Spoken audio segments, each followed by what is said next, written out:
delegates and guests, please take your seats.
Check 1, 2.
delegates and guests, please take your seats.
Please welcome Executive Director of the Democratic National Convention Committee, Alex Hornbrook, and Co-Chair of the Democratic National Convention, New Jersey Senator Cory Booker.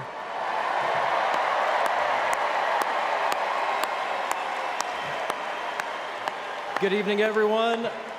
On behalf of Convention Chair Wes Moore, it is my honor to pass the gavel to Co-Chair Senator Cory Booker. All right, the third session of the 49th Quadrennial National Convention of the Democratic Party will now come to order. Let's party with a purpose.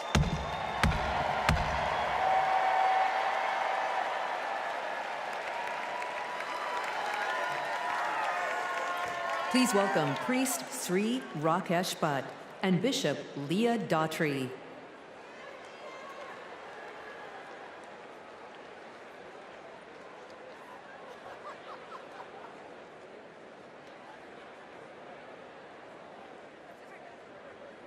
Om samani va akuti samana hridayani vaha samana vastu vo mano yata avassu sahasati.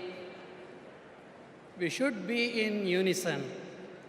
Let our minds think together. Let our hearts beat as one, all for the betterment of society. May this make us powerful so we can unite and make our nation proud. Paraspara vivadetu vayam panchashatanchate anyai saha vivadetu vayam panchottaram shatam. Even if we have differences, when it comes to the nation, we have to be united, and it moves us towards justice for all. We are one universal family. Vayam sarvepi vasudeva kutumbakaha.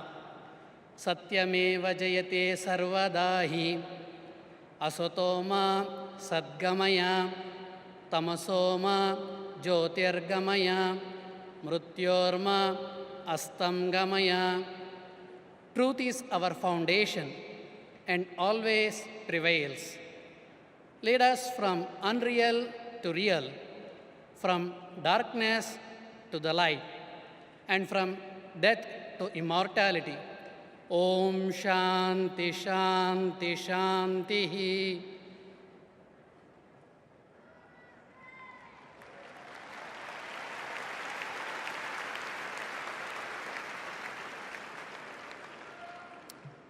In the book of Isaiah 58 and 12, some of you will rebuild the ancient ruins. You will restore the foundations laid long ago. You shall be called the repairer of the breach, the restorer of streets in which to dwell. Let us pray.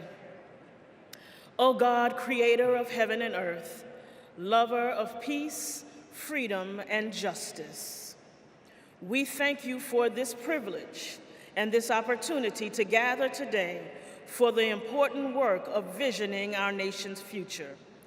We gather at a critical time in our nation when we are at the crossroads of hopelessness and hopefulness, when the forces of good and evil so plainly battle for the hearts and minds of our people, when right is called wrong and wrong is called right, when up is called down and down is called up, when fake is called fact and fact is called fake, when it seems truth forever on the scaffold and wrong forever on the throne.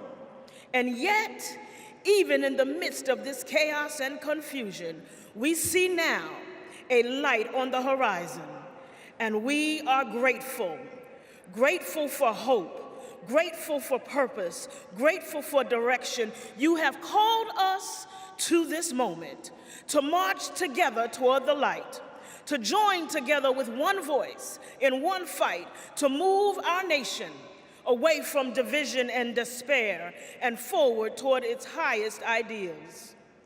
As we gather today, seeking to fulfill the responsibility of faithful citizenship, we ask for divine guidance to help us remember our calling, to serve the least, the last, and the lost, the left out, the locked out, and the left behind, to be their voice, to be their hope, to be their strength, to be their light, to fight for them with courage and compassion, for them and for ourselves, for the work that must be done, for the bridges that must be built, for the walls that must be destroyed, for the children who must be saved, for the doors that must be opened, for the sick who must be healed, and for the last who must be first.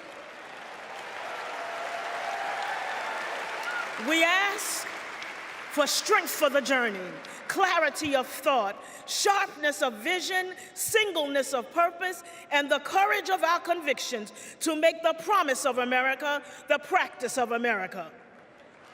And may we build the old waste places. May we raise up the foundations of our future so that in generations to come, we shall be called the repairers of the breach and the restorers of streets in which to dwell. Because we ask it in your name, we declare that it is so. And all of God's children say, amen.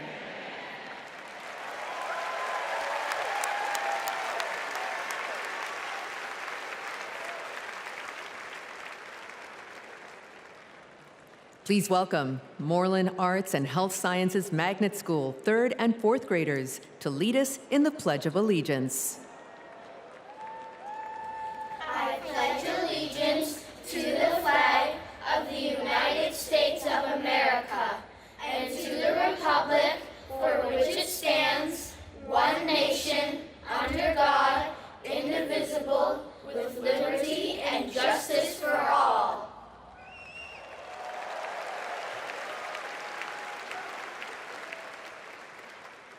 Please welcome 2019 Minnesota Teacher of the Year, Jess Davis, to sing our national anthem.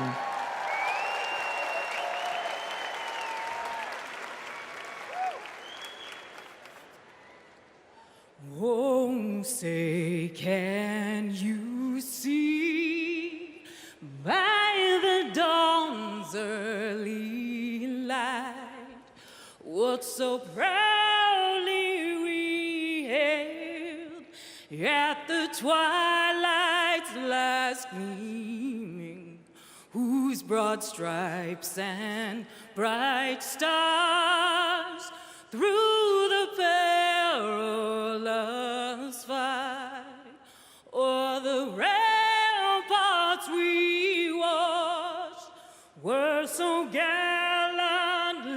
streaming, and the rockets' red glare, the bombs bursting in air, gave proof through the night that our flag was still there. Oh, say does that star-spangled banner yet wave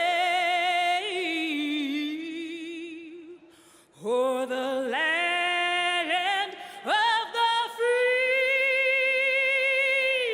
and the home of the brave?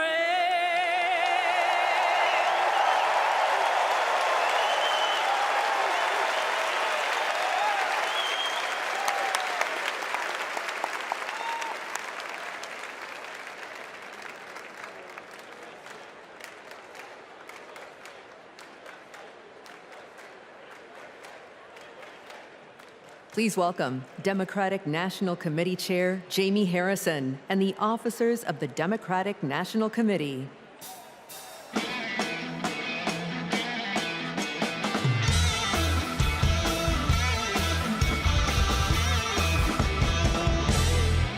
Hello, hello. So my friends, for the past 3.5 years, I'm fortunate to have worked with some amazing Democrats to strengthen and rebuild this Democratic Party. Please welcome to the stage several of our DNC officers. Vice Chair, President of the ASDC, and Chair of the Minnesota DFL, Ken Martin. Vice Chair and former Mayor Keisha Lance Bottoms. Vice Chair Henry Munoz. Treasurer Virginia McGregor. And you all know him from last night, the famous roll call star, our Secretary, Jason Ray.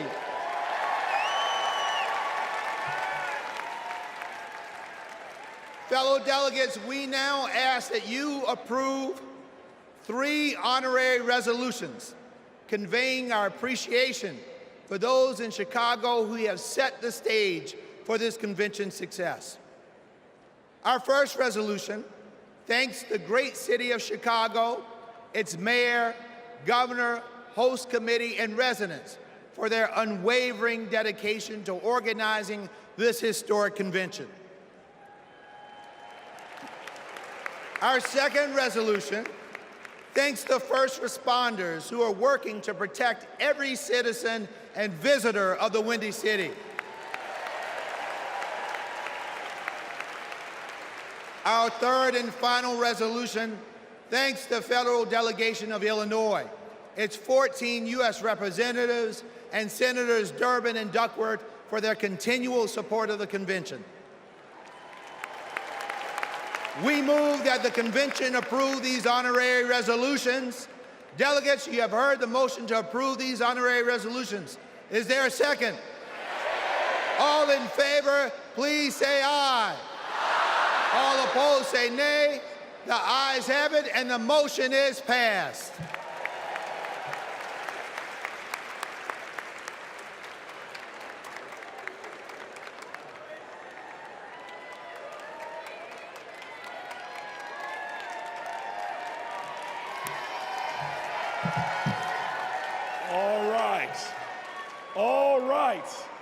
All right, y'all, welcome to night 3. And tonight is about freedom. But first, I want to acknowledge a loss today.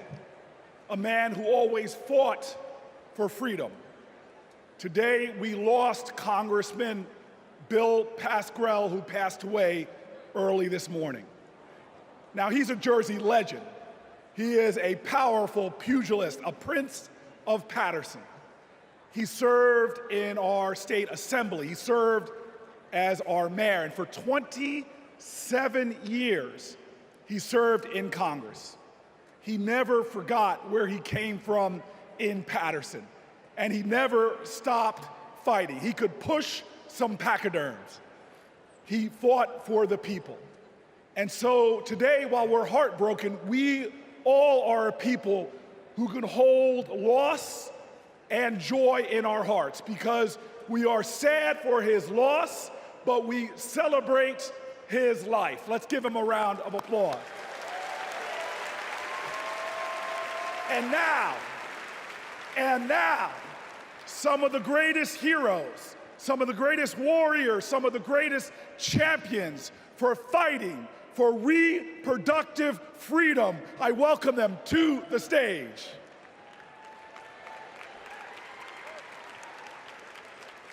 Don't know why, but I feel like freedom. In America, women's reproductive rights are in jeopardy. Former President Trump has a record of restricting abortion access and putting women's lives at risk. The government should not have a say on if a woman can choose to have an abortion. As a woman who has personally experienced the life-saving benefits of abortion, I know firsthand how important it is. I want to make sure that access to contraception is not only available, but expanded, and that every person has the right to choose when, where, how, and if they want to start a family. To women everywhere, it's your body. Don't put someone in office who only wants to control it. This election is about our health care, our rights, and our lives. Let's stand together and vote for a better future. My body, my right. Please vote for Kamala Harris.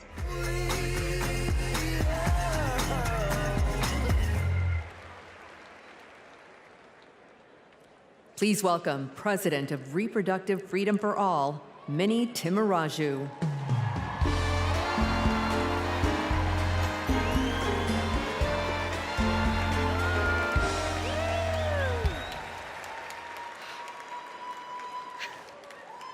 When abortion is on the ballot, we win.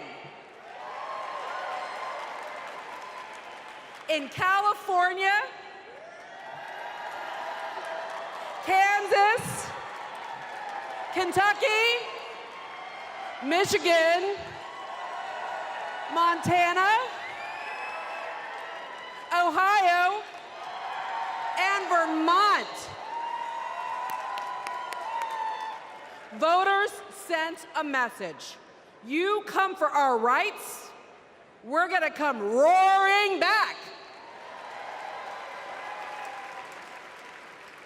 And it seems like every day another state gets added to the list. So let's hear it for Arizona,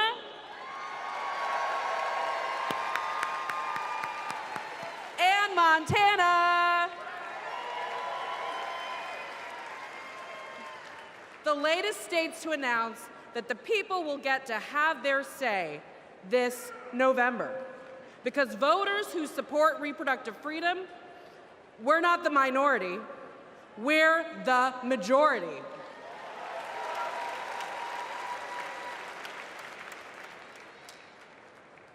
And if there are two people who should understand that Americans' private lives are none of anybody's business, is Donald Trump and J.D. Vance. Instead, Trump brags about overturning Roe v. Wade. And if you want to know what he's going to do in office, Google Project 2025.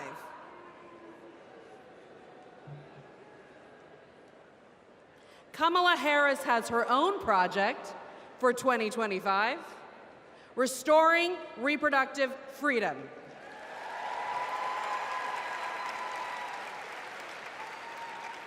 It's simple. Do we want a president who said women should be punished for having abortions, or a president who trusts women? A vice president who voted against protecting fertility treatment, or a vice president who used fertility treatment to start a family? A president who created the crisis we're in, or a president who will fix it? This election will decide America's future. So let's elect Kamala Harris and Tim Walz. Thank you.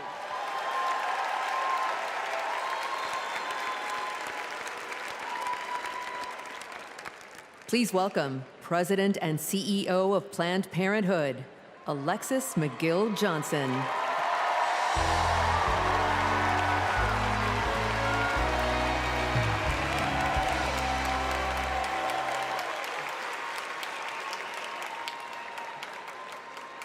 Last summer, a Planned Parenthood patient in Georgia realized that she was pregnant and didn't want to be.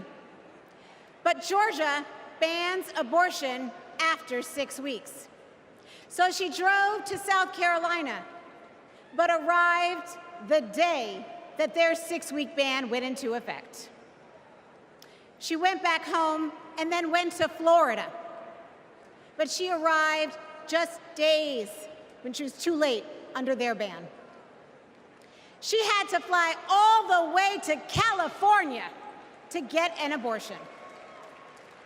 Now remember, each time she had to get the money up, she had to miss work, she had to find childcare. Now imagine if this was an emergency situation. In Texas, doctors who have feared going to jail have sent patients to wait in hospital parking lots rather than provide the emergency care they need. And in Idaho, they have airlifted patients to other states. We cannot call ourselves a free nation when women are not free.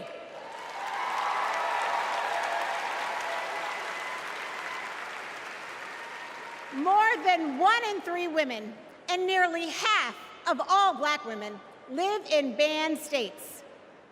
Donald Trump wants women to be less free and pregnancy to be more dangerous.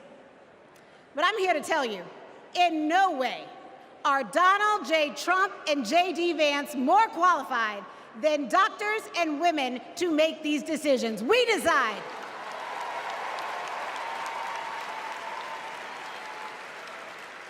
We trust women. We trust doctors. And we trust Kamala Harris.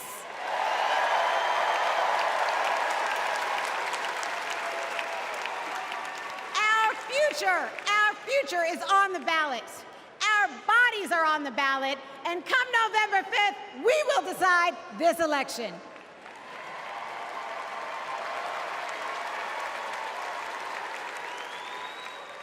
Donald Trump said he wants to punish women. And as a result of his actions, today in America, 1 out of 3 women live in a state with a Trump abortion ban. 1 out of 3. Some of these bans go back to the 1800s, even before women had a right to vote. Think about that.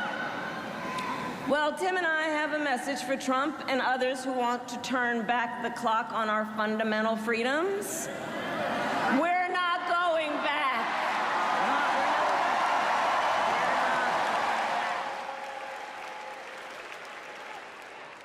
Please welcome former president of Planned Parenthood, Cecile Richards.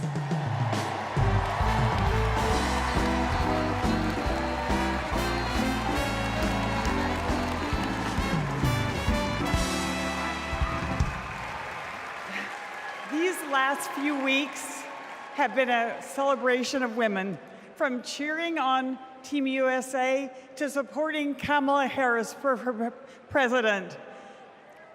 As my mother, Governor Ann Richards, would say, I hear America singing.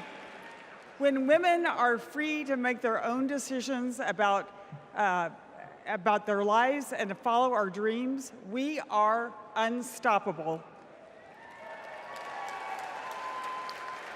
But when Roe versus Wade was overturned, a generation of young people lost that freedom. Like Ashley, a 12-year-old rape survivor in Mississippi.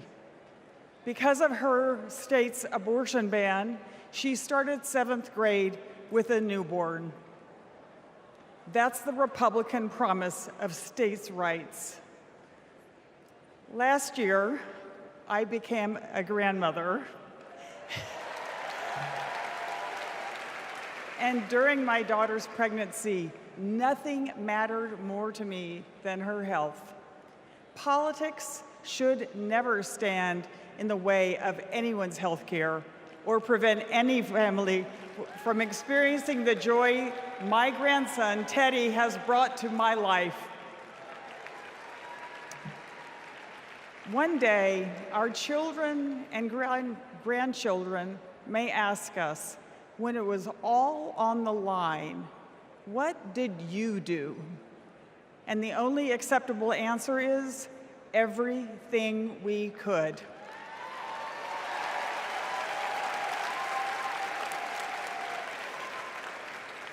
This is our time.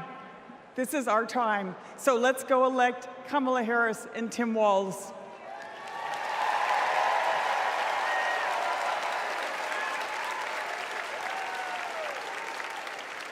Don't know why, but I feel like We were so lucky. We got to be the first couple married in California, in San Francisco, City Hall, no less. So we arrived at City Hall and were so thrilled to find out that Attorney General Harris wanted to come and officiate our wedding. She not only walked across, but she ran across the lawn to join us just in time to be married. And she brought such joy to the space and to us, and has ever since, because Attorney General Harris, now Vice President Harris, soon to be President Harris, believes in all families, and she believes in our family. We were so happy last year to get to join Vice President Harris at the White House for the Equality Act signing, and she invited our entire family, and it was a very joyful occasion because Kamala believes in family, and we can't wait to meet Madam President next time.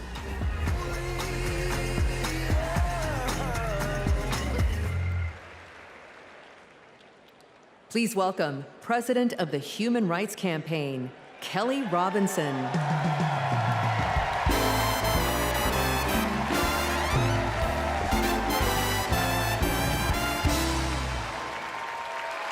The story of America is a story of progress towards freedom. In just a few generations, my family went from being enslaved in Mississippi to being the first free Black family in Muscatine, Iowa, to now preparing to elect President Kamala Harris. Progress is happening, my friends. The 20+ million LGBTQ+ Americans are living proof of it. We are your friends and your neighbors, your classmates and your family. Like Daniel, a trans kid in Tucson who's going to his very first prom. Like Eric from San Antonio, who sacrificed in combat and then came home to battle Don't Ask, Don't Tell. Like Sandy and Chris, the first same-sex couple to get legally married in California 11 years ago, in a ceremony officiated by Kamala Harris. Donald Trump wants to erase us. He would ban our health care, belittle our marriages, bury our stories, but we're not going anywhere. We are not going back.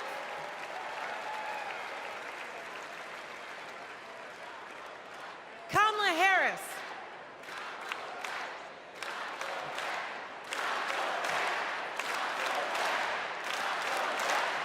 Kamala Harris and Tim Walz, they are champions for LGBTQ+ freedom, y'all. So tonight, we're fighting for lesbian, gay, bisexual, queer, and trans freedom without exception. We're fighting for equality for all without exception. We're fighting for joy. Somebody say joy. Somebody say joy. Without exception. And when we fight,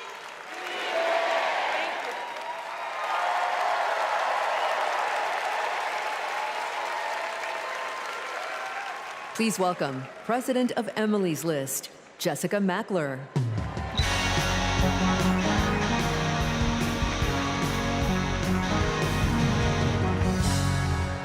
Donald Trump took away our rights, but he can never take away our power. Republican attacks on abortion didn't begin with the end of Roe, and they didn't end there either. Millions of women across this country are living with the devastating consequences of Republican abortion bans. Now comes Project 2025, a blueprint for banning abortion in all 50 states. It would give extremists like Donald Trump and J.D. Vance the power to monitor your pregnancy and even prosecute doctors for mailing abortion medication.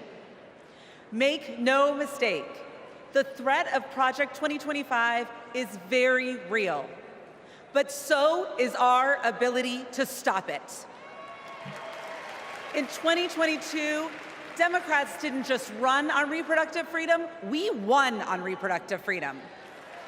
And in 2024, we are coming back to the polls to finish the job. In his devastating opinion, Justice Alito wrote that women are not without electoral or political power. And Donald Trump and Republicans are about to find out just how true that is. The opportunity is before us. The power is in our hands, and the time is now.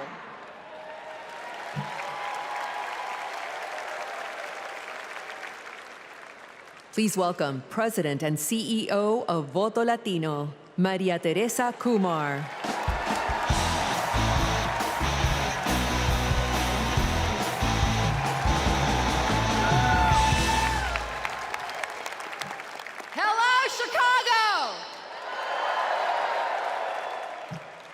A fact. When Latinos vote, Democrats win. Now, not everyone believes it, so I brought receipts.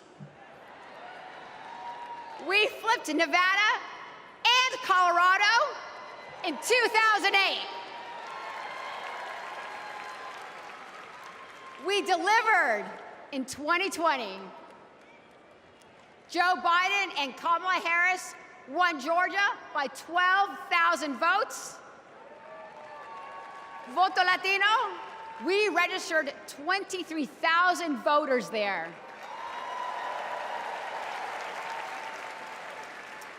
They won Arizona by 10,400 votes. We registered 34,000 voters there. Because we proved that when Latinos vote, Democrats win. Now, they're trying to suppress our vote. Boo. Our sacred and universal right as Americans. So let me be clear. Voto Latino has registered 1.5 million voters. And we are just getting started. Because since 2020, 4 million young Latinos have become eligible to vote this election. And I couldn't be prouder because we are registering them faster than any time in our history. This year, we will prove it again. When Latinos vote, you guys got the memo. Another fun fact, this year, more Latinos will vote than any time in our history. So that means, sí se puede, se está haciendo, sí se puede. So that means that together, we will make history and elect Kamala Harris president. Vota!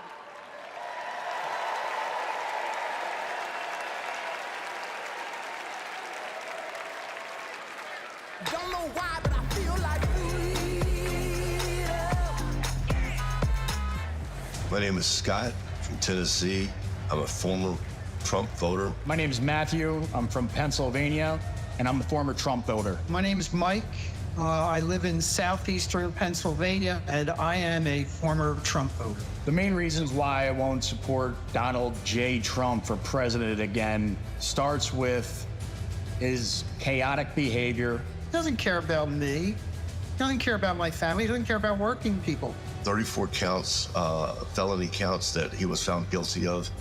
That's not who we want running our country. Trump scares the hell out of people. 2024 will be the first time that I have not voted for a Republican. I will be proudly voting for Kamala Harris.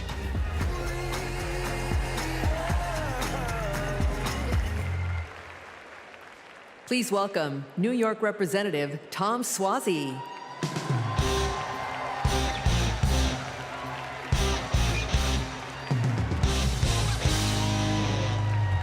I'm Tom Suozzi, and early this year, I flipped the seat from red to blue. My father came from Italy as a boy. He was the first kid in the neighborhood to go to college. He served as a navigator during World War II, came home, and at 28 was elected the youngest judge in the history of New York State. What a country. The immigrant experience, e pluribus unum, out of many, one. My family's experience, Kamala Harris's experience, the American experience. That's why the polarization on immigration is so painful. Let's be clear, the border is broken. But this year, when Democrats and Republicans worked together to finally write new border laws, we were blocked. We all know who sabotaged us. We reject the divisiveness. We reject the dysfunction. We reject the deception. My Italian grandfather used to toast new couples. He'd say marriage sometimes is hard, but in the end, non ci sono rose senza spine. You can't have the roses without the thorns. You have to work for it. To be a nation of immigrants is hard sometimes too.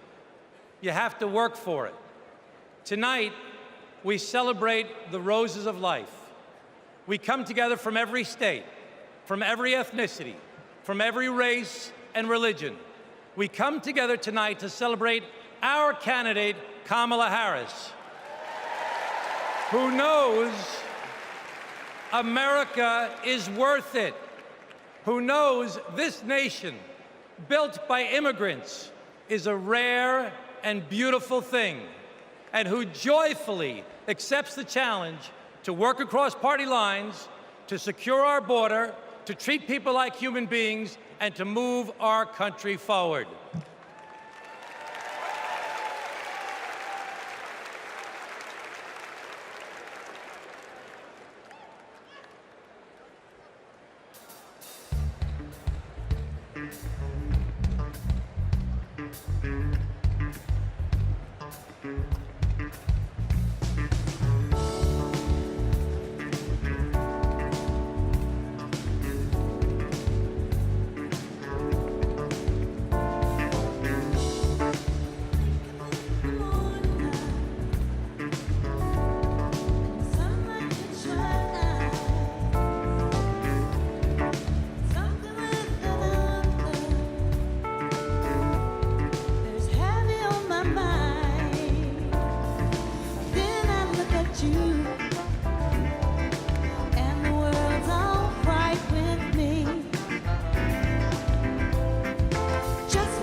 one reason here of the many of why I'm voting for Vice President Kamala Harris and Governor Tim Walz. I want to keep what President Biden started with the infrastructure plan and getting this country moving. Because of these investments into our country, it has put people like me, young people like me, Gen Zers, into work in the trades, working on electricity, carpentry, you name it. The Inflation Reduction Act and the infrastructure bill had the biggest impact on climate change. It's going to give us the opportunity to electrify our 7,000 square foot facility and go solar in the next 2 years. If you invest money in infrastructure, you're investing money in the country.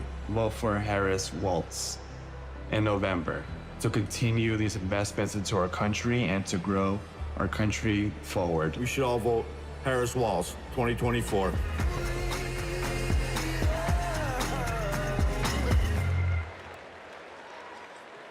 Please welcome Cincinnati Mayor Aftab Pureball and Milwaukee Mayor Cavalier Johnson.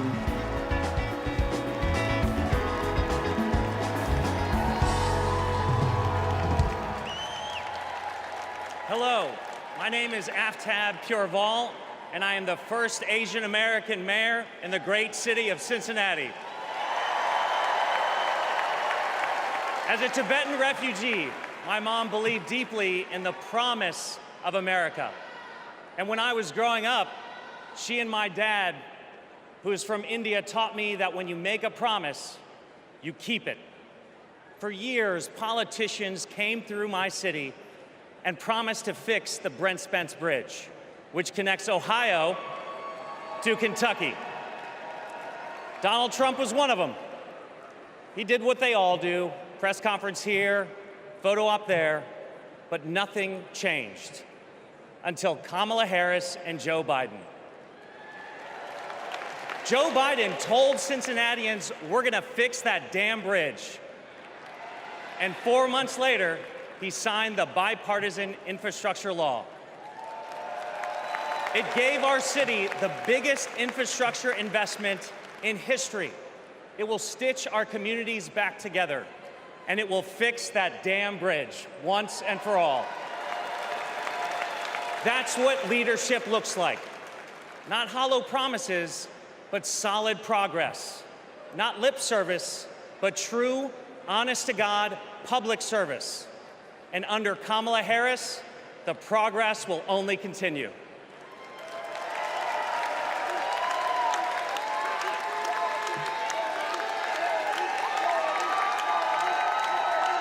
I'm Milwaukee Mayor Cavalier Johnson from the great state of Wisconsin.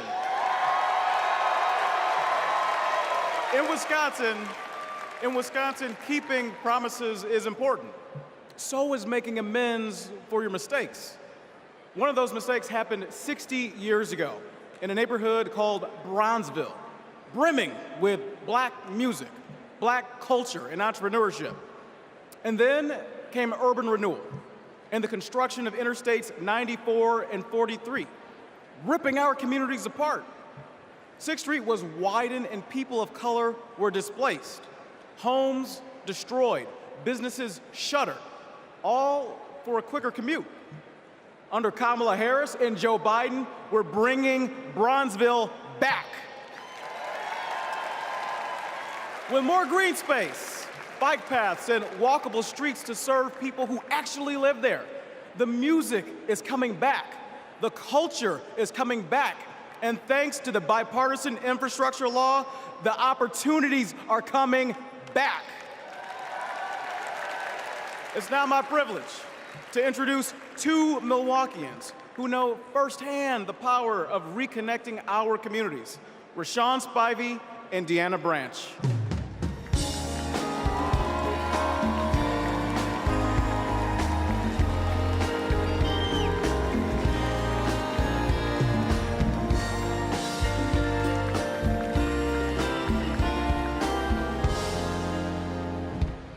My name is Deanna Branch, and I'm an advocate and mom from Milwaukee.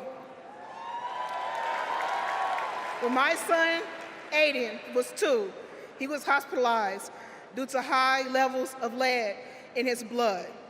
Lead was everywhere, in our pipes, in our paint, and in our soil. President Biden and Vice President Harris passed the bipartisan infrastructure law. It's removing lead pipes from communities like ours. As president, Kamala Harris will make sure everyone can drink clean water and be, in Aiden's words, lead-free superheroes. My name is Rashawn Spivey, the owner of Hero Plumbing in Milwaukee. When President Biden and Vice President Harris announced their goal to replace every lead pipe in America, Hero stepped up to help make that vision a reality. We went to work replacing lead pipes that served homes and child care communities or child care centers in our communities. Since then, we've replaced more than 1,000 pipes. That was made possible thanks to Vice President Kamala Harris. And when she visited Milwaukee 2 years ago, I got to show her our work up close. Because of her leadership, I've grown my business and helped kids like Aiden have safer, healthier lives.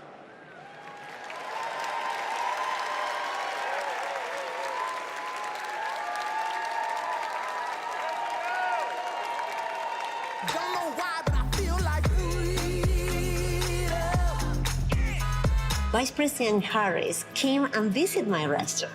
She understands immigrant-owned businesses. She understands women-owned businesses. She understands the important role of small businesses and sees business owners not just as the backbone of our economy, but as community leaders. She has a proven track record of advocating for policies that support small businesses and push for economic equity. The sueño americano está vivo. The American dream is alive. The last 4 years have been positive, and we've experienced growth. I am truly excited to have Kamala Harris as a presidential candidate. In this election, we have another opportunity to prosper, to connect, and to unite under the American dream. I'm proud to support her for president because I believe she will lead us to a brighter future.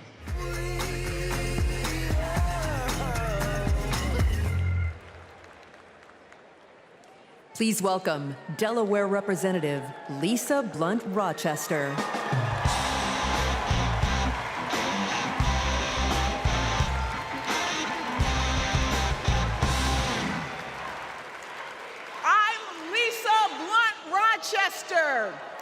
Mother, grandmother, and congresswoman, and hopefully the next senator from the great state of Delaware. The proud home of President Biden. We love you, Joe. In Delaware, we know that when small businesses thrive, communities thrive. We know that when our roads and our bridges are strong, communities are strong. When everyone has a fair shot at a better future, America is limitless. Now, Democrats, we know this, but you know who doesn't know it? Donald Trump. He has, with his friends, said the quiet parts out loud. But not only said them out loud, he wrote a book about it. What's it called? Project 2025.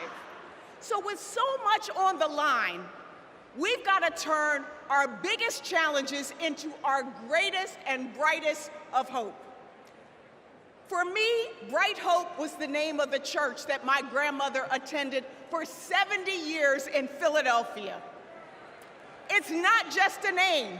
It's how I approach my life. It's how I'll lead as Delaware Senator. And it's how Kamala sees the future of America. Now, there are some who think our politics are too broken for Bright Hope. But if you want to see hope, just look. Bright Hope is record numbers of Black and brown entrepreneurs starting businesses. Bright Hope is an opportunity economy where we invest in our communities and build affordable housing. Ladies and gentlemen, Bright Hope is 4 words. Madam President Kamala Harris. Are you ready for Bright Hope? Are you ready to fight for our freedom? Are you ready to flip the House, protect the Senate, and send Kamala to the White House? Then let's go!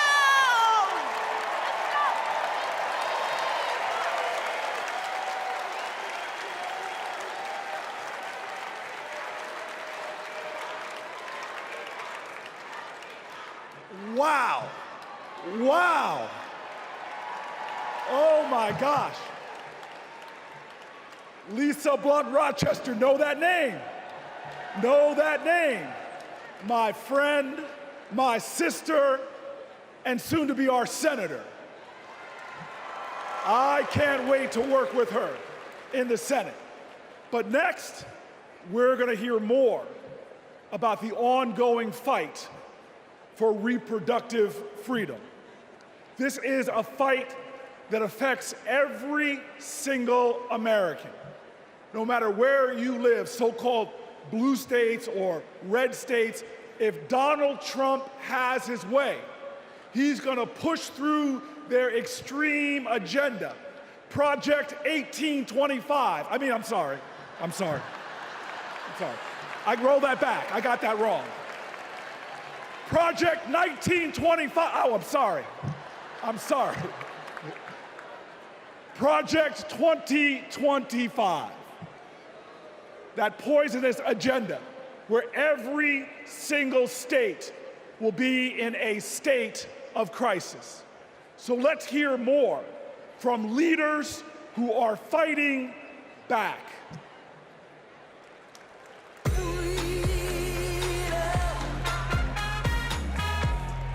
Freedom means unity. Caring for others. Being able to feel safe. My choice to vote. The freedom to read what I want to read. Freedom. Oportunidad para todos. The freedom to love.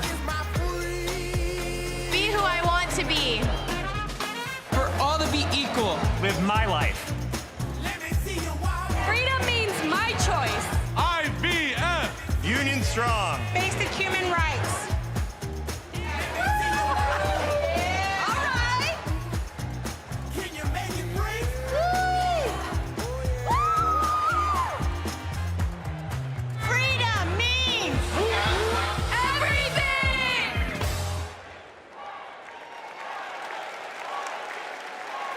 Please welcome New York Representative Grace Meng.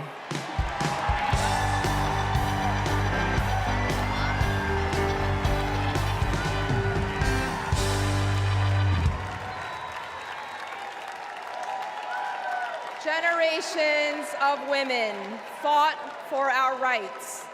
Our right to vote, our right to financial independence, and our right to reproductive freedom. Our mothers and grandmothers marched for us. Because of them, my husband and I were able to choose if and when to start a family. And we have 2 energetic boys running around at home. Now it is our turn to take the torch for our children and grandchildren. All across our country, women are being denied life-saving health care and the right to determine their futures. And a second Trump term will be even worse. He will not stop at banning abortion. He'll let states track pregnancies. He'll put birth control and fertility treatment at risk. Trump's plan is cruel, it's dangerous, but it is not inevitable. Tonight, we mobilize for Kamala Harris. November 5th, we move forward with Kamala Harris because we are not going back.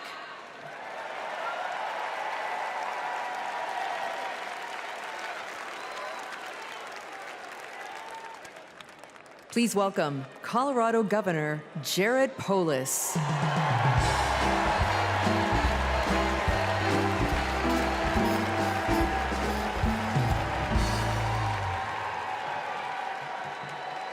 Tonight, let's talk about freedom, including our most intimate freedom, choosing when and if to have children and have a family.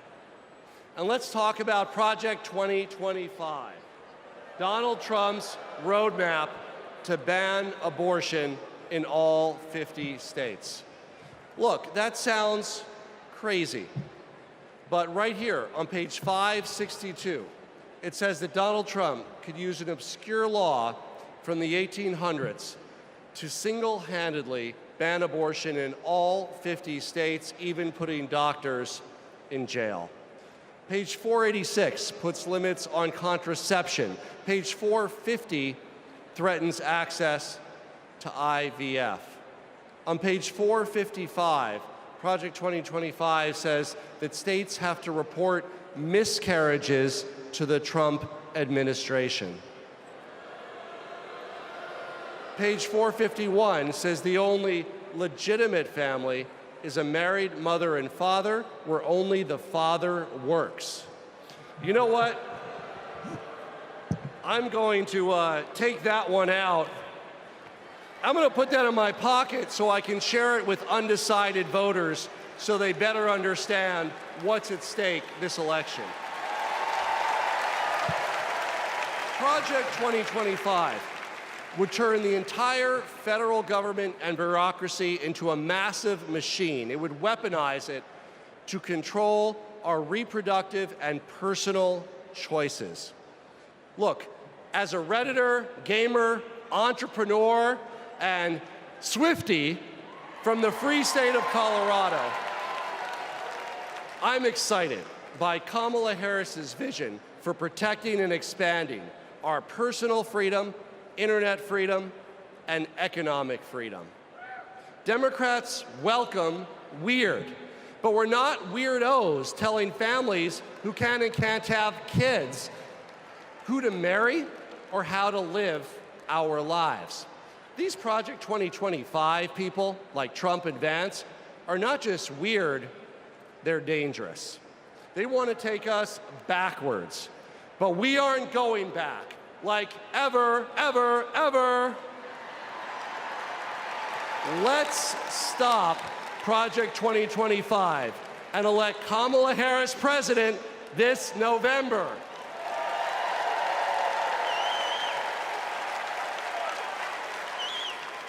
Please welcome Florida Representative Debbie Wasserman Schultz.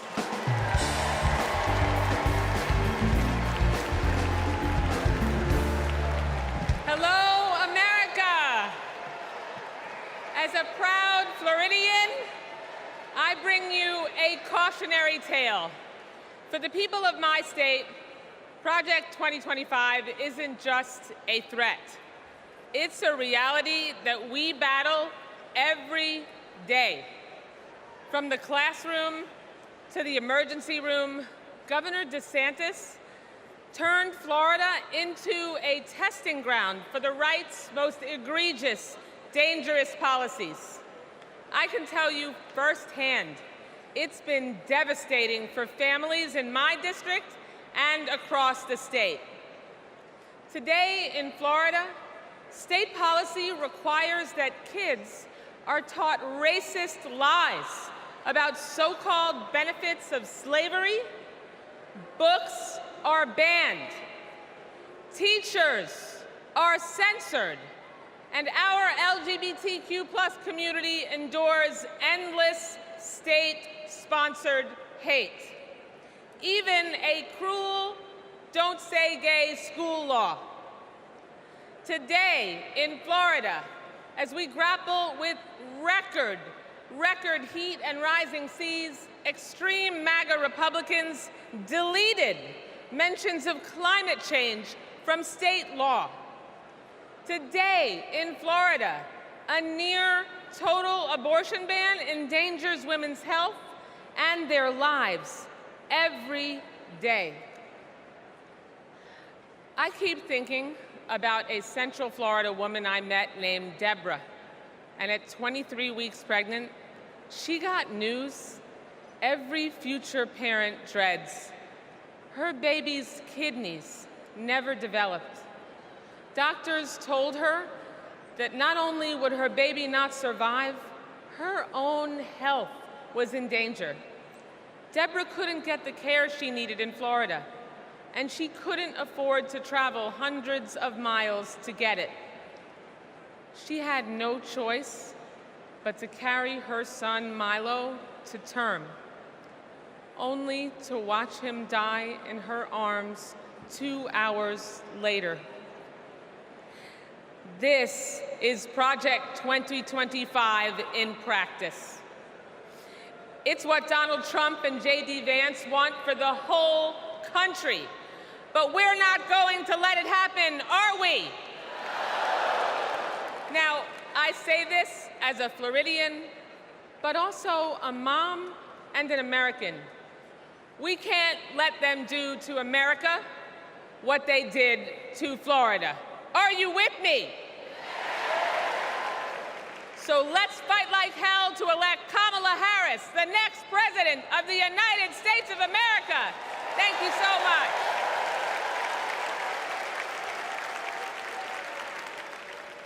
Please welcome Chair of the Democratic Congressional Campaign Committee, Susan Del Bene.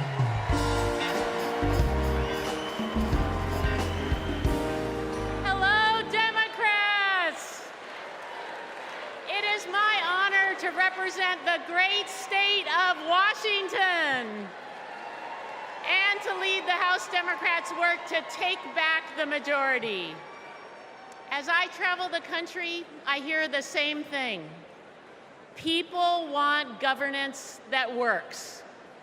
They don't want tax cuts for the ultra-wealthy, not a national abortion ban, or more chaos and dysfunction, or blind loyalty to Trump. In other words, they don't want Republicans in charge. We're here because we need to elect Vice President Harris and Governor Walz. And giving them a Democratic Congress is how we turn promises into progress. A Democratic majority means lowering costs and growing the middle class, expanding the child tax credit and making it permanent, protecting reproductive freedom, and yes, a Democratic House means Speaker Jeffries will certify the 2024 election. We need just 4 more seats to take back the majority. The good news is we have fantastic candidates in winnable districts all across the country. In battleground states like Michigan and Arizona, in blue states like New York and California, and even in states like Iowa and Nebraska. And we're going to make history by picking up a seat in the state where I was born, Alabama. In 2022, we came within 7,000 votes of the majority. So it's within our power to win these critical races. This election is about our rights, our freedoms, our democracy, and our future. So let's get out the vote. Let's take back the House. Let's make Hakeem Jeffries our next speaker. And let's send Kamala Harris and Tim Walz to the White House. Thank you.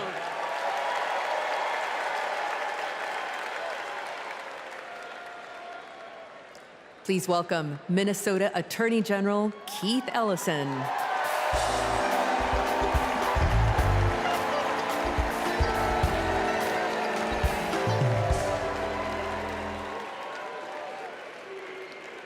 Friends, I'll never forget when I first saw the video of the murder of George Floyd. I was heartbroken. I was angry. And that morning, my phone rang. And on that line was Governor Tim Walz. Tim Walz felt the exact same way I did. And a few days later, Tim appointed me to prosecute Floyd's murder.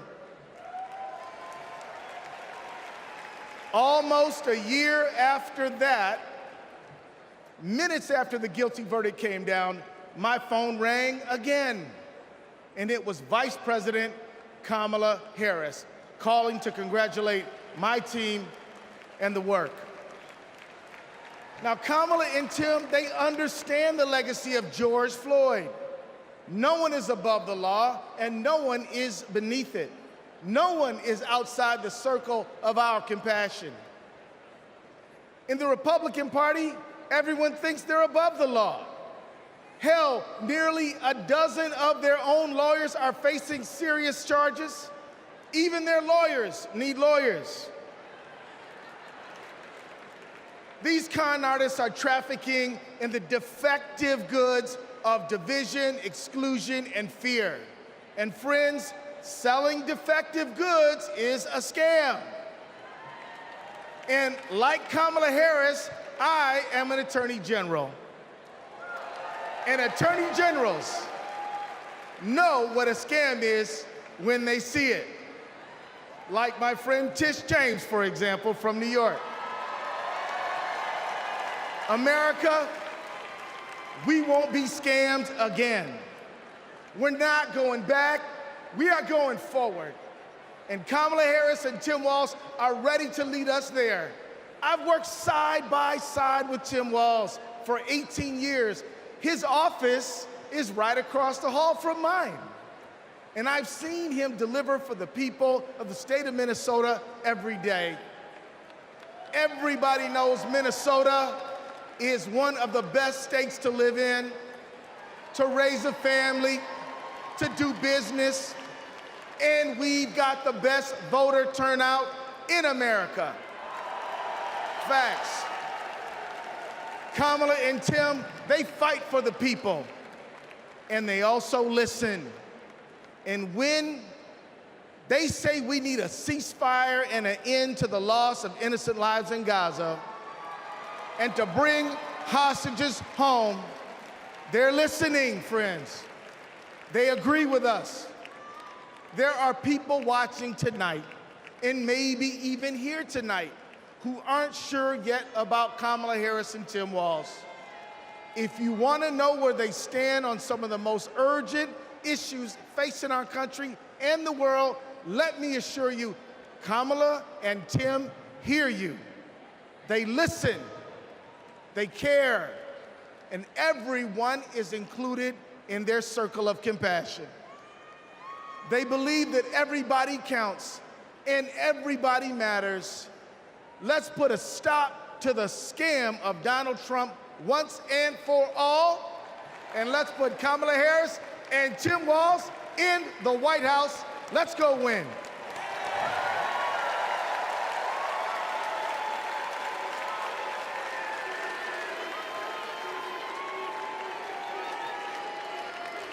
Have you ever discussed Special Counsel Mueller or his investigation with anyone?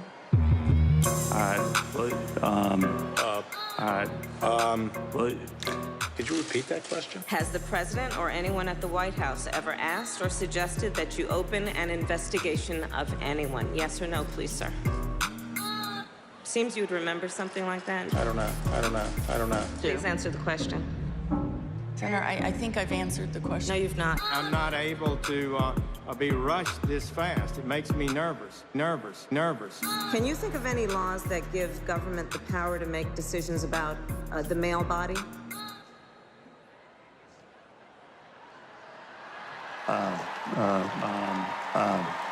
I'm not thinking of any right now.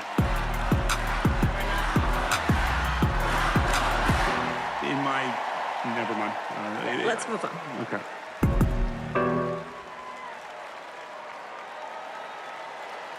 Please welcome Michigan Attorney General Dana Nessel.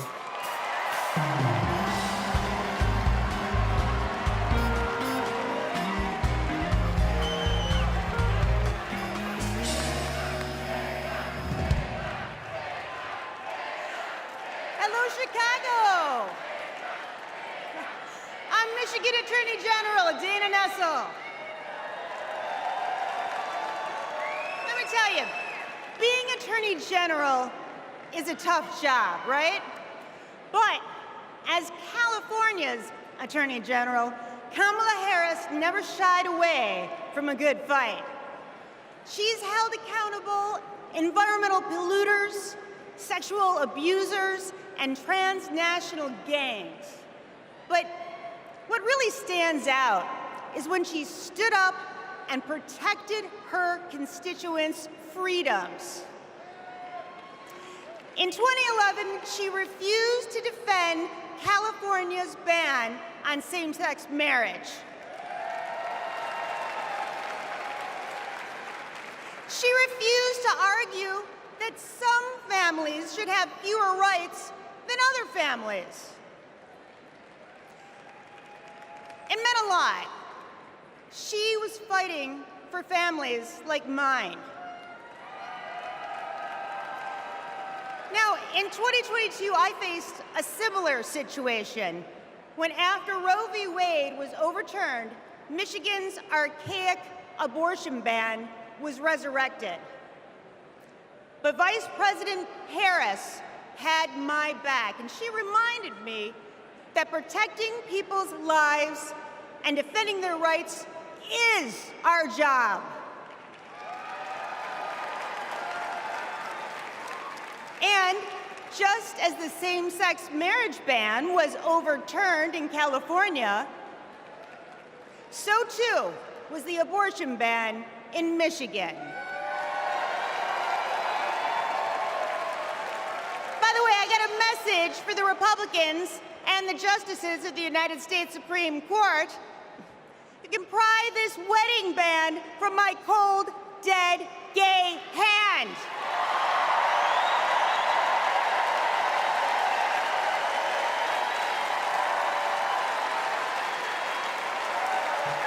And I'm retaining a lot of water, so good luck with that. Look, I know that whether she's Attorney General or President of the United States, Kamala Harris will always be in our corner. Now, America, you get to be the judge. Do we go back to the corruption, criminality, and chaos of Donald Trump? Or do we move forward with Kamala Harris? We know when she takes an oath to preserve, protect, and defend the Constitution, she's actually read it.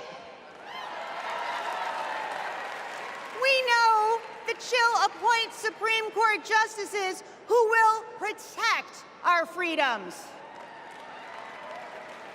And let me tell you, Kamala knows you go from the courthouse to the White House, not the other way around. Ladies and gentlemen, I rest my case.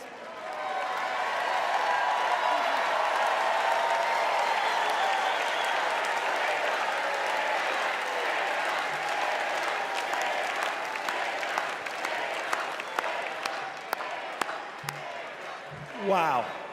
Wow. I just want to say thank you, Attorney General Nessel.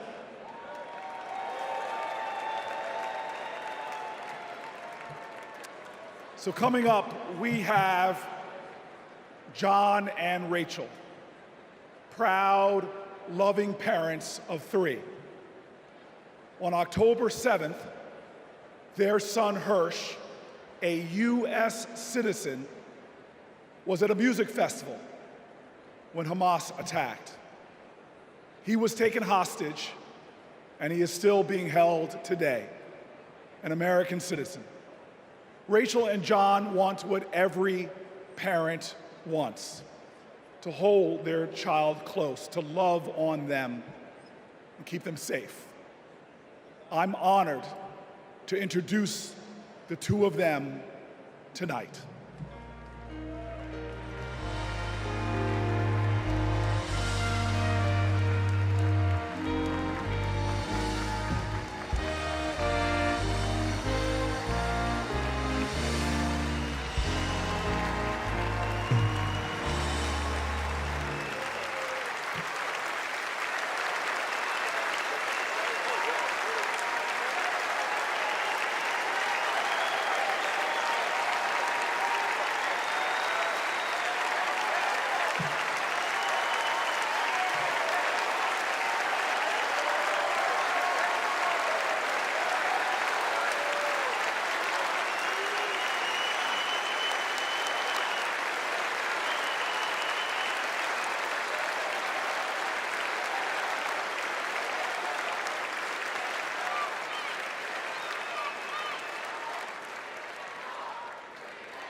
this moment, 109 treasured human beings are being held hostage by Hamas in Gaza. They are Christians, Jews, Muslims, Hindus, and Buddhists. They are from 23 different countries. The youngest hostage is a 1-year-old red-headed baby boy, and the oldest is an 86-year-old mustachioed grandpa. Among the hostages are 8 American citizens. One of those Americans is our only son. His name is Hirsch. He's 23 years old. And like Vice President Kamala Harris, Hirsch was born in Oakland, California. Hirsch is a happy-go-lucky, laid-back, good-humored, respectful, and curious person. He is a civilian. He loves soccer, is wild about music and music festivals, and he has been obsessed with geography and travel since he was a little boy. His bedroom overflows with atlases, globes, maps, and National Geographic magazines. On October 7th, Hirsch and his best friend, Honor, went to a music festival in the south of Israel. It was advertised as celebrating peace, love, and unity. They also went to celebrate Hirsch's 23rd birthday. As rockets began to fall, Hirsch, Honor, and 27 other young festival goers took refuge in a 5-foot by 8-foot bomb shelter. Terrorists began to throw grenades into the shelter. Honor stood in the doorway and repelled 7 of those grenades before the 8th one killed him. Altogether at the Nova Music Festival, 367 young music lovers were killed. This was just one of the many attacks on neighborhoods and communities in southern Israel on that terrible day. In total, 1,200 were killed, including 45 Americans. Hirsch's left forearm, his dominant arm, was blown off before he was loaded onto a pickup truck and stolen from his life and me and John into Gaza. And that was 320 days ago. Since then, we live on another planet. Anyone who is a parent or has had a parent can try to imagine the anguish and misery that John and I and all the hostage families are enduring. Rachel and I are comforted to be back in our sweet home, Chicago. We were both born and raised here, and our families still live here. This is a political convention, but needing our only son and all of the cherished hostages home is not a political issue. It is a humanitarian issue.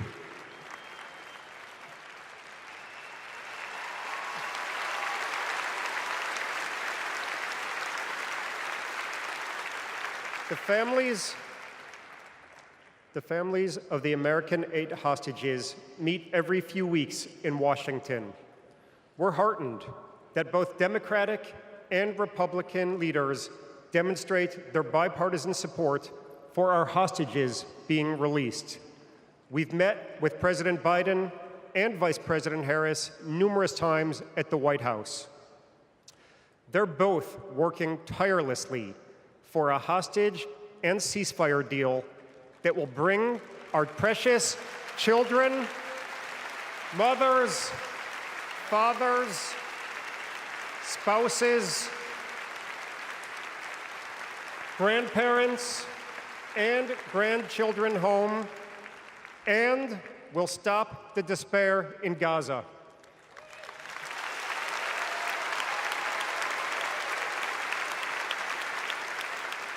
We are all deeply grateful to them. We're also profoundly thankful to you, the millions of people in the United States and all over the world who have been sending love, support, and strength to the hostage families. You've kept us breathing in a world without air.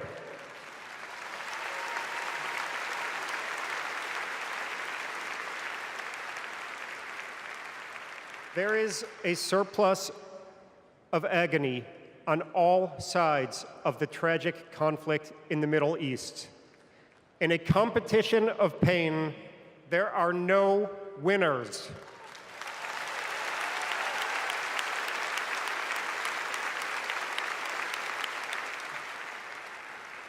In our Jewish tradition, we say, Kol Adam Olam Umlo'o. Every person is an entire universe. We must save all these universes.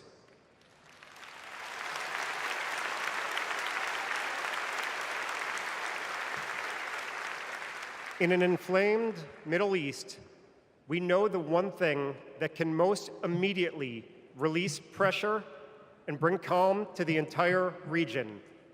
A deal that brings this diverse group of 109 hostages home and ends the suffering of the innocent civilians in Gaza.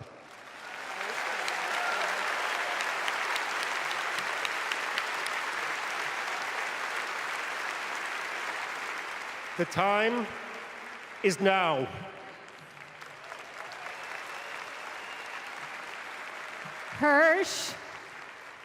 Hirsch, if you can hear us, we love you. Stay strong. Survive. Bring them home.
Now, some of you may have the wrongful impression that I'm about to sing with this man. That ain't gonna happen. But I'll tell you what, I want to bring you all to a street in Newark, New Jersey called Martin Luther King Boulevard. On that street was this incredible housing project called Brick Towers. We never mistaked wealth with worth. In those towers was a tenant president named Miss Virginia Jones. Her son was murdered in the 1980s in the lobby of one of those buildings, but she was a woman of invincible joy. And I'll tell you this, I used to ask her, how are you so joyful? And she would always tell me, as church woman, she'd say, the joy I have, the world didn't give it to me. Come on now, come on now. She taught me that you've got to generate the joy, that hope is the active conviction that despair will never have the last word.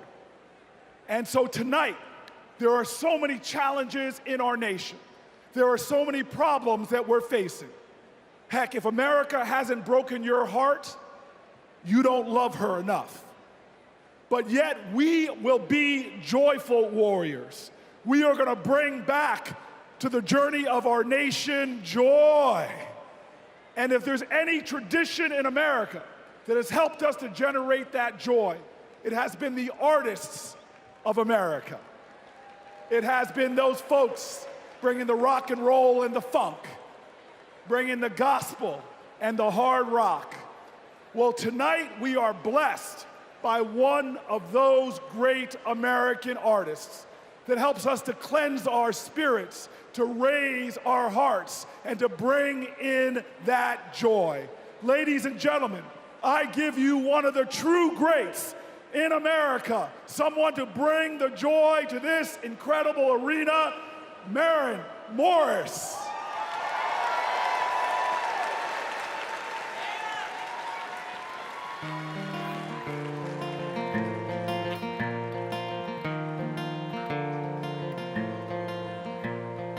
If you don't like it, get the hell out. That's what they yell when I open my mouth. A stick is a stick, a stone is a stone, but who's gonna care if I don't? Who's gonna change if I won't? When time turns this moment to dust, I just hope that I'm proud of the woman I was. When lines of tomorrow are drawn, can I live with the side that I chose to be on? Will we sit on our hands, do nothing about it? Or will we leave this world better than we found it?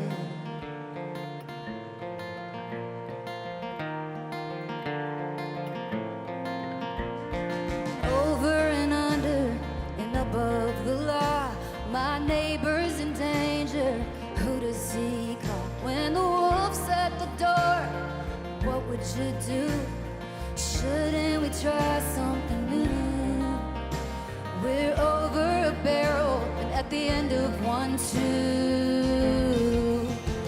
When time turns this moment to dust, I just hope that I'm proud of the woman I was.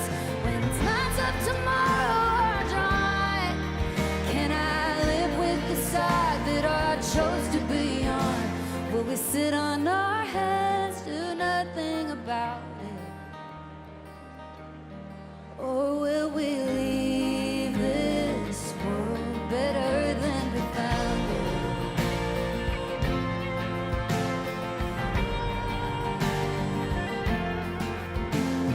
America, America, divided we fall. America, America, God save us all from ourselves and the hell that we built for our kids.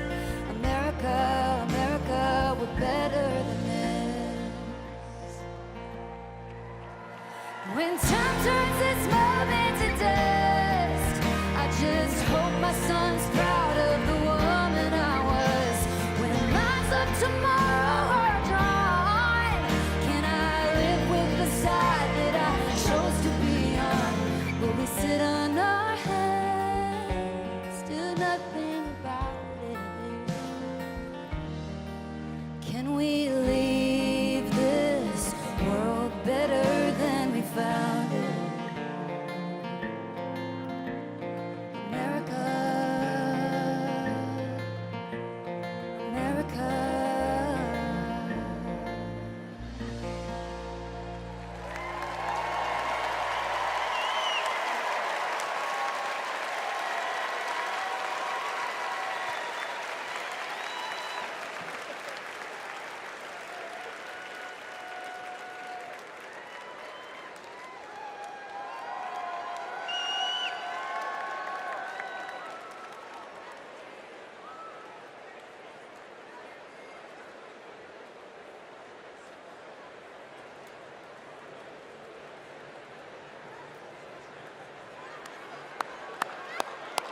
All right.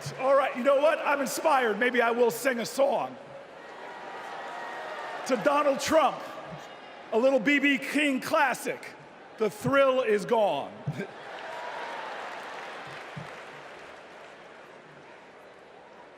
I want you all to know tonight is about joy. American history, our common history, is a testimony to taking on the insurmountable and achieving the impossible. That should bring us joy. Our progress never, ever came easy. But in America, we do hard things. We built labor unions and small businesses. We created great public education and world-changing innovation.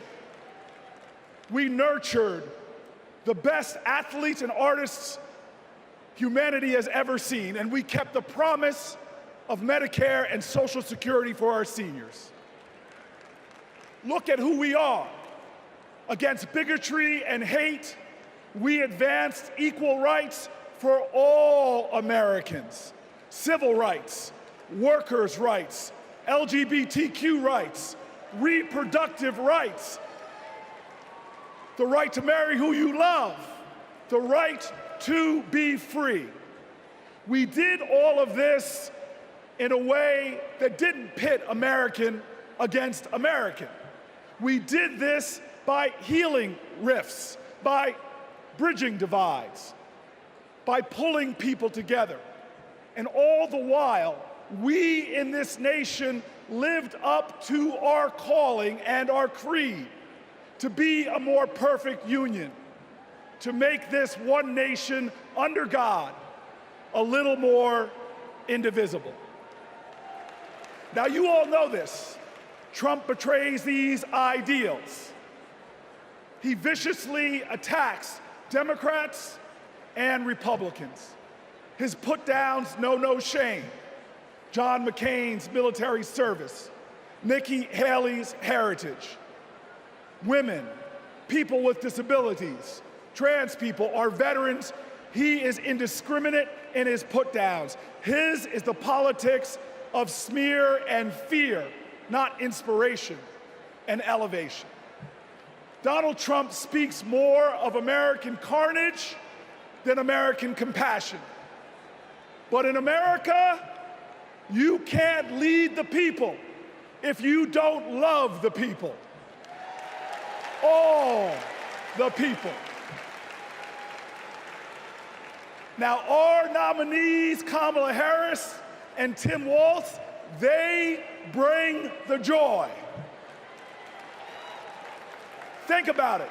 They're descendants of immigrants, shopkeepers, slaves, educators, people who faced pain with perseverance, people who met hate with love.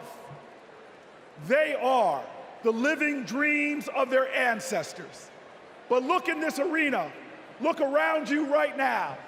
We are all our ancestors' wildest dreams. Generations who faced impossible odds and that responded to every one of their challenges with that classic American creed, yes, we can.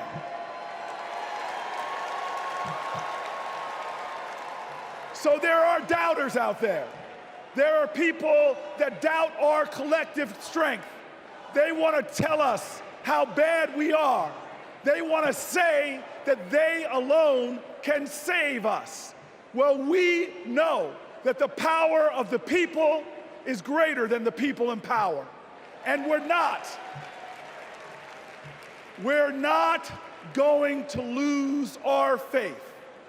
Look, I want everybody in here to let us all say it together. I believe in America. Let me hear you. I believe in America.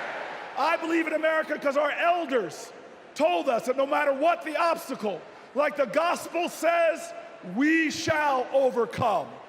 I believe in America because our soldiers died on beaches and battlefields. They died at sea and in the air so that we could be free today and say together, I believe in America. I believe in America because our fighters fought at Stonewall. Our marchers marched in Selma. Delegates met at Seneca Falls. Every single one of them believed in America, even when America didn't believe in them. Say it with me now. I believe in America because King dared to dream the impossible dream, because Neil Armstrong went to impossible heights, and because when we elect Kamala Harris, there is not a boy or girl in America from any creed, color, or heritage that will ever think being President of the United States is impossible again. Say it with me. I believe in America, the land of hope and heroism. I believe in America, the land of courage and compassion. I believe in America, where we share common ground and common cause and one common destiny. And let me tell you, if you believe in America, if you love in America, then you will work for America. And when we work together, when we stand together, when we organize together, when we vote together, I will tell you this, when we fight, we win.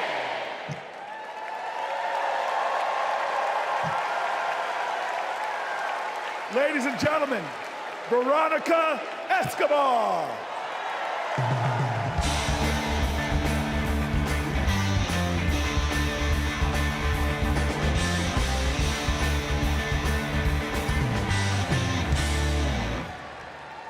Buenas noches.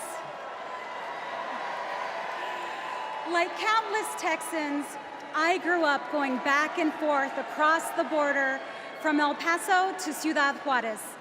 My family would shop, have dinner, go to the doctor, pick up medicines. The border is my beloved home, the place where my children grew up. Forget what you hear on the news. I'm from there. When it comes to the border, hear me when I say, you know nothing, Donald Trump. He and his Republican imitators see the border and immigration as a political opportunity to exploit instead of an issue to address. Congress hasn't passed comprehensive immigration reform in nearly 4 decades. The 3 times they tried, Republicans blocked legislation that would have funded border security and created a more humane immigration system. They are not serious people. You know who is serious? Kamala Harris. I met the Vice President when she visited El Paso. I saw firsthand how she engaged with law enforcement, migrants, and human rights advocates. She was curious. She asked questions. She listened. And she didn't care if the cameras were on. Most of all, she recognized that the situation at the border is complicated, as filled with opportunities as it is with challenges. All Republicans have to offer is demonization and bluster. Democrats have solutions. With Kamala Harris as president, we can live up to the promise of America. We can strengthen legal pathways to immigration. We can secure our borders, and we can treat with dignity those who seek a better future within them.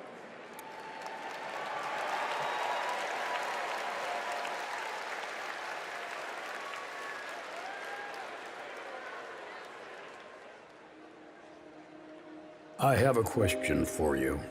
Who really wants a solution at our border? Our administration worked on the most significant border security bill in decades. Some of the most conservative Republicans in Washington, D.C. supported the bill. Even the Border Patrol endorsed it. And that bill included thousands of new border agents and personnel, new technology that can detect and stop fentanyl, more judges, and faster asylum processing. For the first time in decades, a chance at a real bipartisan solution. But at the last minute, Trump directed his allies in the Senate to vote it down. They're blaming it on me. I said, that's okay, please blame it on me, please. He tanked the bipartisan deal because he thought it would help him win an election. Which goes to show Donald Trump does not care about border security. He only cares about himself. The real difference is, I was the Attorney General of a border state. In that job, I walked underground tunnels between the United States and Mexico on that border with law enforcement officers. I went after transnational gangs, drug cartels, and human traffickers that came into our country illegally. I prosecuted them in case after case, and I won. So here is my pledge to you.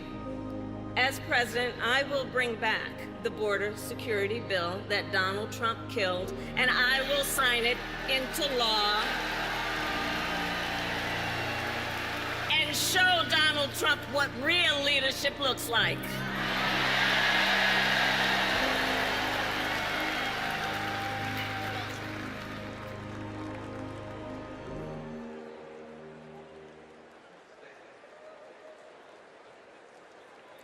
Please welcome Connecticut Senator Chris Murphy.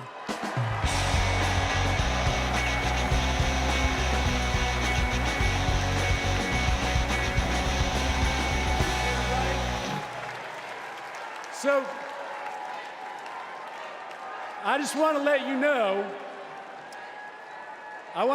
that everything that you just saw in that video, that's exactly what happened.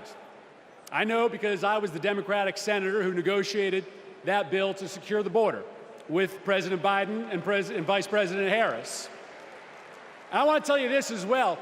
Donald Trump's allies weren't just in the room. They helped us write the whole bill. It was a bipartisan bill. It was a tough bill. $20 billion in new border security, gave the president the emergency power to shut down the border, made compassionate but serious reforms to our asylum system. One Republican said it would have had almost unanimous support if it weren't for Donald Trump. Trump killed that bill, and he did it because he knew that if we fixed the border, he'd lose his ability to divide us, his ability to fan the flames of fear about people who come from different places. Right? You guys know this, right? Hate and division, that's Trump's oxygen. Right? People like Trump and J.D. Vance, they need it to survive in politics. People are saying that they're weird, that they're creepy, and they are weird, they are creepy. But even worse, they're weak.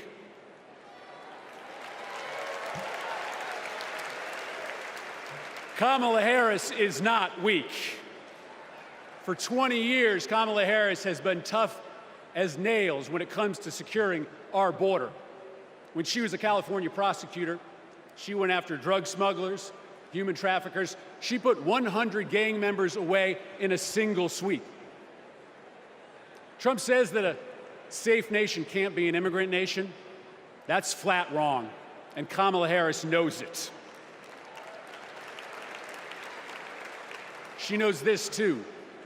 Engraved on the Statue of Liberty is a poem.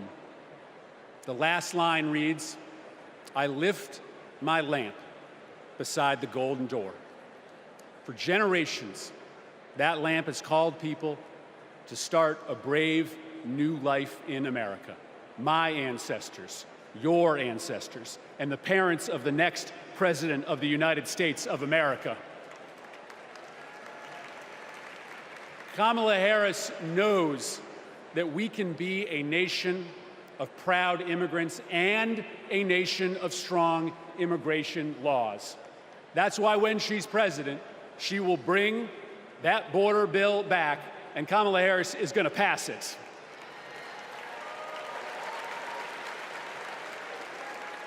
How do I know this? Because in this race, there is only one candidate who has ever been willing to do the worthy, redeeming work of making our country better, of recognizing that we do not have to choose between celebrating our heritage and enforcing our laws, right? The beautiful thing about America is that we can be both.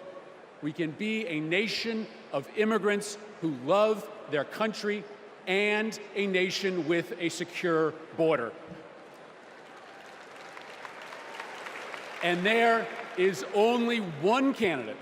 There is only one candidate who can deliver that vision of America, and it's Kamala Harris. Thank you very much, Democrats.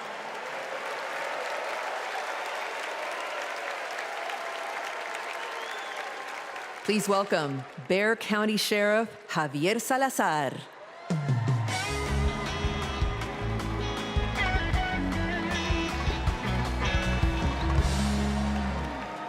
On the other side of the border, the traffickers, they pack migrants into 18-wheelers like cattle, 50, 100 at a time. Then they seal the doors. That's when the 911 calls come. We hear them, desperate, terrified, gasping for air. Now, sometimes we get there in time. Sometimes, despite our best efforts, we can't. When Donald Trump comes down to Texas, stands next to officers in uniforms just like mine, he's not there to help us. Don't think that, not for a second. He is a self-serving man.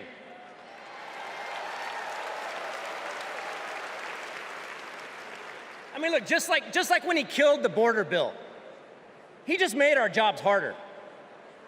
Now, Kamala, on the other hand, has been fighting border crime for years. She's gone down to Mexico and worked to stop the traffickers. And when the traffickers didn't stop, she put them in jail. Now, down in my neck of the woods, we call that fooling around and finding out.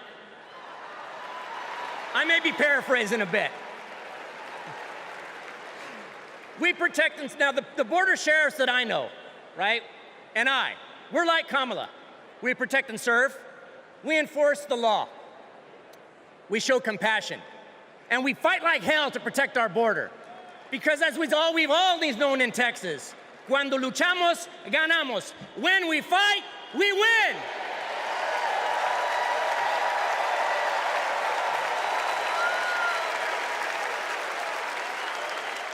Please welcome California Representative Pete Aguilar.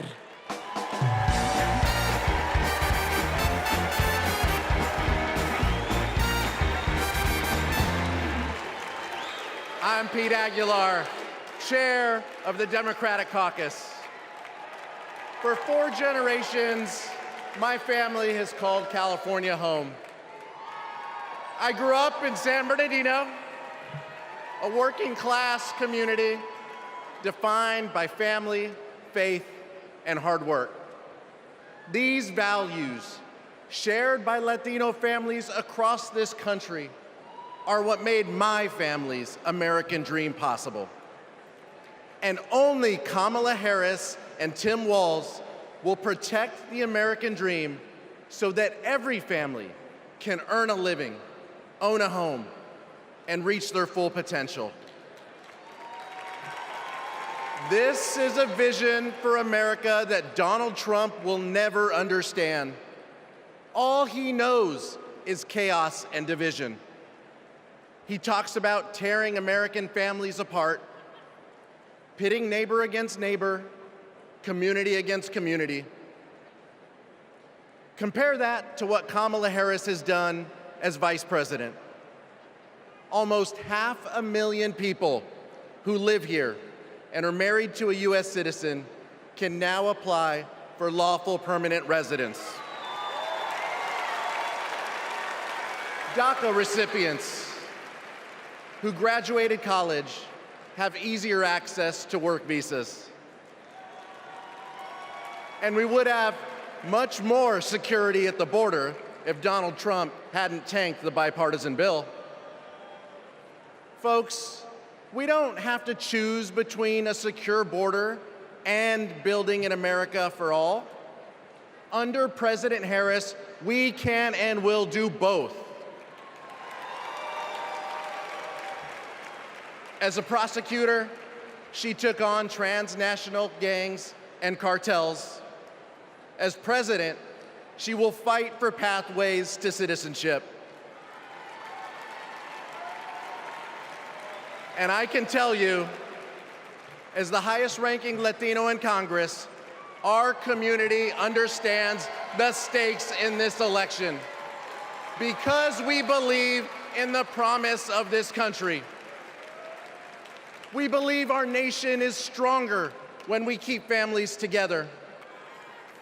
We believe our union is more perfect when dreamers become doctors, teachers, construction workers, and military service members.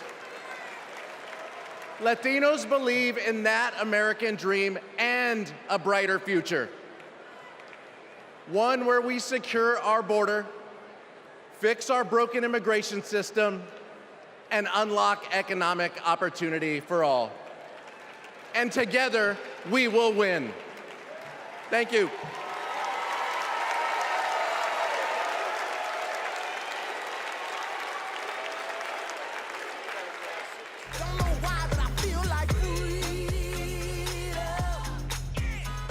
I'm a Filipino-Japanese DACA recipient. I am a third-year medical student, and I am a DACA recipient. Thanks to DACA, I've been able to open up my own business and represent clients as a lawyer. So many of my dreams came a little bit closer. It is disheartening to know that the court system may end DACA next year, and to also hear Donald Trump calling for mass deportations. It is time that we recognize dreamers for who they are.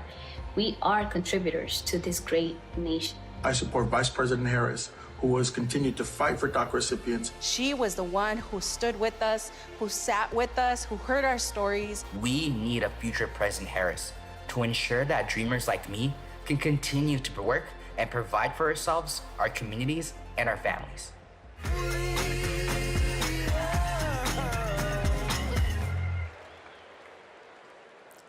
Please welcome United States Marine Corps veteran Carlos Eduardo Espina.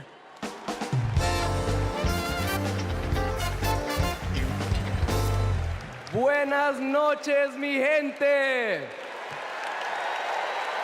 My name is Carlos Eduardo Espina. And if 2 decades ago, when my parents immigrated to College Station, Texas,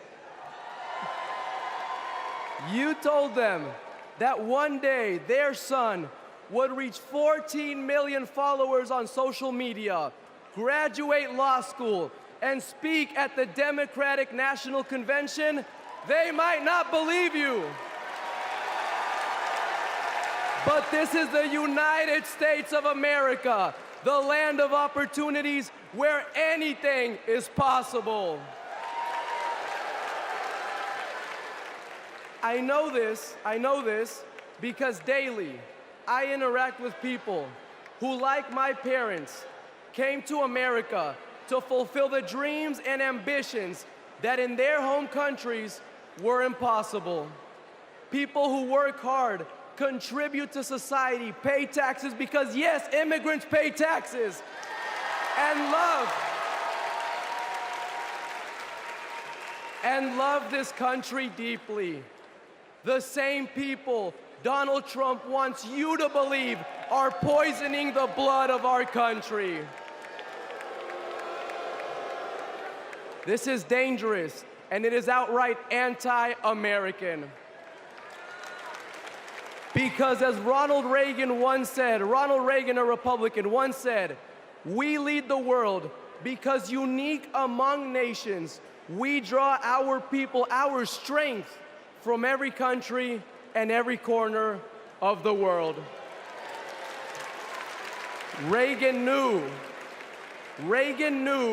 that welcoming immigrants is not a Democratic or a Republican value, it is an American value. To be pro-immigrant is to be pro-America. And that's why Kamala Harris understands this too. And that's why, once elected, she will reject hate and find solutions that make our nation stronger. So let's get her elected. Let's get her elected. And ensure that our country remains a beacon of freedom and opportunity for all. Thank you, God bless you, and God bless the great state of Texas.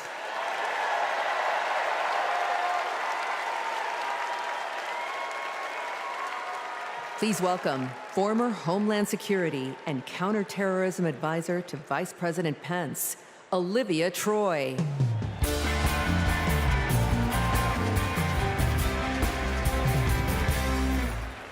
4 years ago, I resigned from the Trump administration.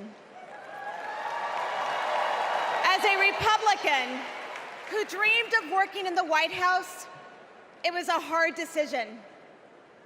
But as an American, it was the right one. I saw how Donald Trump undermined our intelligence community, our military leaders, and ultimately our democratic process. Now, he's doing it again, lying and laying the groundwork to undermine this election. It's his MO, to sow doubt and division. That's what Trump wants, because it's the only way he wins. And that's what our foreign adversaries want, because it's the only way they win. As a national security expert, y como latina, y hija de una inmigrante mexicana que realizó el sueño americano, being inside Trump's White House was terrifying. But what keeps me up at night is what'll happen if he gets back there. The guardrails are gone. The few adults in the room the first time resigned or were fired. I grew up in the kind of working family that Trump pretends to care about. Conservative, Catholic, Texan. July 4th was our most sacred holiday. Those values made me a Republican. And they're the same values that make me proud to support Kamala Harris. Not because we agree on every issue, but because we agree on the most important issue: protecting our freedom.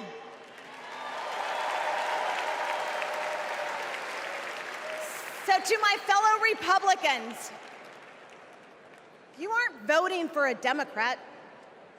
You're voting for democracy. You aren't betraying our party. You're standing up for our country. Thank you. Gracias.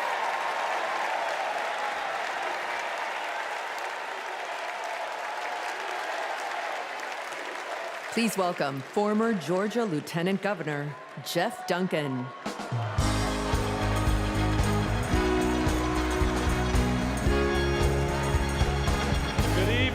Good evening. I bring greetings from the great state of Georgia. So let's get the hard part out of the way. I am a Republican. But tonight, I stand here as an American.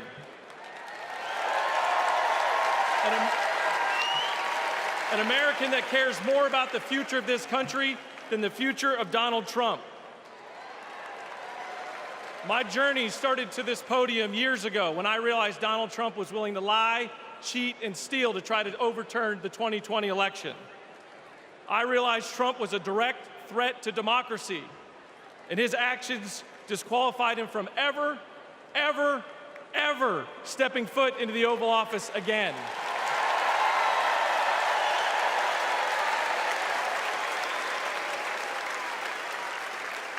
I could spend my time revving up this crowd, but I'm certain I don't have to talk anybody out of voting for Donald Trump here.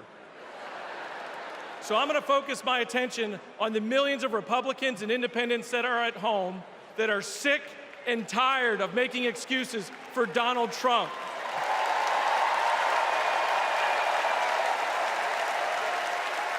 If Republicans are being intellectually honest with ourselves, our party is not civil or conservative.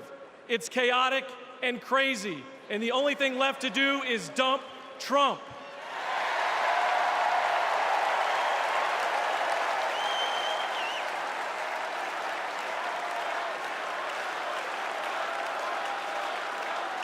These days, our party acts more like a cult worshiping a felonious thug. Look, you don't have to agree with every policy position of Kamala Harris. I don't.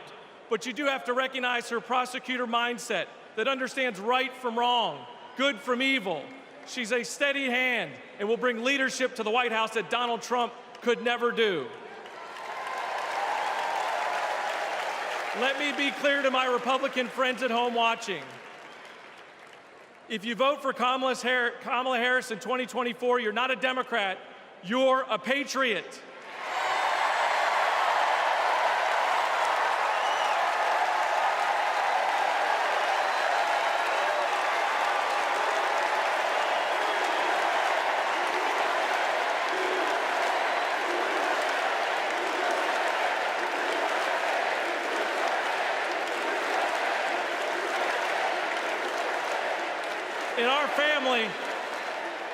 In our family, my wife Brooke and I are raising 3 boys, and we have a family motto.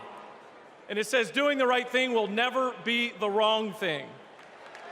During 2020, during the lowest of lows, when we had armed officers outside our house protecting us from other Republicans, Donald Trump had targeted us. My son came downstairs, and he handed me this coaster that I'd given him years before at a father-son retreat for our church. And he said, hey, Dad, doing the right thing will never be the wrong thing. Stay strong.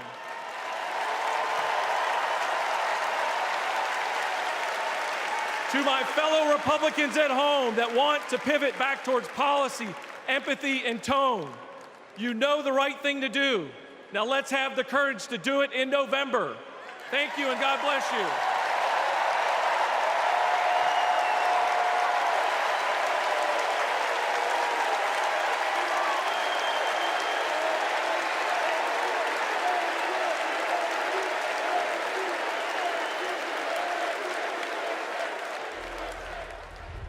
We will never give up. We will never concede. It doesn't happen. You don't concede when there's theft involved.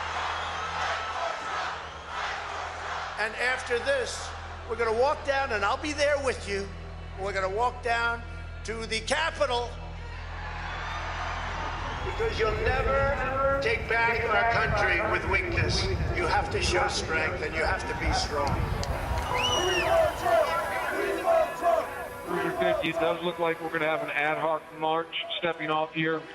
There's a crowd surge heading east. Mike Pence, I hope you're going to stand up for the good of our Constitution and for the good of our country.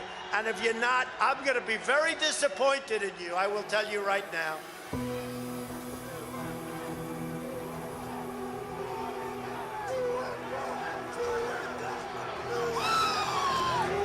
We're going to give riot warnings. This is the apparatus here. We're going to give riot warnings. We're going to try to get compliance, but this is now effectively a riot.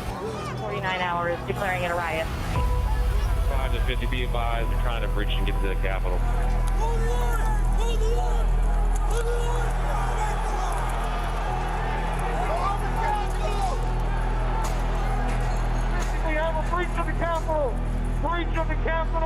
the upper level. Mike Pence didn't have the courage to do what should have been done to protect our country and our Constitution. Bring out Pence. Bring out Pence. Bring out Pence.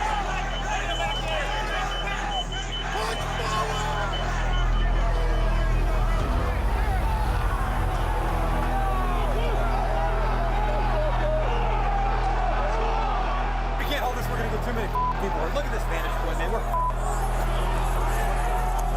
We're trying to hold the upper deck. We're trying to hold the upper deck down. We need an area for the House members. They're all walking over now through the tunnels. We need to move now. Copy. If we lose any more time, we may lose the ability to leave. So if we're going to leave, we need to do it now. We lost the line. We lost the line. All MPD, pull back. All MPD, pull back to the upper deck. ASAP. H208 with 4 members. The door's barricaded. There's people flooded the hallways outside. We have no way out. Officers still remaining on the House floor so we can secure the members on the other side. Copy. Officers down! Get them up! Get them up!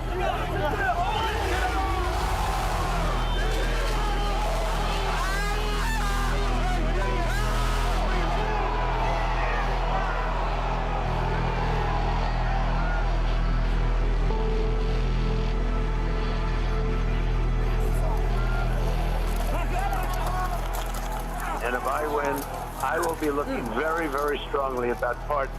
And I mean full pardons with an apology to many, an apology.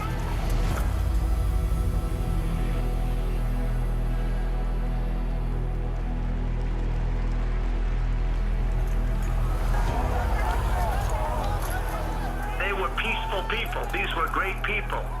The crowd was unbelievable. And I mentioned the word love, the love in the air. I've never seen anything like it.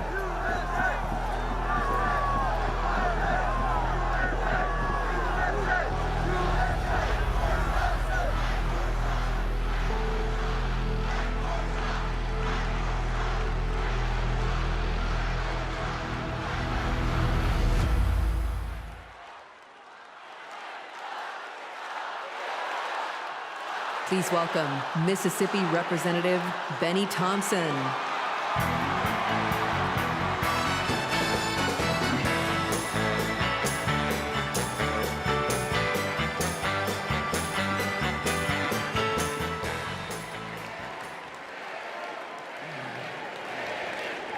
On January 6th, like most of my colleagues, I had one goal: to uphold the votes of the American people, the cornerstone of our American democracy.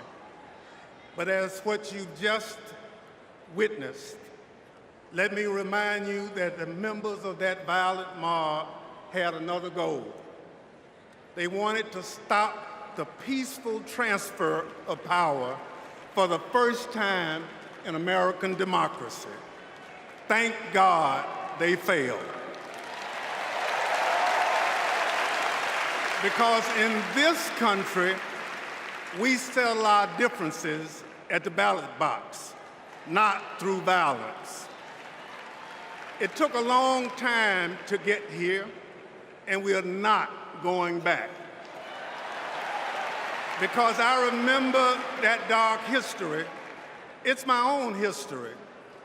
In this life, my father never cast a vote because of Jim Crow. So I dedicated my career to protecting the votes against violence and discrimination. You can imagine what I felt on January 6th when I saw with my own eyes those insurrectionists trying to take that away. They did it to rob millions of Americans of their votes. They did it because Donald Trump couldn't handle losing. He lied about the election fraud. He called his conspiracy-led mob to Washington. He would rather subvert democracy than submit to it. Now, he's plotting again. His campaign proclaims that elections won't end until the moment of inauguration. We will win or it was rigged. We win or else. This is Donald Trump's America. Elections are about choice. Choose democracy, not political violence. Choose the America we've always taught our children to love. Choose Kamala Harris.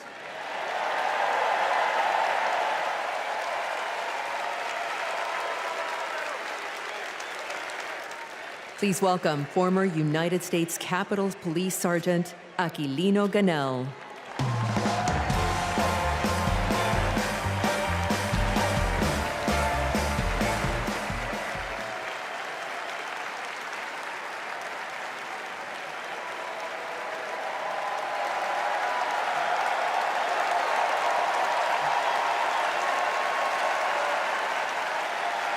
Thank you. Thank you.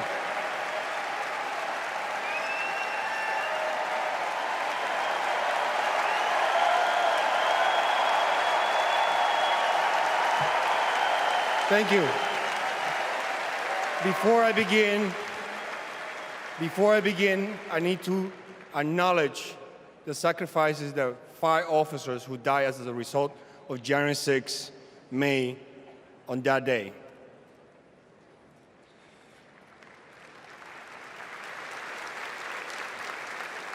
My name is Aquilino Ganell. I immigrated to the U.S. from the Dominican Republic when I was 12. I became an American citizen. I was a sergeant in the U.S. Army and a Capitol Police officer. I had seen violence while serving in Iraq, but nothing prepared me for January 6. We officers risked everything to protect innocent people. We were beaten and blinded. I was assaulted with a pole attached to the American flag. President Trump summoned our attackers and sided with them. He betrayed us. When I joined the Army and Capitol Police, I took an oath to defend the Constitution. I did so with duty in my soul, and I still feel it. To Donald Trump, I ask, why don't you?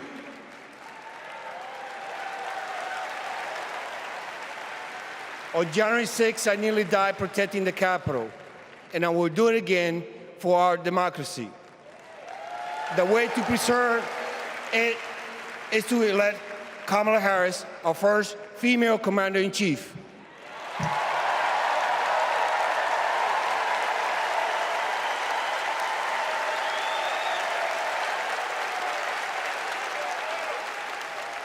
Please welcome New Jersey Representative Andy Kim.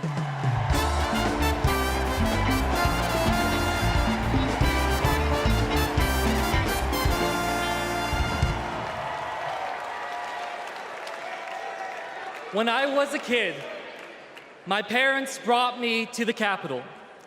They taught me that it's sacred ground, a symbol of our democracy. When I got to Congress, I was excited to bring my little boys to the same beautiful building.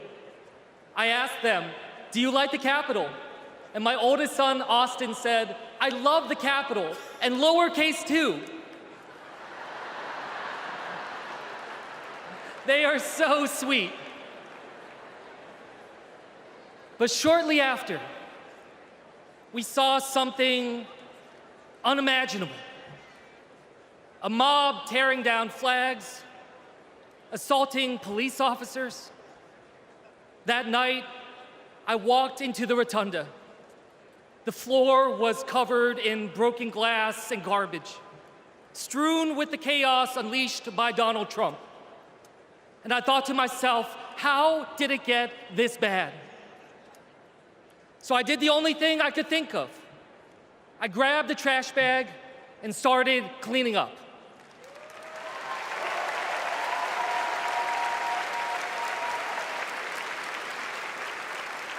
What I learned on January 6th is that all of us are caretakers for our great republic. We can heal this country, but only if we try. Many of you are doing your part through your voices and your votes. Always remember, this chaos that we see, it doesn't have to be this way. As a father, I refuse to believe that our kids are doomed to grow up in a broken America. There is a hunger right now in this country for a new generation of leadership to step up. Let's choose Kamala Harris and Tim Walz. Let's do this for our kids and our grandkids. Thank you.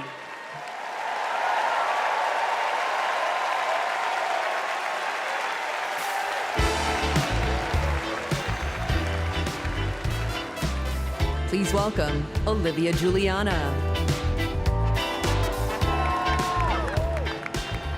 Hello from a proud Texas Democrat. This November, I'll cast my first vote in a presidential election ever.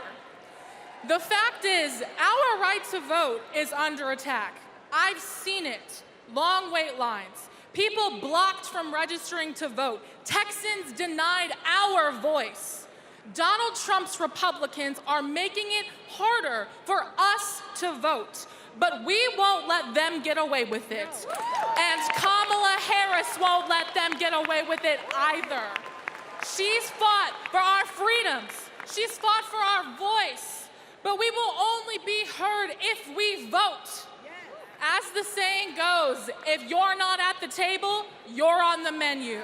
So Gen Z, let's take our seat in our democracy and cast our ballots this November for Kamala Harris and Tim Walz. And now, ladies and gentlemen, American icon Stevie Wonder.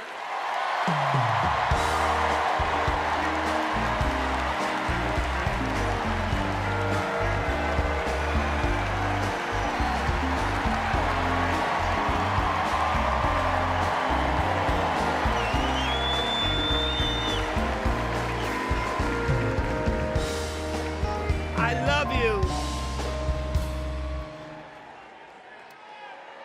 I just want to say, I love you. I love you.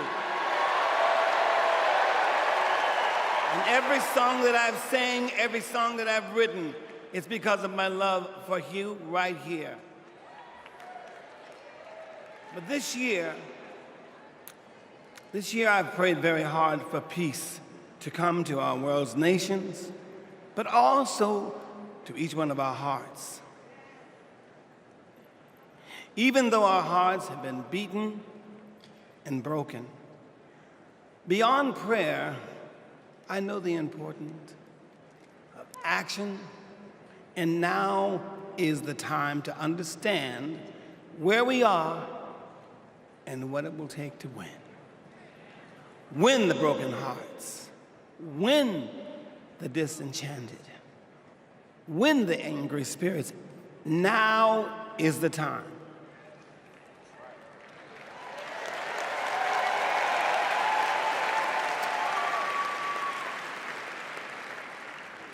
This is the moment to remember when you tell your children where you were and what you did. As we stand between history's pain and tomorrow's promises, we must choose courage over complacency.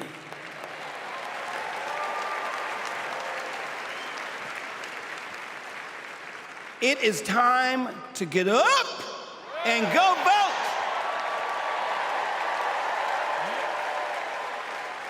Listen, the choice is clear, clearer than anyone else is saying. Did you hear me? Clearer than anyone else is saying. You feel me? Yeah. We need to choose joy over anger,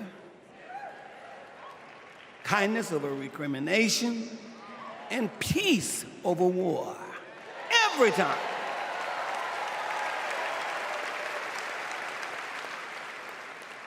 We must choose to be above the ugly words, the hateful anger, and the division those words and anger create. We must keep on keeping on until we truly are a united people of these United States. And then we will reach our higher ground. Are y'all ready? Are y'all ready to reach your higher ground? Are you ready to reach our higher ground? Tell me. I want to hear you again. Are you ready? Are we ready? Because you know we need Kamala Harris. Yes, we do. And we need a great man, as we do have, as a future vice president. You know that. So you know what? I'm depending on you to do, as Spike Lee would say, the right thing. Are y'all ready? Are y'all ready? Are you ready? Mowski, are you ready? I'm ready, Steve. Dancers, are you ready? All right, we need everybody. Clap your hands like this. Everybody clap your hands. Clap, clap, clap, clap. Now somebody scream.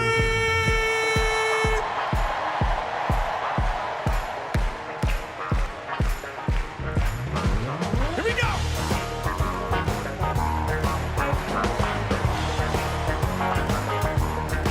Are y'all ready? Oh, you're gonna have to get louder than that. I want y'all to sing it with me. Come on. People. You sing. Keep on lying. Soldiers. Y'all say keep on one. Yeah. Whoa. Keep on turning. 'Cause it won't be too long. Are y'all with me?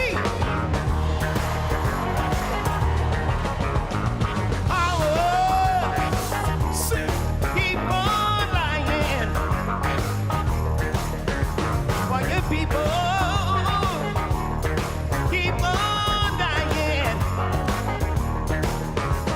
Whoa. Keep on turning. 'Cause it won't be too long. Oh, yeah. Sometimes when you let me try it again, it's the last time I'll ever hold it. So when I know my man, I'm gonna keep on trying till I meet my higher ground.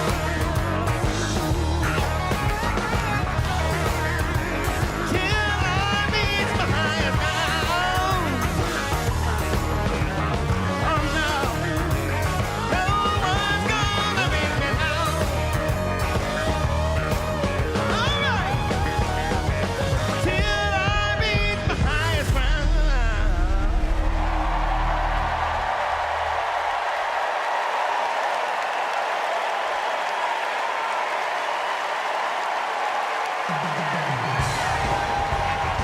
Somebody scream.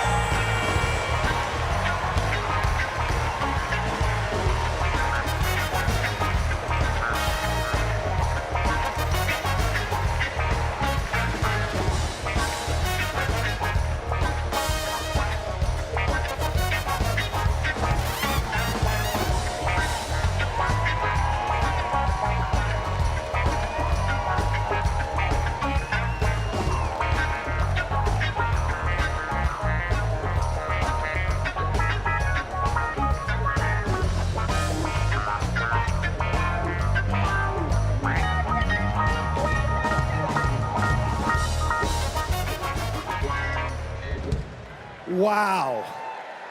Wow. Wow. I couldn't see the rest of y'all, but from back, Nebraska was getting down. Stevie's song is powerful, but so was his words. He said courage over complacency. He gave us a call in his remarks.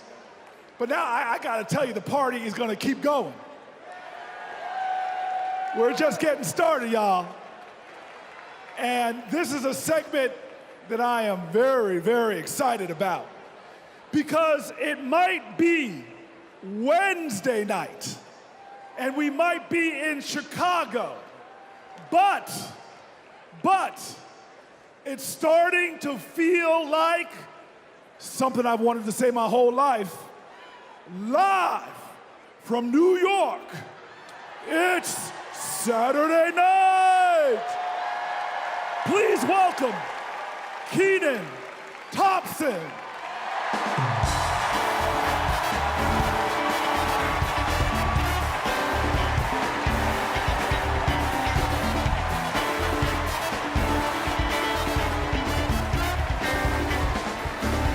All right. What's up, DNC? All right. Y'all remember this big old book from before? When Colorado Governor Jared Polis ripped a page out of it?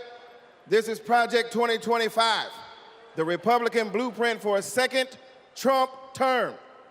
It is boo.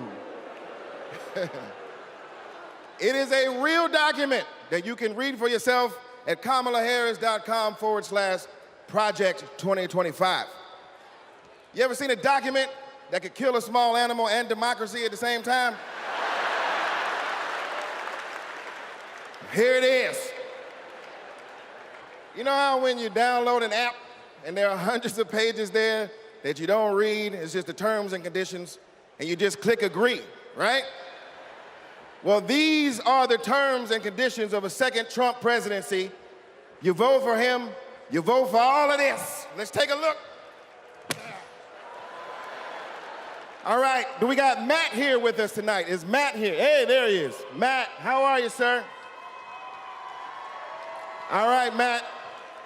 Now, Matt, I understand that you work as an AV tech in Nevada, and you make a decent hourly wage, is that right? Oh, I don't know if we can hear Matt. Can we hear Matt? So who's gonna fix it? Keep speaking, Matt, till we can hear you. Okay, that's good. I guess we're gonna move on from Matt. And this is Becky. Becky, can we hear you? Hi, Kenan. It's great to be here. Thank you. All right, good. Now, Becky, you're married, correct? I am. Me and my wife have been together for about 8 years. Oh, that's amazing. Very, very cute. Thanks. But I have got some bad news for you. I hate that. On page 584, Project 2025 calls for the elimination of protections for LGBTQ plus Americans.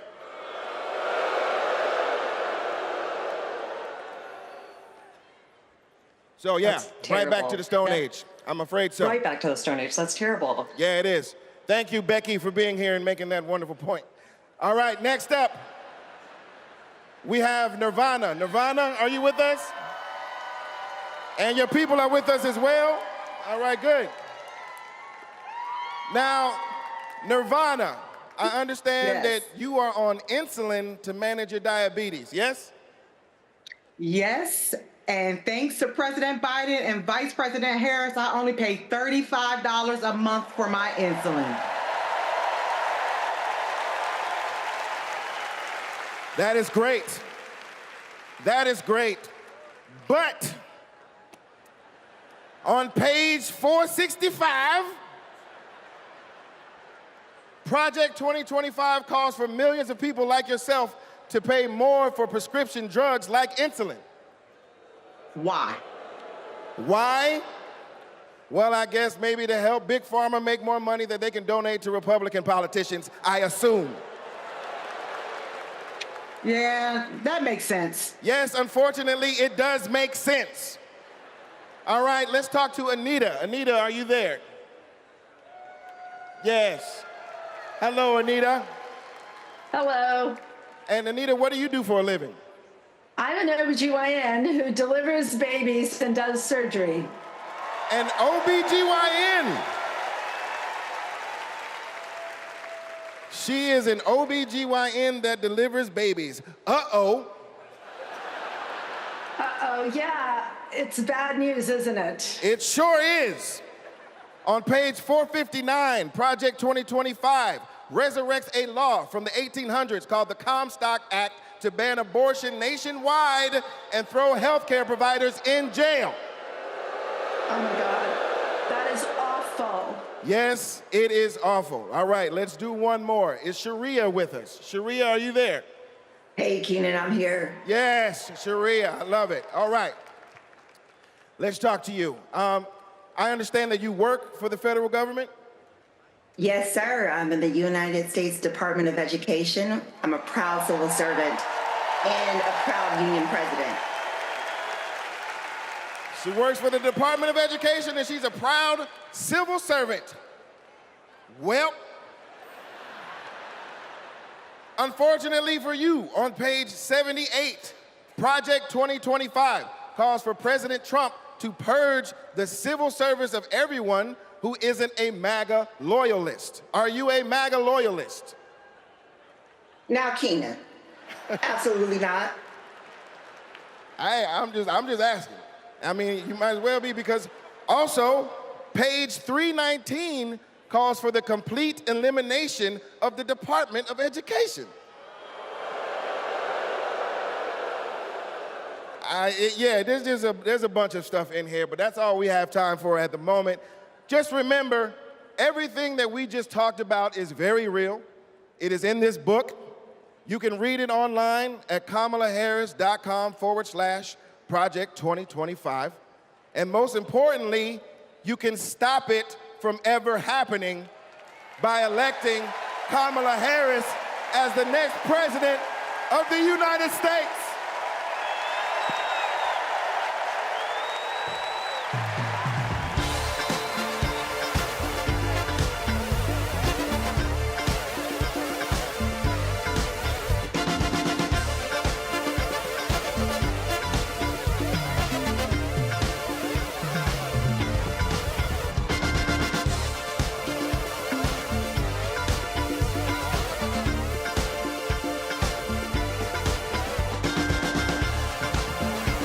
Please welcome award-winning producer and writer, Mindy Kaling.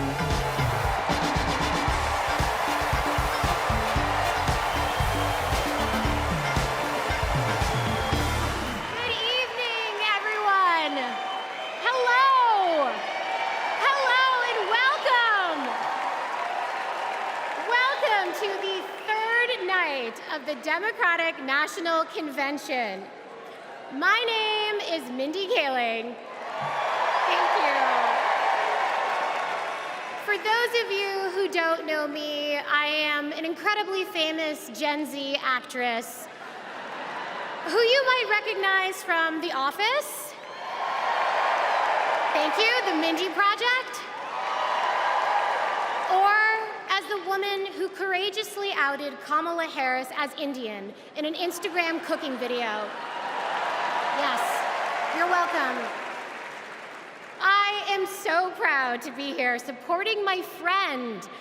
But the real reason I am here is that deep down, I truly believe that as a woman of color and as a single mother of 3, it is incredibly important that I be appointed ambassador to Italy.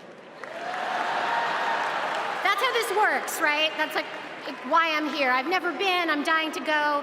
And guys, I just really need a break. I know it's not the priority tonight, but just think about it. I am actually here because I have known the Vice President for a long time, and I want to tell you a story about one of the first times I ever met her. She wasn't Madam Vice President then. She was my senator, and we were filming a video where she came to my home to cook dosas, a South Indian dish. Yes. It's not every day that a senator comes over, and I was pretty nervous. But when she arrived, we immediately hit it off. We talked about the love we have for our moms, who had both passed away from cancer. Both of our mothers were immigrants from India who came to America and committed their lives to serving others. My mother, Swati, became an OBGYN. Thank you. Kamala's mother, Shyamala, became a scientist with a PhD who dedicated her life to trying to find a cure for cancer.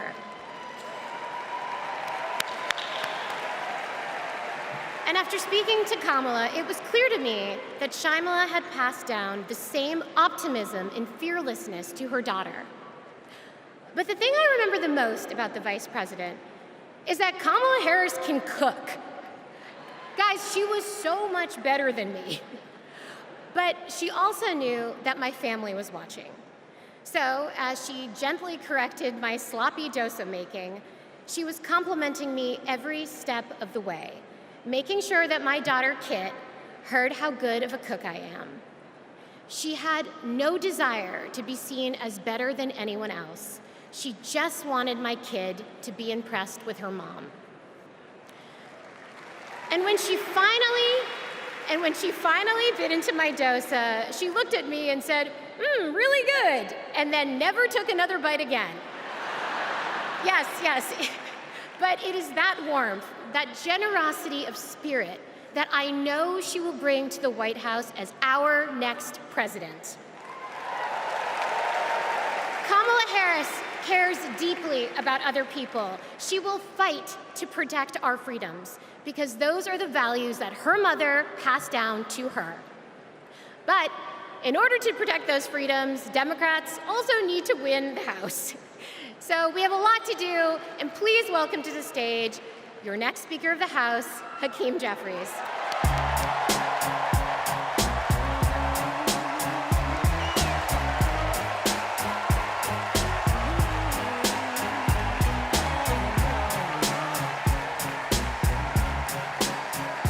Good evening, Democrats. It's a high honor and a distinct privilege as a Brooklynite, New Yorker, and as an American to stand before you today and unequivocally express my support for Kamala Harris and Tim Walz to be the next president and vice president of the United States of America. Over the last few years, House Democrats have been hard at work, and we could not have asked for a better leader to partner with than President Joseph Robinette Biden, who will go down as one of the most consequential presidents of all time. Last month, President Biden selflessly passed the torch to Vice President Kamala Harris, who is ready, willing, and able to fight for the people. Kamala Harris is a courageous leader, a compassionate leader, and a common sense leader who will deliver real results for everyday Americans. Kamala Harris is fighting for our freedom. Kamala Harris is fighting for our families. Kamala Harris is fighting for our future. Together, let's make Kamala Harris the 47th President of the United States of America.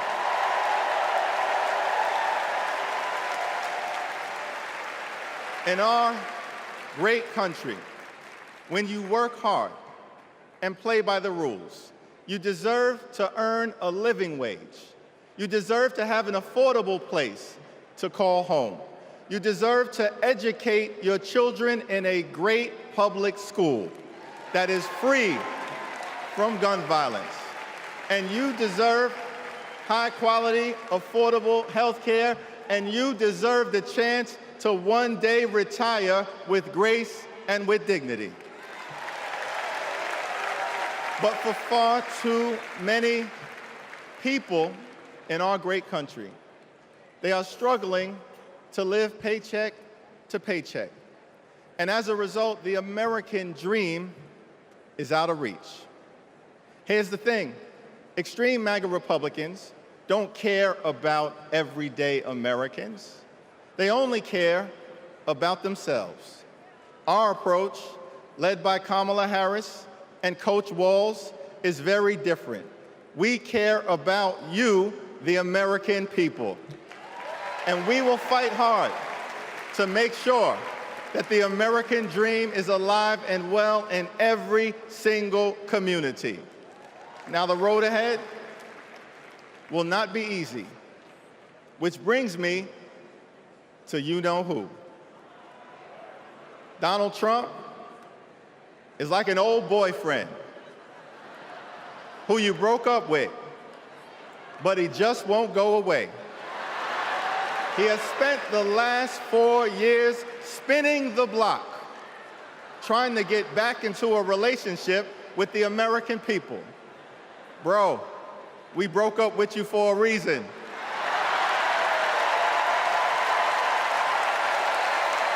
Trump was the mastermind of the GOP tax scam, where 83% of the benefits went to the wealthiest 1% in America. Trump failed our country during the COVID-19 pandemic.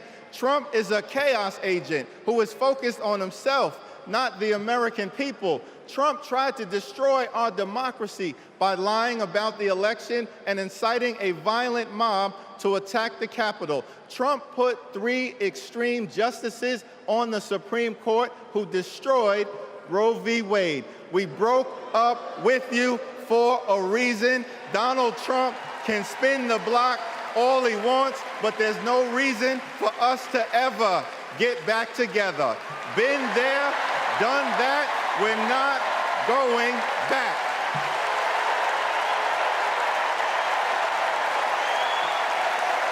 Kamala Harris and House Democrats will always put people over politics. Kamala Harris and House Democrats will lower costs and grow the middle class. Kamala Harris and House Democrats will fix our broken immigration system and secure the border. Kamala Harris and House Democrats will strengthen the relationship between the police and the community. Kamala Harris and House Democrats will continue to combat the climate crisis with the fierce urgency of now.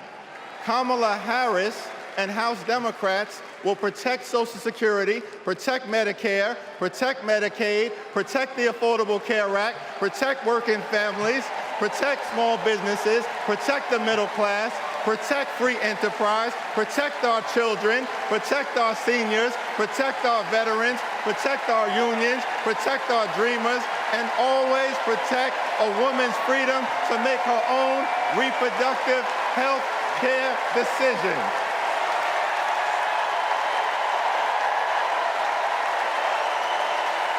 The extreme MAGA Republicans want to divide us. But the Constitution promises equal protection under the law. We are one nation, under God, indivisible, with liberty and justice for all. Together,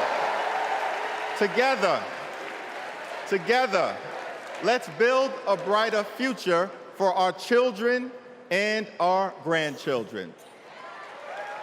In the Old Testament, book of Psalms, the scripture tells us that weeping may endure during the long night, but joy will come in the morning. Here's how we do it. Strategize on Sunday. Meet the moment on Monday. Take it to them on Tuesday. Work it out on Wednesday. Thank the Lord on Thursday. Fight the power on Friday. Set it off on Saturday. Get a few hours of sleep, wake up the next day, and do it all over again until joy comes in the morning.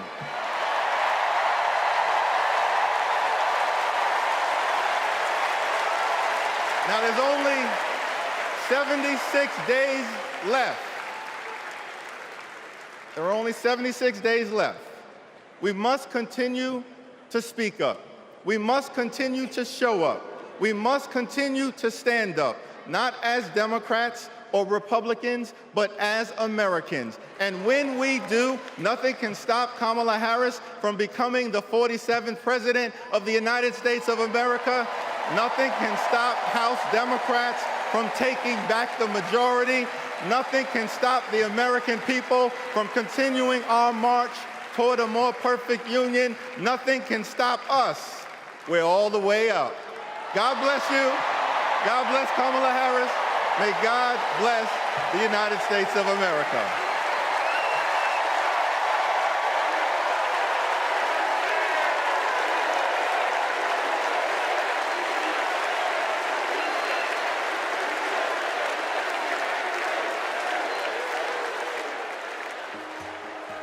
You want to go outside today? Yeah. Want to go put your shoes on? Yes. Let's go outside. Ruby is 2 years old. I'm starting to think, will she be an iron worker like her dad? I hate to break it to you, but I'm not a billionaire. Donald Trump talked a big game about bringing jobs back to America, but it was all talk, like Foxconn. This is the 8th wonder of the world. Foxconn, by most estimates, has not even come close to meeting expectations. This whole project was a scam. He is not looking out for the residents. He's looking out for himself. You know what Trump delivered? $2 trillion in tax cuts focused on his billionaire buddies and big corporations. You know, you're rich as hell. It makes me angry. Billionaires don't pay their share of the load. And he wants to do that again. Trump talked a massive game about infrastructure. What a joke. We call it Infrastructure Week. Infrastructure is the easiest of all. We're going to get this infrastructure going. Trump was too incompetent to get it done. Who's he looking out for? Not us, not my family. You know who got it done? Joe Biden and Kamala Harris. Biggest infrastructure package in history. Infrastructure is just a fancy word for jobs. Not just union workers, but for everyone. Small businesses are booming. Communities are starting to thrive again. I wish it was faster, but prices are easing. Kamala Harris helped deliver the largest job growth in American history. Wages are higher. Manufacturing is booming. We're building roads, bridges, airports again. That's a fact. And we have healthcare. When our middle class is strong, America is strong. Kamala's goal is to rebuild the middle class for families like mine.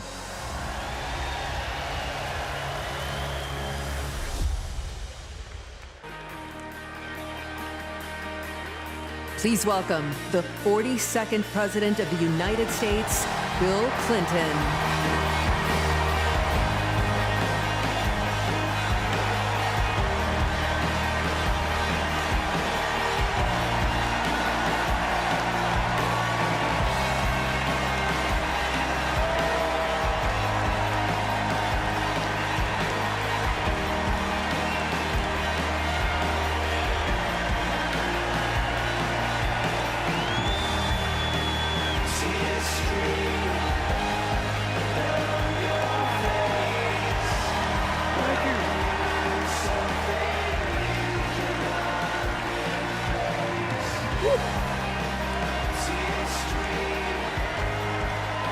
Thank you.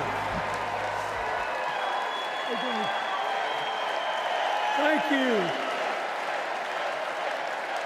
Whoa.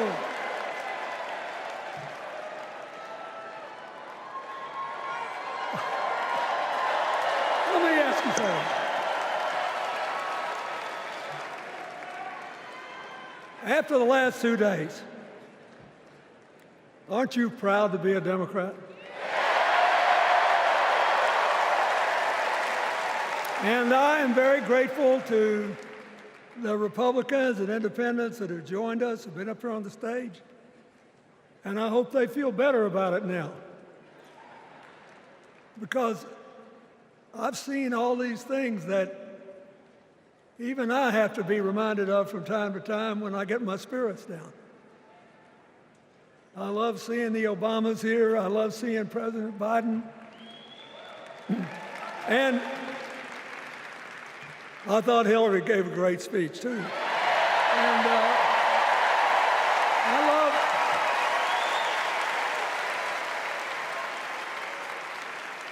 But I love seeing all these young leaders.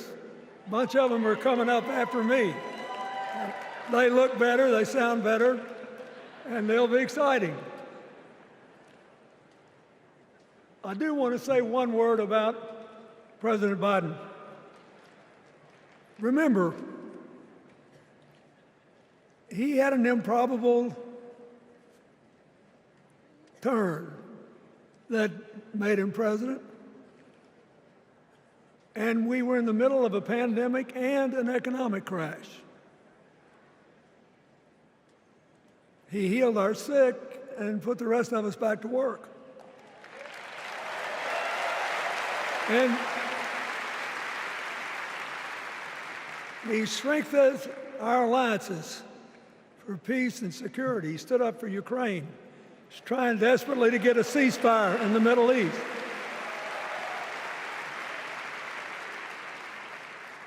And then he did something that's really hard for a politician to do. He voluntarily gave up political power. And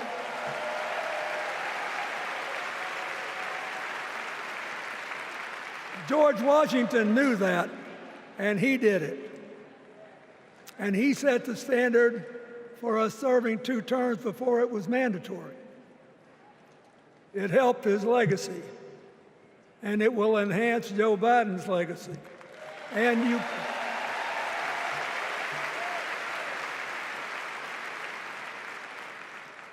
it's a stark contrast to what goes on in the other party. So I want to thank him for his courage, compassion, his class, his service, his sacrifice.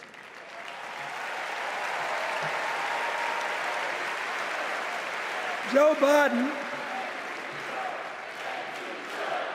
thank you. And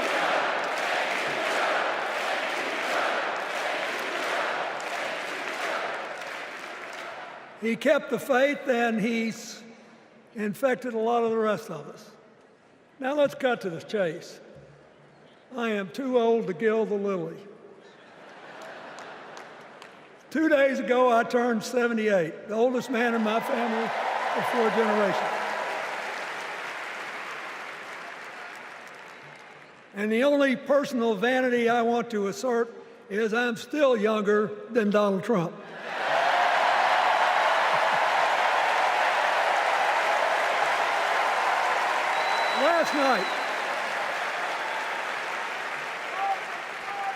Last night, in what I thought was a very moving series of episodes, we nominated Kamala Harris and Tim Walz.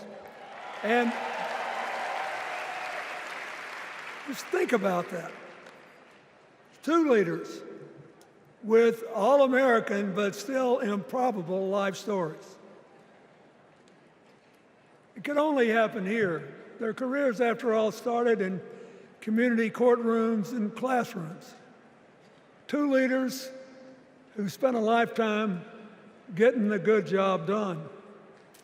Now, one of the things that I've noticed over my increasingly long life is that a presidential election is unique in several ways. First of all, it's the greatest job interview for the greatest job in the world. Secondly, the Constitution says we, the people, get to do the hiring. And the third thing is that every 4 years, we get to change the requirements for the job. So here's what I'm thinking, because I try to apply this in every election. Will this president take us backward or forward? Will this president give our kids a brighter future? Depends. Will this president bring us together or tear us apart? Will the president increase the peace, security, and stability and freedom that we enjoy and extend it to others as we can. We, the people, we have to make a decision about these kind of questions. And every 4 years, it's a little different because the people come at the candidates, and they say, as they're saying now, here are our problems, solve them. Here are our opportunities, seize them. Here are our fears, ease them. Here are our dreams, help them come true.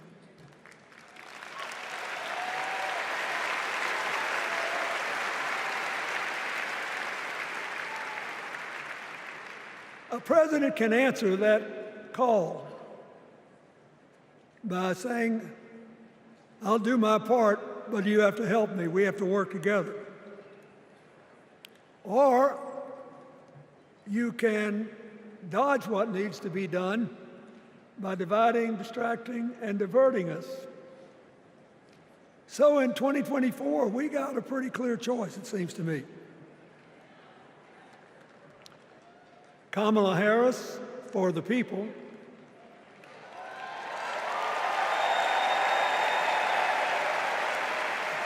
and the other guy who's proved even more than the first go-around that he's about me, myself, and I. I know which one I like better for our country.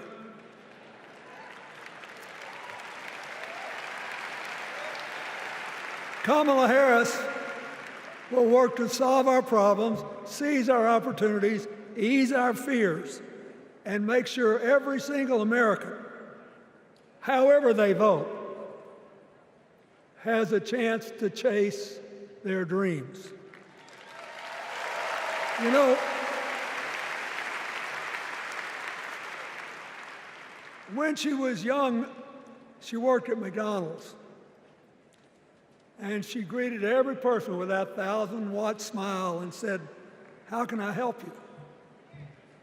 Now she's at the pinnacle of power, and she's still asking, "How can I help you?"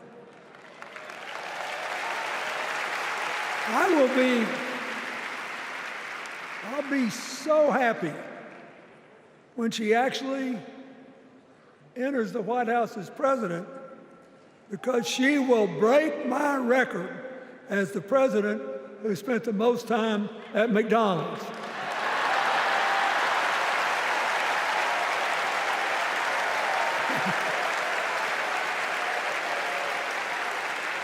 Now,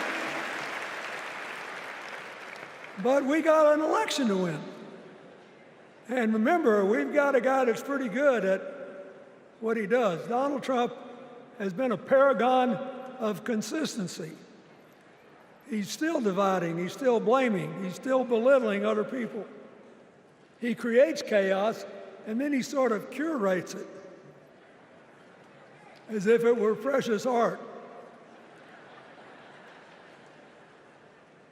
Let me say, not a single day goes by, even though I've been gone for well over 23 years from the White House, not a day goes by that I don't thank the Lord for the chance I had to serve and what it meant. And one of the reasons, thank you. Wait.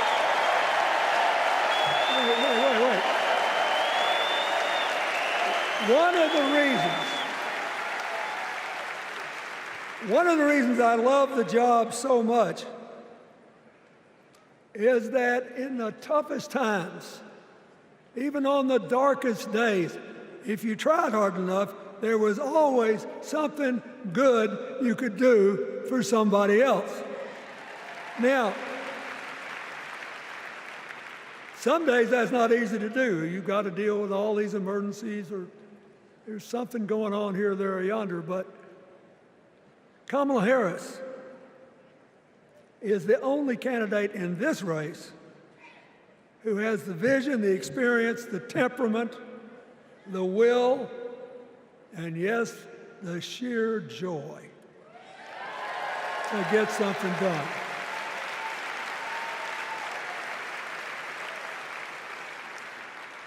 I mean, look, what does her opponent do with his voice? He mostly talks about himself, right? So the next time you hear him, don't count the lies. Count the eyes.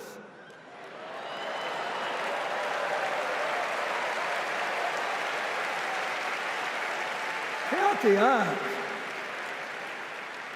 His vendettas, his vengeance, his complaints, his conspiracies.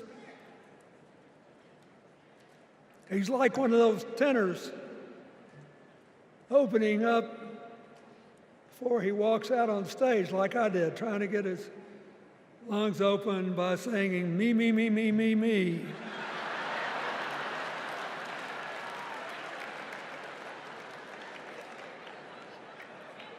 When Kamala Harris is president, every day will begin with you, you, you, you.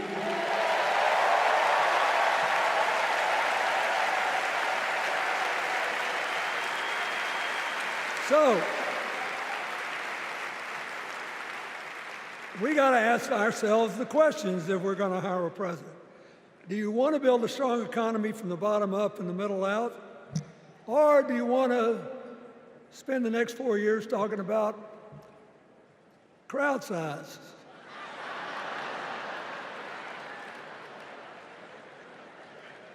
You're going to have a hard time believing this, but so help me, I triple-checked it. Since the end of the Cold War in 1989, America has created about 51 million new jobs. I swear I checked this 3 times. Even I couldn't believe it. What's the score? Democrats 50, Republicans 1.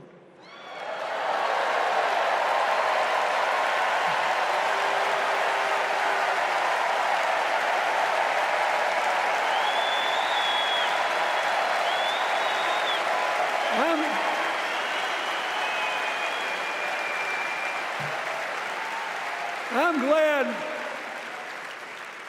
that we've got a championship-winning coach on our team.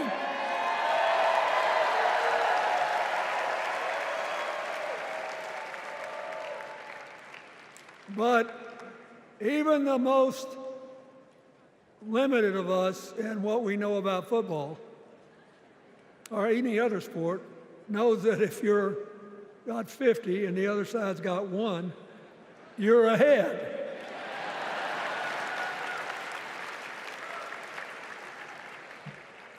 What about affordable housing? It's a terrible problem in America now. We need more. And affordable health care. That's why the Democrats put a limit on monthly payments for insulin and a $2,000 a year out-of-pocket limit, and are trying to cover more drugs by bargaining for prices. We need more financing for small businesses. We need still to strengthen our alliances. I almost croaked in the first debate of this election season when President Trump said nobody respected America anymore like they did when he was president. Wait. And with a straight face. Look, you got to give him, he's a good actor. With a straight face, he cited as evidence of the respect that existed for us when he was there the presidents of North Korea and Russia.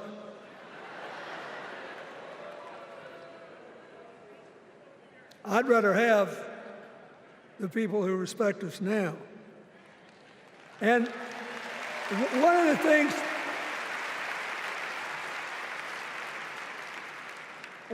is when you send a signal to the other countries, you want them to know whether they agree with you or not, at least that you're on the level, that here's where you are and what you believe.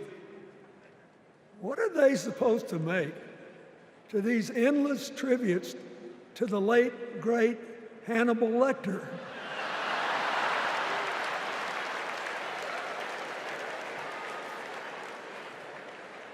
I mean, President Obama once gave me the great honor of saying I was the explainer-in-chief. Folks, I thought and thought about it, and I don't know what to say.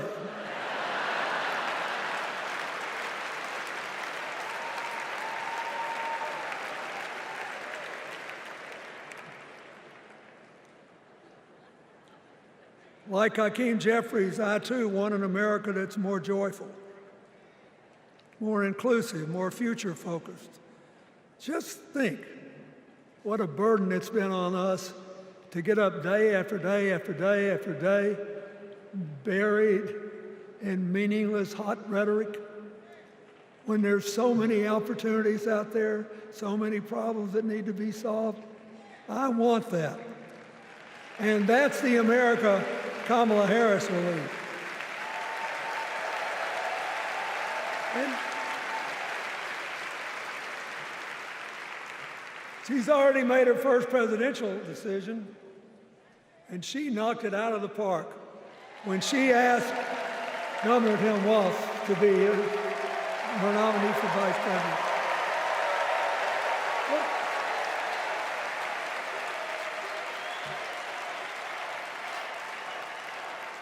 As they used to say when I was a young man growing up in Arkansas, you do not have to be all broke out with brilliance. You just look at Tim Walz, listen to him, follow his record as a teacher, as a coach, in the National Guard,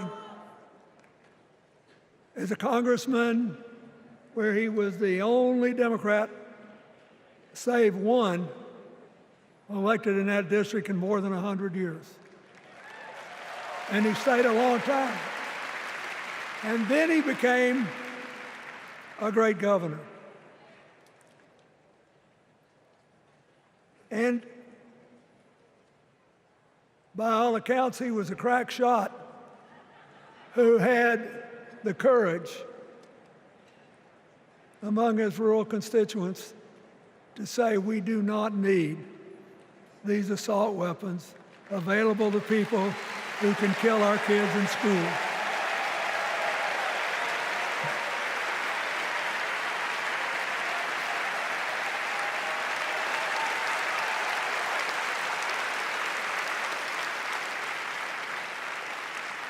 So, armed with her first decision, Kamala Harris confronts an interesting dilemma. We're going to walk out of here feeling pretty good, I think. We've got energy, we are happy, we feel like a load's off our shoulders.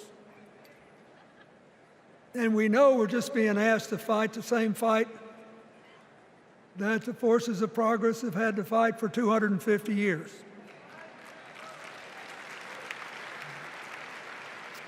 In the face of stiff and often violent opposition, we have to find a way to go forward together, where we the people make our union more perfect. So, that's a good thing. How could we possibly lose? Kamala Harris has fought for kids her whole life that were left out and left behind. She's taken on gangs trafficking across the border. She's fought to protect the rights of homeowners. She's been our leader in the fight for reproductive freedoms, and we know a majority of the American people are with us on that.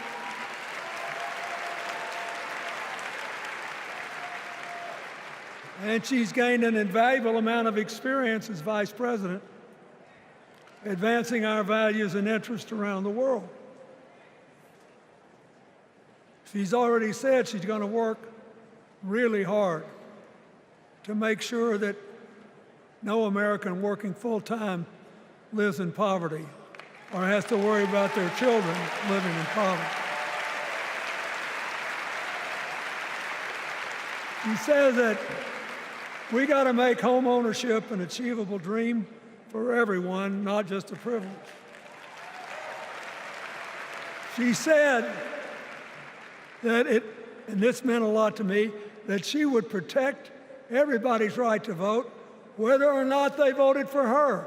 They were citizens and they deserve the right to vote.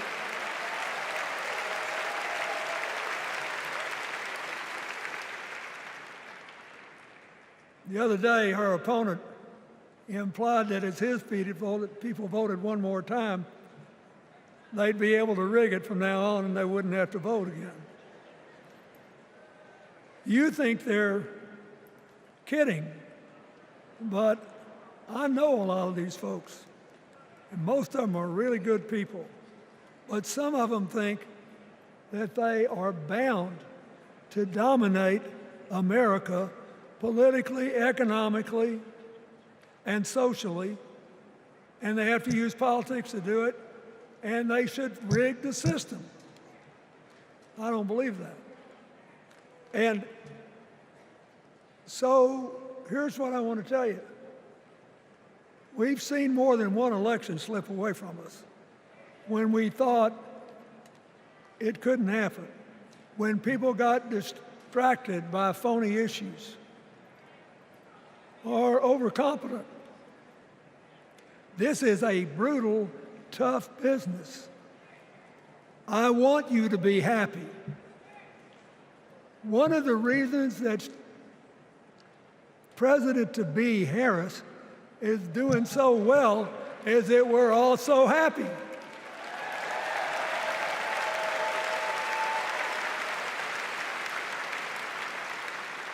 But you should never underestimate your adversary. And these people are really good at distracting us, at triggering doubt, at triggering buyer's remorse. As the Obama said so eloquently last night, they are human, you know. They're bound to make a mistake now and then. We got to be tough. And so, as somebody who spends a lot of time in small towns and rural areas in New York and Arkansas and other places, I urge you to talk to all your neighbors. I urge you to meet people where they are. I urge you not to demean them, but not to pretend you don't disagree with them if you do. Treat them with respect, just the way you'd like them to treat you.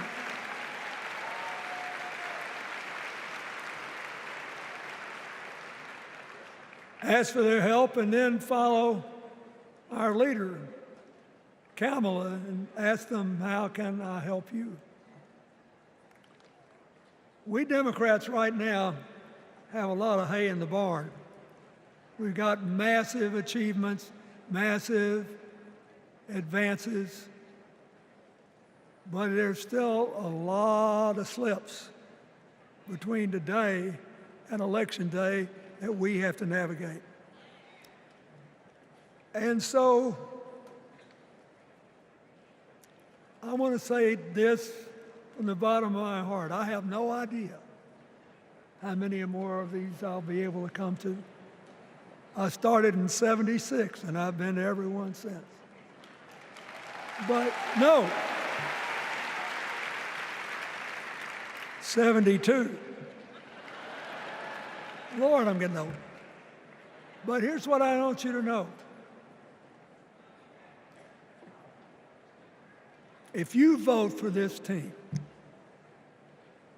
if you can get them elected and let them bring in this breath of fresh air, You will be proud of it for the rest of your life. Your children will be proud of it. Your grandchildren will be proud of it.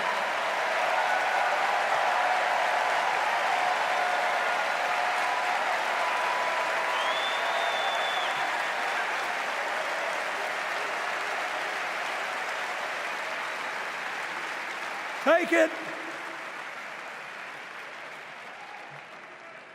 from a man who once had the honor to be called in this convention the man from hope. We need Kamala Harris, the president of joy, to lead us. So,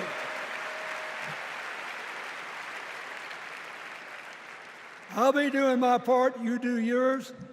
I'll see you when we're making a real joyful noise when the votes are counted. God bless you, and God bless America.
From my home state, Massachusetts.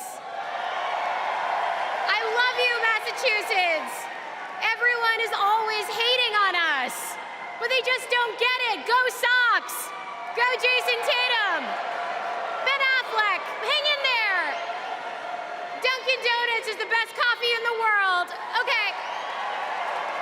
Our next speaker needs no introduction. She was the first woman to ever serve as Speaker of the House. Yes, you know what's coming. This woman was doing Brat before Brat was Brat. The mother of dragons. Please welcome Nancy Pelosi.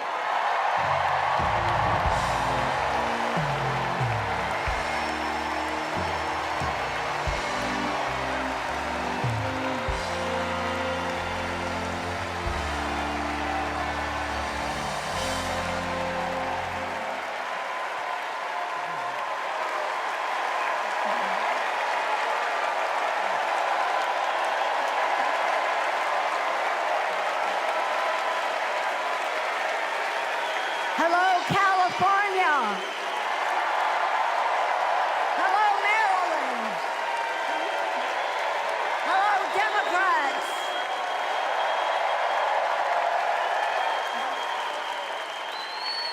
On January 20th, 2021, with the inauguration of Joe Biden and Kamala Harris, we established one of the most successful presidencies of modern times.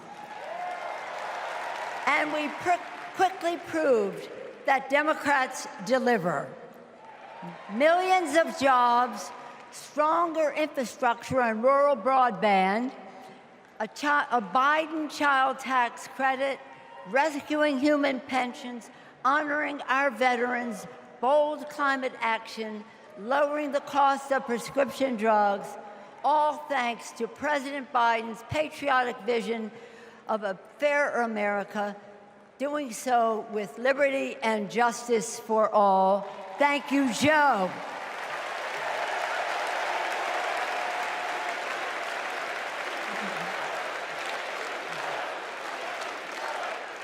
And I know that Vice President Harris is ready to take us to new heights.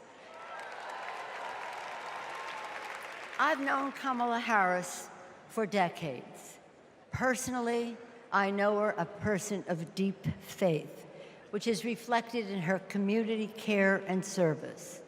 Officially, she is a leader of strength and wisdom and eloquence on policy, most recently demonstrated fighting for women's right to choose. Politically, she is astute and strategic in winning difficult elections, quickly securing the nomination with dignity and grace, and choosing Tim Walz as our vice president. I had the honor of serving with Tim for 12 years in the Congress. He united Democrats, Republicans, and independents to turn a red district blue. He showed courage when he came to Congress in voting for the Affordable Care Act, meeting the needs of his constituents despite Republicans' lies and misrepresentation. When he went home, won the election, he returned to Congress. He fought for our Americans' heroes as the Democratic leader of the Veterans Affairs Committee. Thank you, Tim.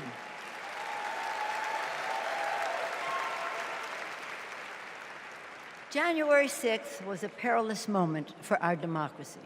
Never before had a president of the United States so brazenly assaulted the bedrock of our democracy, so gleefully embraced political violence, so willfully betrayed his oath of office. Let us not forget who assaulted democracy on January 6th. He did. But let us not forget who saved democracy that day. We did. And thank God we had a Democratic House of Representatives then. We returned to the Capitol that very same night. We insisted on certifying the election results on the floors of the House and the Senate. And we demonstrated to America and to the world that American democracy prevailed.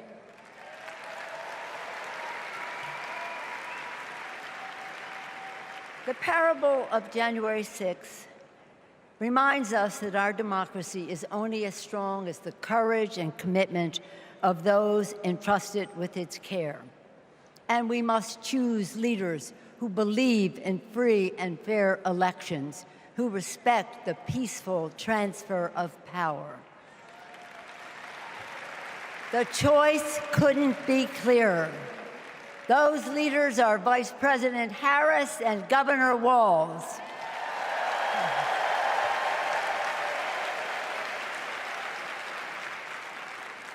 When the sun rose on January 7th, as our national anthem declares, we gave proof through the night that our flag was still there.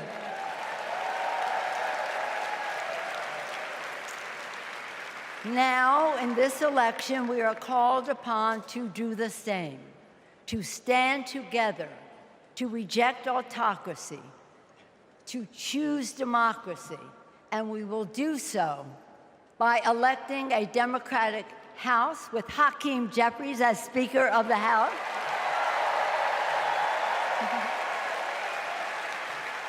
electing a Democratic Senate, electing Tim Walz as Vice President of the United States,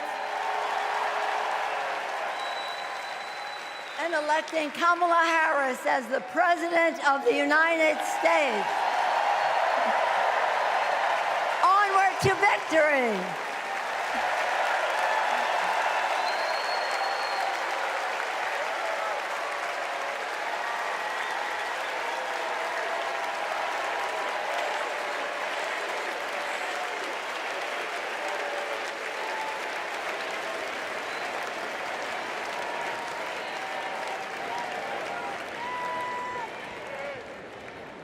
Please welcome Alexander Hudlin, Jasper Emhoff, and Arden Emhoff.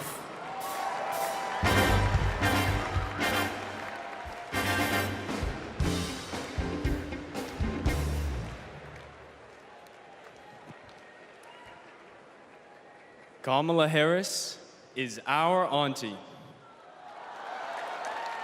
She'll be a president who cares for all of us. She'll lift us up. In 2016, we celebrated Auntie's Senate win. We saw Trump winning.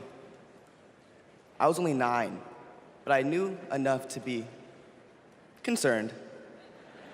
Auntie said, "Do you know what superheroes do? They fight back. And we will too." She will make time for what matters. You know, no one is busier than my auntie, but she always makes time for family. From moments as simple as cooking and sharing a meal, to exchanging stories and jokes. Auntie taught me about being present in what's important, and I know that's how she'll lead. She'll treat everyone with respect. Even as a kid, Auntie made me feel that I was seen, that my words are important, that I am important and loved. I know she'll value others' perspectives, no matter their age or their background. Auntie, we love you. We're so proud of you. And most importantly, you're a baller. And as you'd say, let's win this thing. Let's win this thing.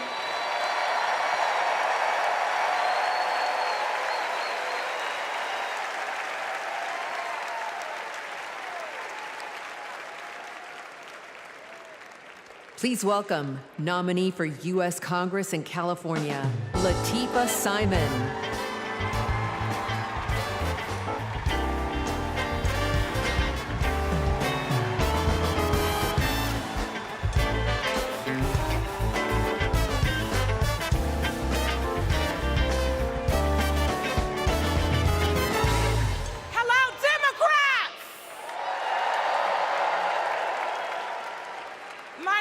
Latifah Simon, and I am running for Congress. And I'm here tonight to tell you all about the Kamala Harris that I know. I'm gonna tell you.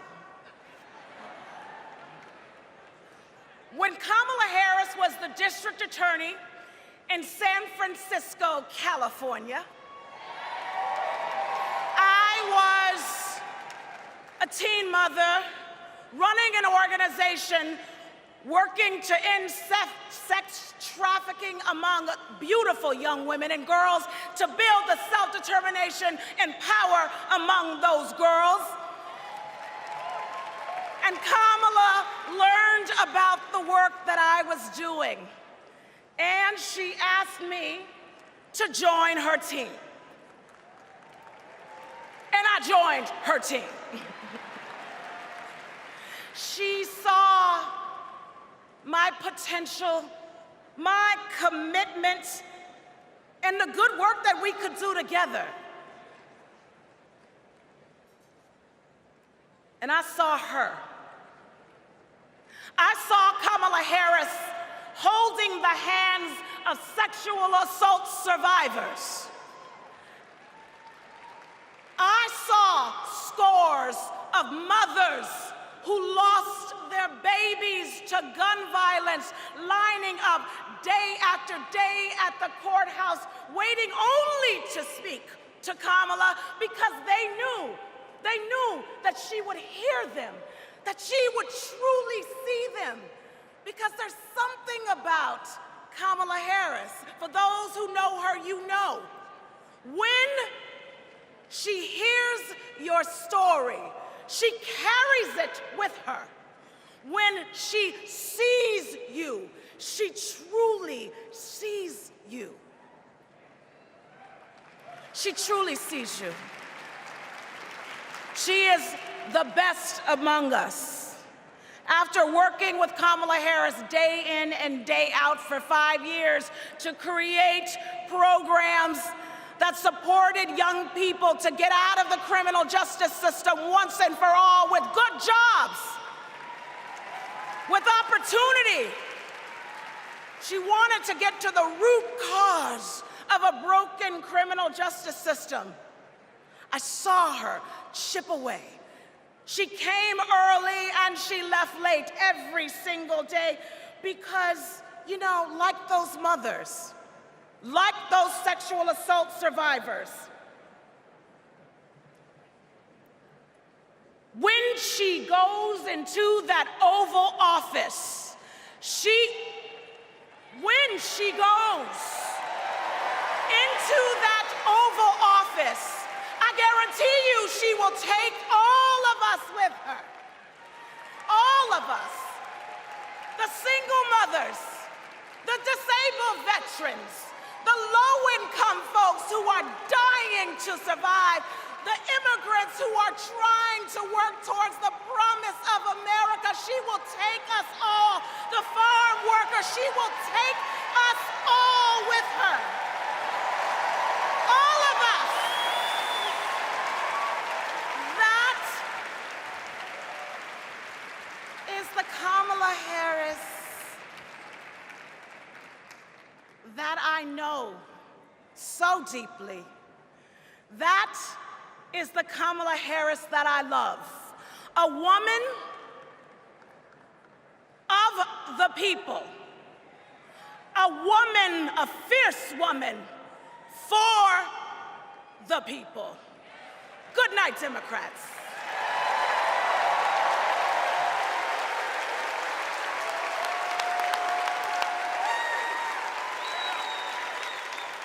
Please welcome former U.S. Associate Attorney General of the United States and the Vice President's brother-in-law, Tony West.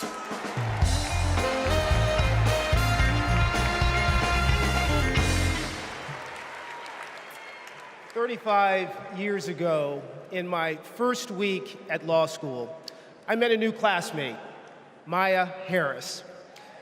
We became best friends, but the way Kamala tells the story, we'd already fallen in love by graduation day. And when Maya and I married, I not only gained a life partner I love, a daughter I adore, and a mother-in-law I revered, someone I affectionately called Mother Harris, I also gained a sister I cherish, Kamala. Now, Maya, Kamala, and I each pursued different legal careers, but we were motivated by the same values: a belief in equal opportunity, a yearning for fairness, a passion for justice. Values Mother Harris taught those two little girls, values that powered Kamala's public service from the very beginning. You know, one of Kamala's very first cases in the district attorney's office, it involved a woman, an innocent woman, wrongfully arrested in a police raid. It was a Friday afternoon, and the courthouse was shutting down for the weekend. And look, most prosecutors, they would have gone home and dealt with the matter the following Monday. But not Kamala. You see, my sister-in-law knew that if the judge didn't see this woman that afternoon, she'd spend the entire weekend in jail. And Kamala, she wondered, does this woman work weekends? Would she lose her job? Does she have young kids at home? Who'd feed those kids? So Kamala pleaded for the judge to return to the bench and to hear the matter. And the judge agreed.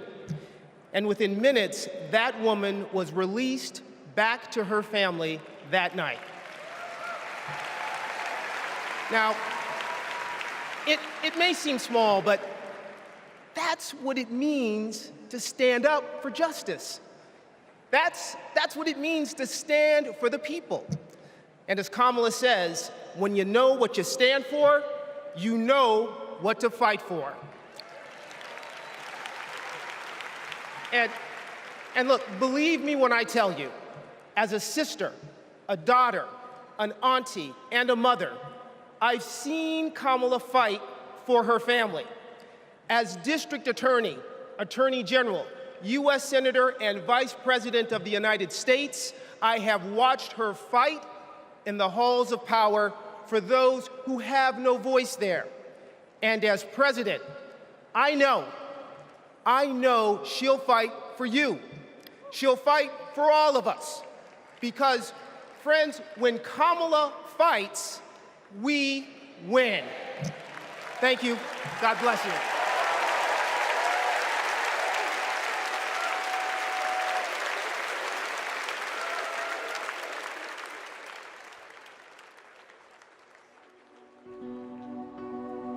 A crime against any one of us is a crime against all of us. The work that she did as Attorney General was taking on issues to help people who were trying to make a life for themselves and their families. When Kamala Harris came into office in 2011, the most urgent economic crisis facing communities throughout California was the foreclosure crisis. For too many Californians, hopes for lasting homeownership have been dashed. Victims have fallen prey to a series of mortgage scams, fraud, and unfair business practices. In order to get meaningful relief, we had to sue the banks and see through a lengthy litigation process. When Kamala was sitting at the table negotiating, it wasn't just about the money, it was about real people. I vividly remember her thinking about Mommy, who could finally afford to buy her first home, and how proud Mommy was. So Kamala knew what was at stake for families and even whole communities. We are very proud to announce a tremendous victory for California.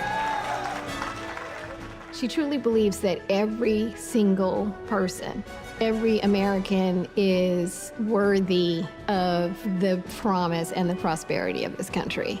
And every time Kamala has run for a bigger office, it's because she believes that she can have a bigger impact. We are making a commitment tonight with this celebration of this Senate race to bring our country together. In the Senate, to get a position on the Intelligence Committee is very coveted because it is about protecting our nation's security. And Kamala hit the ground running. She would not let a witness off easily. Did you have any communications with Russian officials for any reason during the campaign that have not been disclosed? I don't recall it. I need to be correct as best I can. I do want you to be honest. And I'm not able to be rushed this fast. It makes me nervous. Her questioning of Attorney General Sessions was historic, and she earned the respect of colleagues on both sides of the aisle. Kamala, as a senator, was a truth teller. She was there to expose what some of these guys were and what they intended to do. Can you think of any laws that give government the power to make decisions about the male body?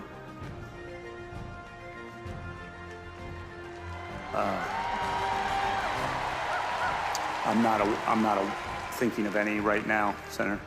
They didn't know what hit them. And in those moments, so many people saw her for the first time and saw how tough she was. Would you accept them recommending a charging decision to you if they had not reviewed the evidence? Well, that's a question for Bob Mueller. He's the U.S. attorney. I think you've made it clear, sir, that you've not looked at the evidence, and we can move on. When she's on a mission, she is determined and relentless. When our fundamental values are being attacked, do we retreat or do we fight? I say we fight. If you want to go forward in this country, not go backward, then there is only one choice.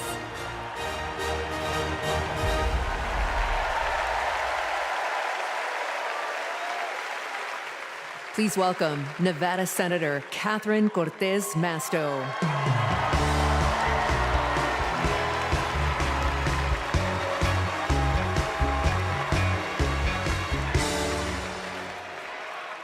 Hello, Chicago. You know, before I was senator, I was Nevada's Attorney General. And that's when I met Kamala Harris, my colleague in California. Now, we bonded over many things. And working together, I quickly learned what kind of person she is. She is a strong leader. Here's how I know. As AGs, we took on the big banks after the foreclosure crisis. And let me tell you, Kamala did not settle for less than homeowners deserved. Her leadership helped win billions for working families nationwide. Delivering for families, that's Kamala Harris. Kamala and I also worked to protect our southern border. During that time, Kamala invited a group of AGs across the border to meet with Mexican officials. Now, we worked together to put transnational criminals and drug smugglers behind bars. Holding criminals accountable, that's Kamala Harris. Listen, and when we took on human traffickers, Kamala had us meet with survivors so that we could understand who we were fighting for. Standing up for justice, that's Kamala Harris. So trust me when I say I know she will fight for our families and our freedoms. Now, we must fight for her. Every vote matters. I know, in 2016, Nevadans elected me, the granddaughter of a baker from Mexico, to serve as the first Latina in the United States Senate. I'll tell you what. And in 2022, my reelection came down to 7,928 votes. Because of voters in Nevada, the Democrats won the Senate majority. And I'm here to tell you, we can do it again. We can send Kamala Harris and Tim Walz to the White House. Are we ready to do it? Are we ready to fight? Let's get it done, Chicago. Thank you, everyone.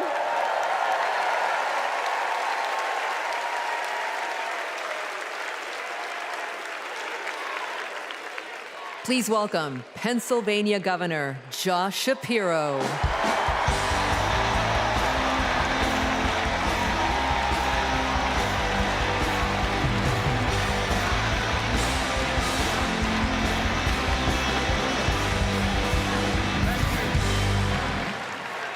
Thank you.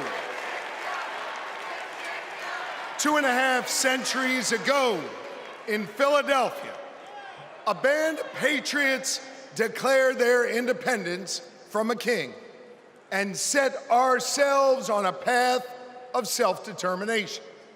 Generation after generation has embraced that responsibility. Ordinary Americans rising up, demanding more, seeking justice. And in every chapter of our American story, we've made progress and advanced the cause of freedom. Today we find ourselves writing that next chapter. Will we be a nation defined by chaos and extremism? Or will we choose a path of decency, honor, and continued progress? Kamala Harris, well, she has spent her entire career making progress. Donald Trump, a man with no guardrails, wants to take away our rights and our freedoms. And listen, while he cloaks himself in the blanket of freedom, what he's offering isn't freedom at all. Because hear me on this, it's not freedom to tell our children what books they're allowed to read. No, it's not. And it's not freedom to tell women what they can do with their bodies.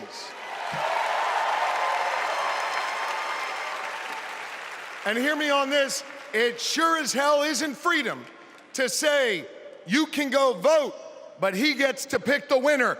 That's not freedom. But you know what?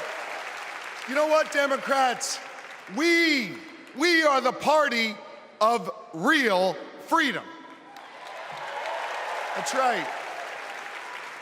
The kind of real freedom that comes when that child has a great public school with an awesome teacher because we believe in her future. Real freedom that comes when we invest in the police and in the community so that child can walk to and from school and get home safely to her mama. Real freedom that comes when she can join a union, marry who she loves, start a family on her own terms, breathe clean air, drink pure water, worship how she wants, and live a life of purpose where she is respected for who she is.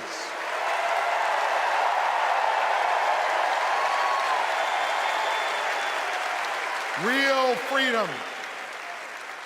freedom that comes when she can look at Madam President and know that this is a nation where anything and everything is possible. That is real freedom, and that is what we are fighting for.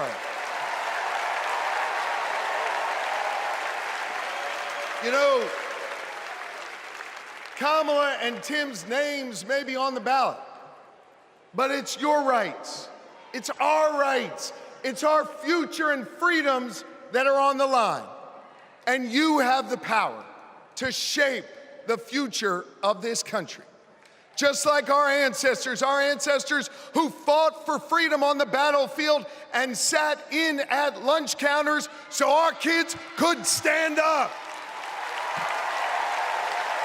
Now it's on us. It's on us, my friends, to organize in our communities and on our For You pages around three basic American principles. We value our freedom, we cherish our democracy, and we love this country. And listen,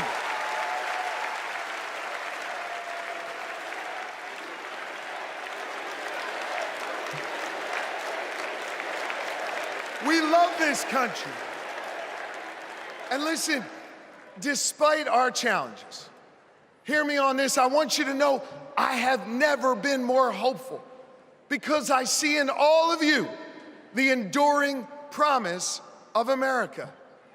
E pluribus unum, out of many one. It's not merely a motto from the past, it's our direction for the future. You see, you all give me hope, and you all have the power. So let's use that power. Let's do the hard work necessary to win this election and write the next chapter in our American story. So are you ready to protect our rights? Are you ready to secure our freedoms? And are you ready to defend our democracy? And are you ready to elect Kamala Harris and Tim Walz? America, let's get to work.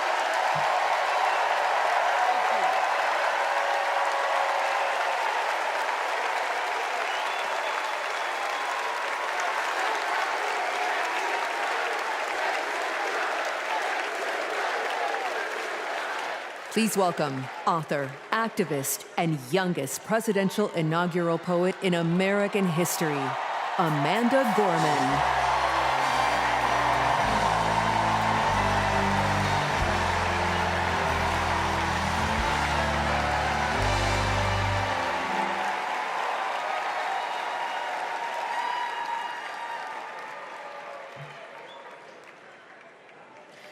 We gather at this hallowed place because we believe in the American dream.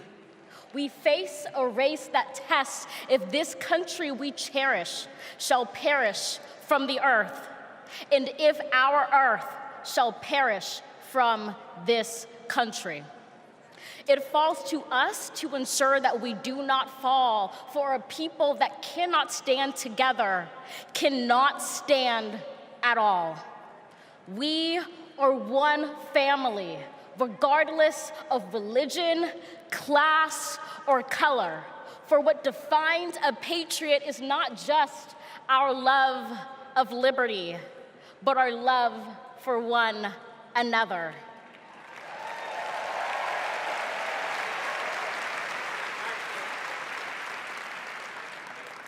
This is loud in our country's call because while we all love freedom, it is love that frees us all.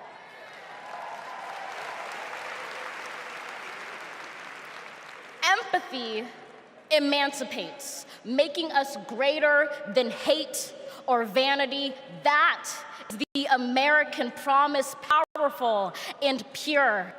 Divided, we cannot endure, but united, we can endeavor to humanize our democracy and endear democracy to humanity.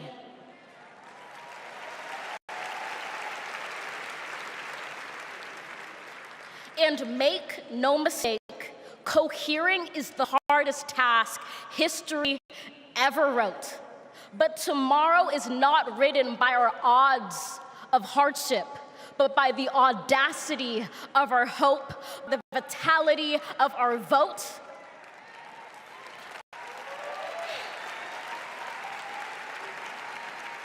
Only now, approaching this rare air, are we aware that perhaps the American dream is no dream at all, but instead a dare to dream together.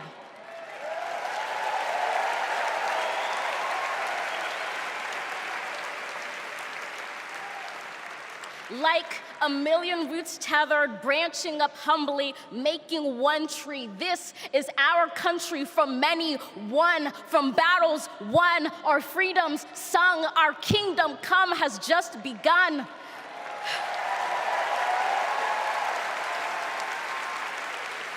We redeem this sacred scene, ready for our journey from it. Together, we must birth this early republic and achieve an unearthly summit. Let us not just believe in the American dream, let us be worthy of it.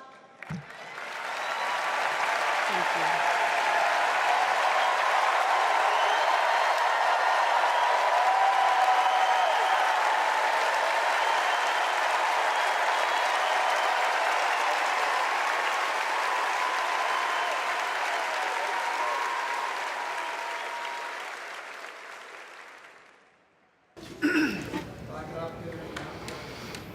There's a word I heard.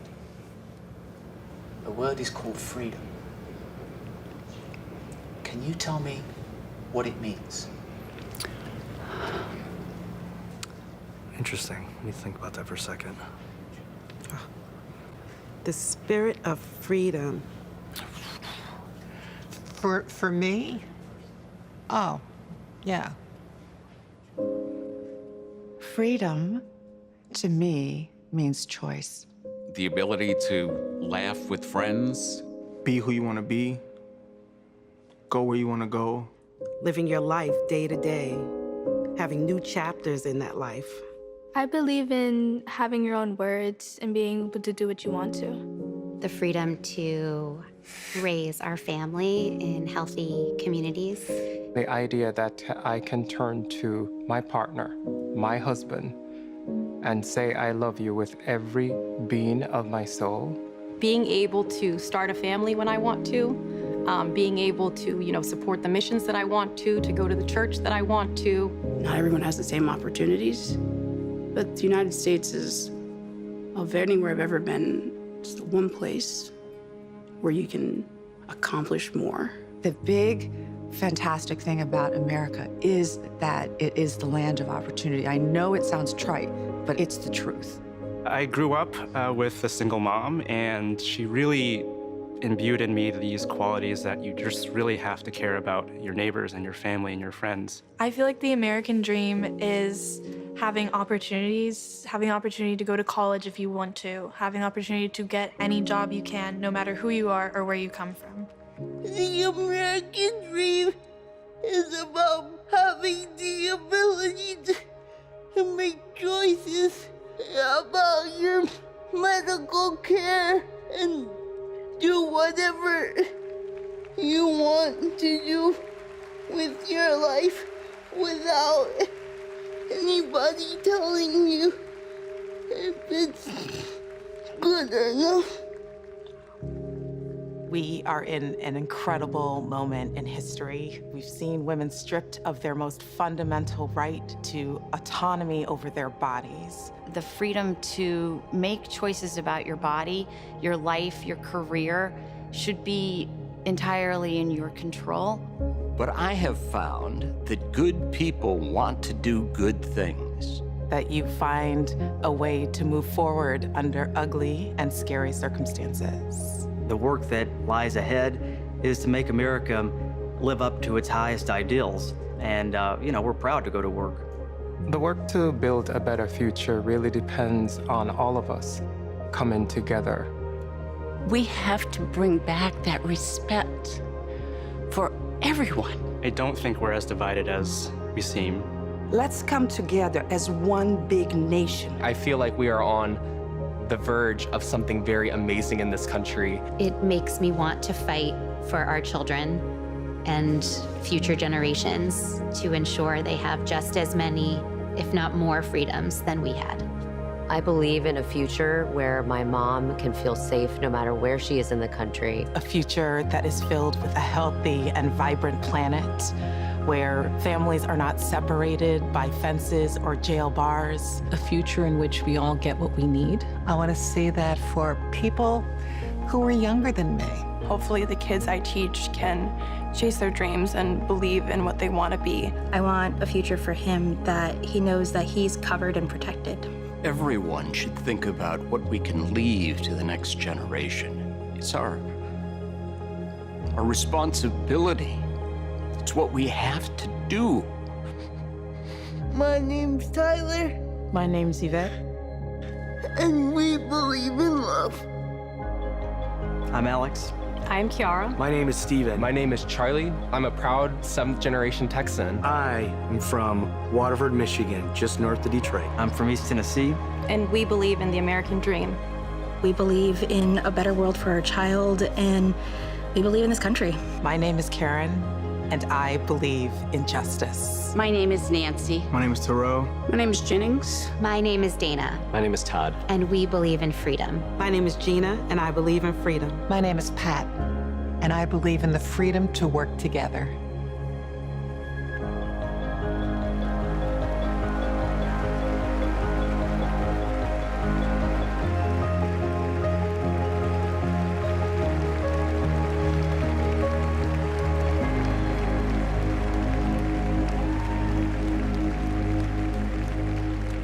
Please welcome Oprah Winfrey.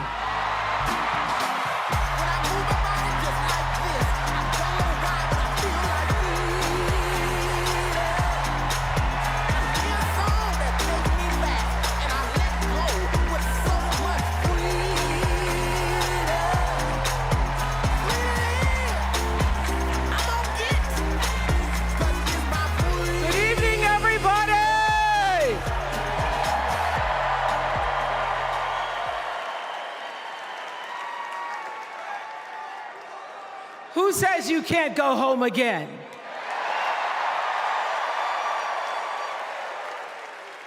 After watching the Obamas last night, that was some epic fire, wasn't it? Some epic fire. We're now so fired up, we can't wait to leave here and do something.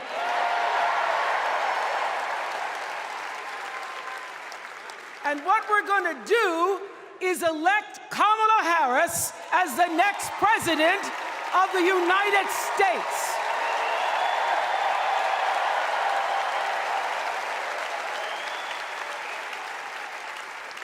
am so honored to have been asked to speak on tonight's theme about what matters most to me, to you, and all of us Americans: freedom.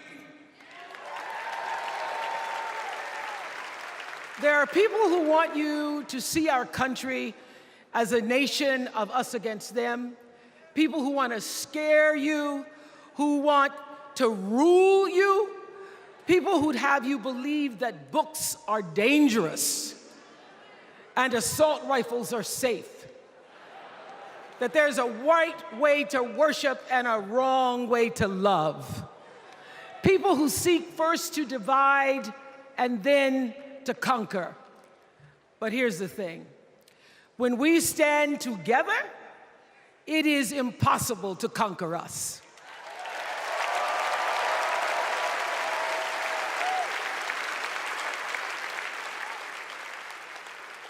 In the words of an extraordinary American, the late Congressman John Lewis,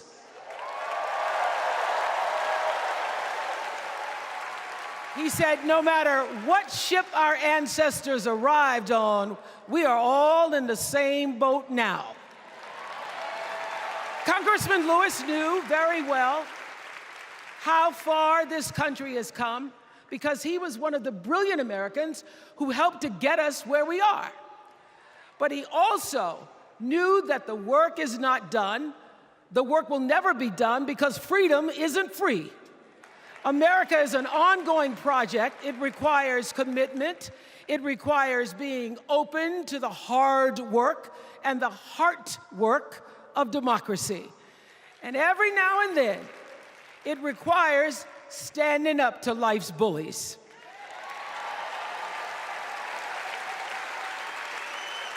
I know this. I've lived in Mississippi, in Tennessee, in Wisconsin, Maryland, Indiana, Florida, Hawaii, Colorado, California, and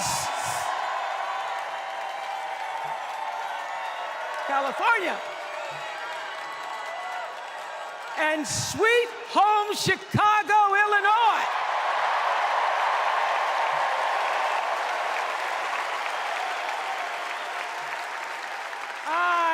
Have actually traveled this country from the redwood forests, love those redwoods, to the Gulf Stream waters.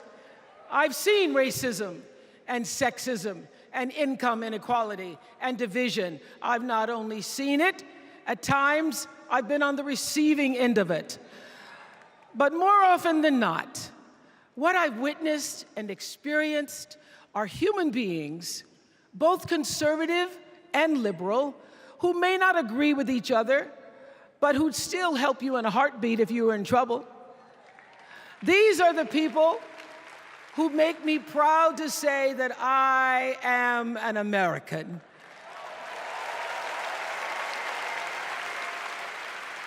They are the best of America. And despite what some would have you think, we are not so different from our neighbors. When a house is on fire, we don't ask about the homeowner's race or religion. We don't wonder who their partner is or how they voted. No. We just try to do the best we can to save them. And if the place happens to belong to a childless cat lady,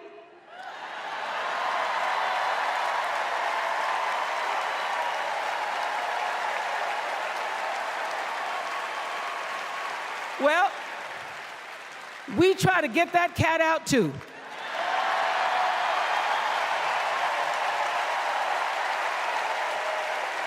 Because we are a country of people who work hard for the money.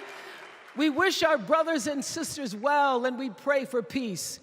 We know all the old tricks and tropes that are designed to distract us from what actually matters, but we are beyond ridiculous tweets and lies and foolery. These are complicated times, people, and they require adult conversation. And I welcome those conversations because civilized debate is vital to democracy, and it is the best of America. Now, over the last couple of nights, we have all seen brave people walk onto the stage and share their most private pain.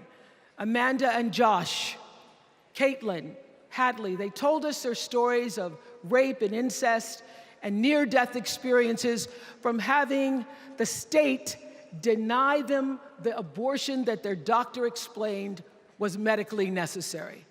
And they've told us these things for one reason, and that is to keep what happened to them from happening to anybody else. Because if you do not have autonomy over this, if you cannot control when and how you choose to bring your children into this world and how they are raised and supported, there is no American dream.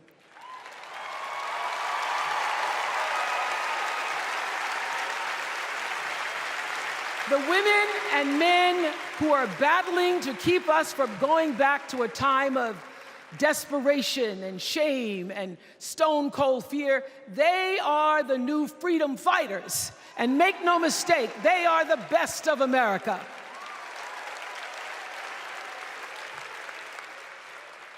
I want to talk now about somebody who's not with us tonight. Tessie Prevost Williams was born in New Orleans, not long after the Supreme Court ruled that segregated public schools were unconstitutional. That was in 1954, same year I was born. But I didn't have to head to first grade at the all-white McDonough 19 school with a U.S. Marshal by my side like Tessie did.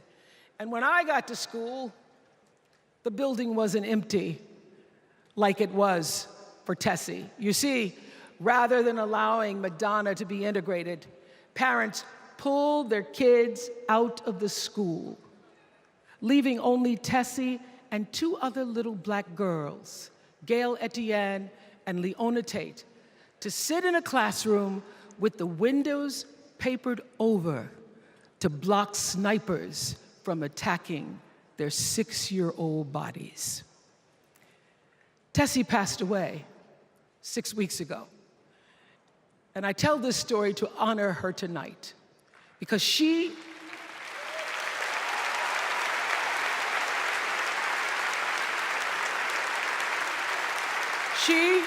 like Ruby Bridges and her friends, Leona and Gail, the New Orleans Four they were called.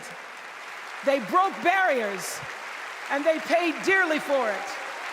But it was the grace and guts and courage of women like Tessie Prevost Williams that paved the way for another young girl who 9 years later became part of the second class to integrate the public schools in Berkeley, California.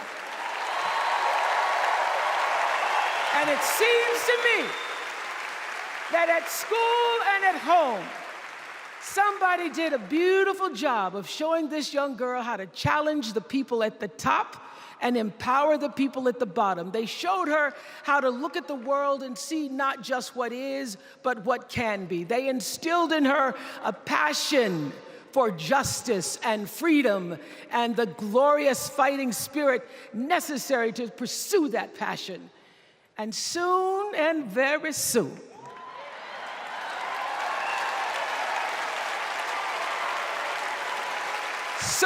very soon, we're going to be teaching our daughters and sons about how this child of an Indian mother and a Jamaican father, two idealistic, energetic immigrants,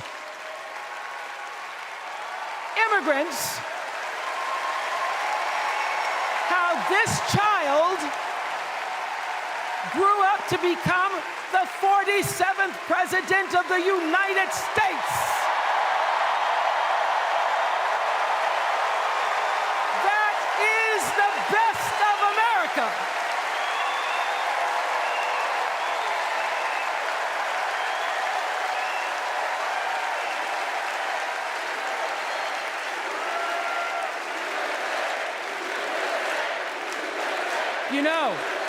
You know, let me tell you this.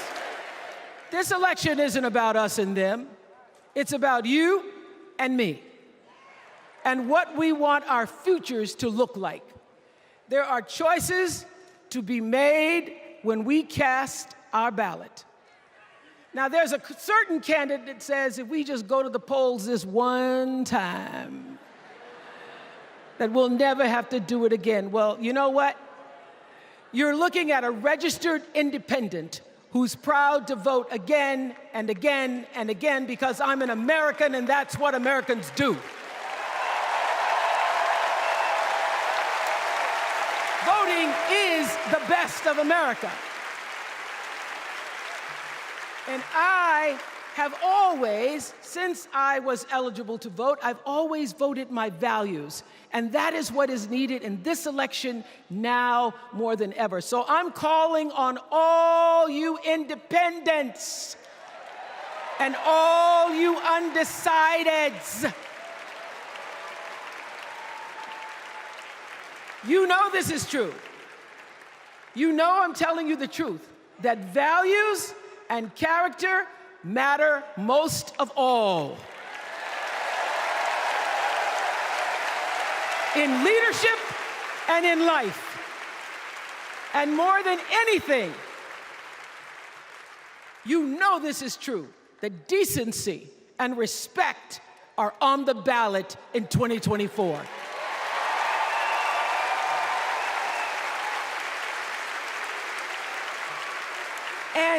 And just plain common sense. Common sense tells you that Kamala Harris and Tim Walz can give us decency and respect. They're the ones that give it to us. So, we are Americans. We are Americans. Let us choose loyalty to the Constitution over loyalty to any individual. Because that's the best of America. And let us choose optimism over cynicism, because that's the best of America. And let us choose inclusion over retribution. Let us choose common sense over nonsense.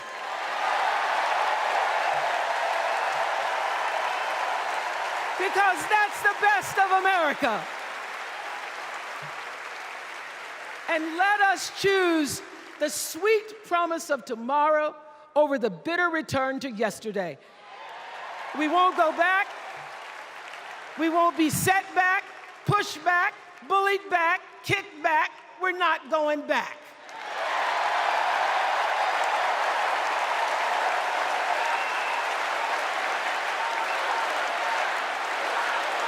Not going back. We're not going back. So, let us choose. Let us choose truth. Let us choose honor. And let us choose joy.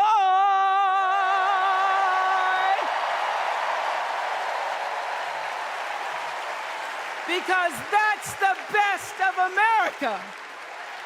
But more than anything else, let us choose freedom. Why? Because that's the best of America. We're all Americans, and together, let's all choose Kamala Harris.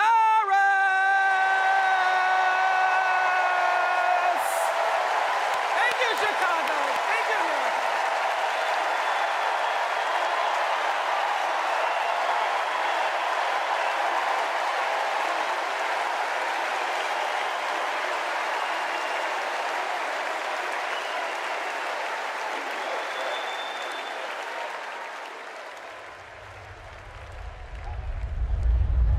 Here's what I want people to know about Tim Walz. Well, everybody at Mankato West High School loved Tim Walz. Yeah, I mean, Tim was jovial. When he would start teaching, it was like full contact teaching. You could not help but be interested in what he was talking about. He seemed to care about everybody in his class. He knew everyone's name. He wanted to know what interested you, how to engage you, what you were excited about, what you're feeling bad about. Mr. Walz was my geography and social studies teacher. Mr. Walz was my football coach. My middle school basketball coach. When we were doing doing the high school play The Nerd, he was the person building the sets. I don't think that there has ever been a moment where I've seen Tim exhausted from giving or engaging. He always seems like that person that's got the never-ending gas tank who can keep going. When I decided to come out as gay, we started the Gay Straight Alliance. Tim Walz was the faculty advisor. We saw him not only as a teacher, but a mentor and a leader. Mr. Walz was a really big part in helping build this community, and he's a big reason why I became a teacher myself. It was inspiring being in his classroom. Please welcome Maryland Governor Wes Moore.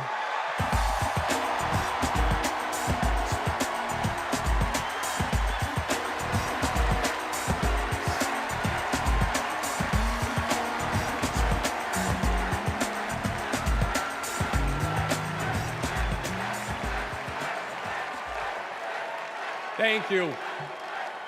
Thank you. On March 26th, at 1:30 in the morning, a container ship, the length of 3 football fields, slammed into the Francis Scott Key Bridge in Baltimore, and the bridge collapsed. A port that drives 13% of our state's economy was now closed. Thousands of workers were hours away from waking up and realizing they no longer had a job.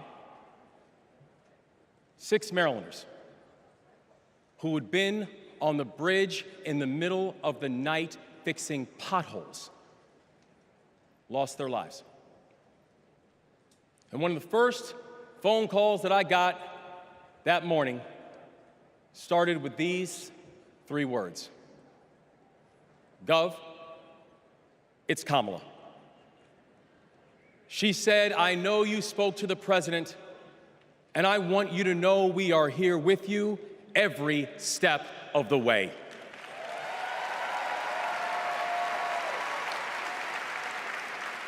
Now, I joined the Army when I was 17. In fact, I was too young to sign the paperwork. I had to ask my mom to sign the paperwork for me because I don't have bone spurs.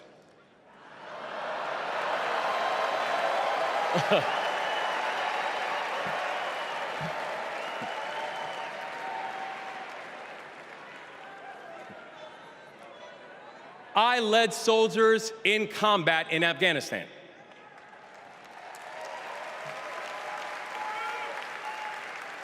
And my training taught me that you never learn anything about anybody when times are easy. You learn everything you need to know about somebody when times are hard and when the temperature gets turned up. And America, I saw that Kamala Harris is the right one to lead in this moment firsthand.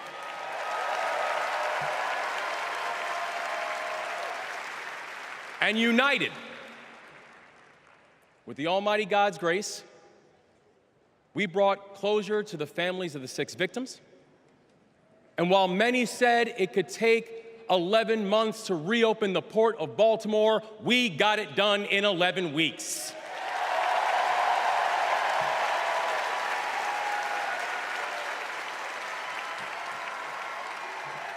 Because that is the story of America. We are a nation of patriots who serve when the mission is hard and who serve when the destination is uncertain. And I know our history is imperfect. The unevenness of the American journey has made some skeptical. But I'm not asking you to give up your skepticism. I just want that skepticism to be your companion and not your captor. And I'm asking that you join us in the work. Because making America great doesn't mean telling people you're not wanted. And loving your country does not mean lying about its history.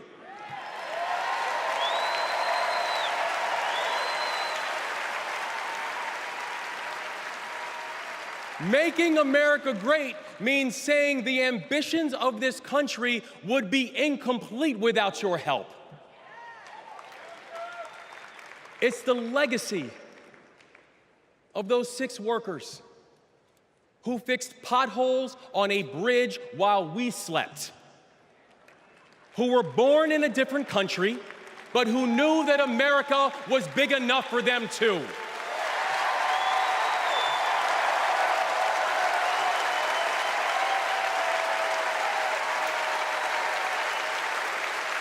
It's the journey. It's the journey of a man raised by a remarkable immigrant single mom, a man who felt handcuffs on his wrist at 11 years old, who now stands before you as the 63rd governor of Maryland and the first black governor in the history of our state.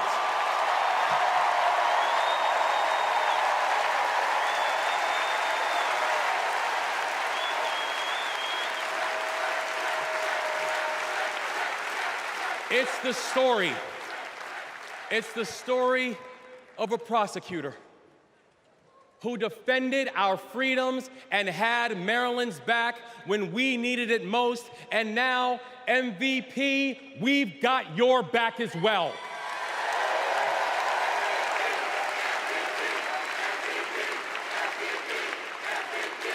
That's right. It's my fellow veteran, my brother, and the next Vice President of the United States, Tim Walz. And now, Tim knows that in the military, you count the days towards mission completion. So guess what, y'all? We have got 75 days and a wake-up until Election Day. 75 days in a wake-up for us to prove what Americans can do when the pressure is on. 75 days in a wake-up for us to show that true patriots do not whine and complain. We put our heads down and we get to work. 75 days and a wake-up to build a future that those who came before us hope for, and those who come after us that they deserve. And 75 days and a wake-up to elect a leader who is willing to believe in the best of us, and that leader is Kamala Harris, the next president of the United States. Thank you, God bless you, and let's leave no one behind.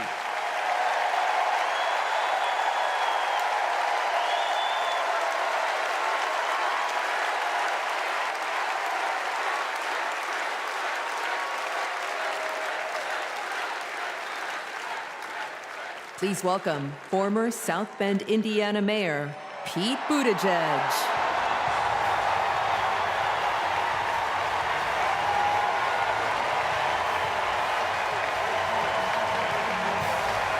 Thank you.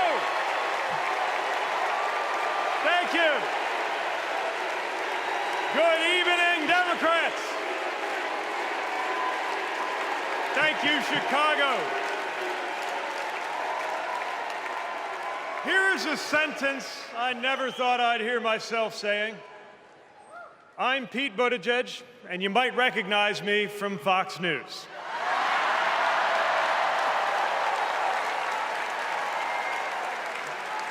I believe in going anywhere,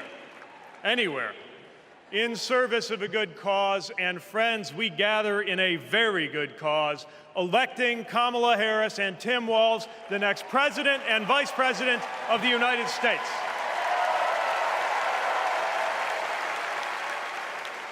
The choice could not be clearer. Donald Trump rants about law and order, as if he wasn't a convicted criminal running against a prosecutor. As if we were going to forget that crime was higher on his watch. Talks about the forgotten man, hoping we'll forget that the only economic promise that he actually kept was to cut taxes for the rich. And don't even get me started on his new running mate.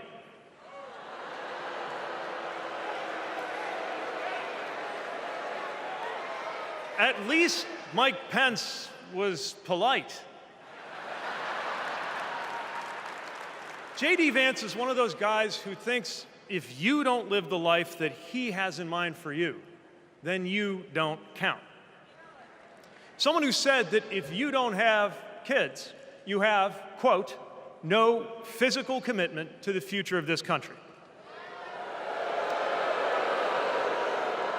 You know, Senator, when I deployed to Afghanistan, I didn't have kids then.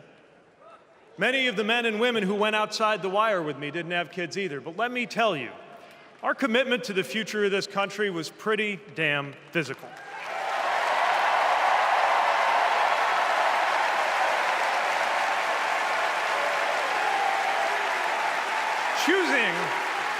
Choosing a guy like J.D. Vance to be America's next vice president sends a message.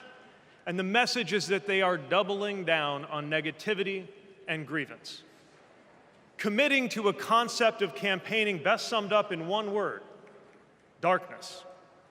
Darkness is what they are selling. The thing is, I just don't believe that America today is in the market for darkness. I believe America is ready for a better kind of politics. Yes, politics at its worst can be ugly, crushing, demeaning, but it doesn't have to be. At its best, politics can be empowering, uplifting. It can even be a kind of soul craft. My faith teaches me that the world isn't made up of good people and bad people, but rather that each of us is capable of good and bad things. And I believe leaders matter because of what they bring out in each of us, the good or the bad. Right now, the other side is appealing to what is smallest within you. They're telling you that greatness comes from going back to the past. They're telling you that anyone different from you is a threat. They're telling you that your neighbor or nephew or daughter who disagrees with you politically isn't just wrong, but is now the enemy. I believe in a better politics, one that finds us at our most decent and open and brave. The kind of politics that Kamala Harris and Tim Walz are offering. And as you have felt these many days, that kind of politics also just feels better to be part of. There is joy in it, as well as power. And if all of that sounds naive, let me insist that I have come to this view not by way of idealism, but by way of experience. Not just the experience of my unlikely career.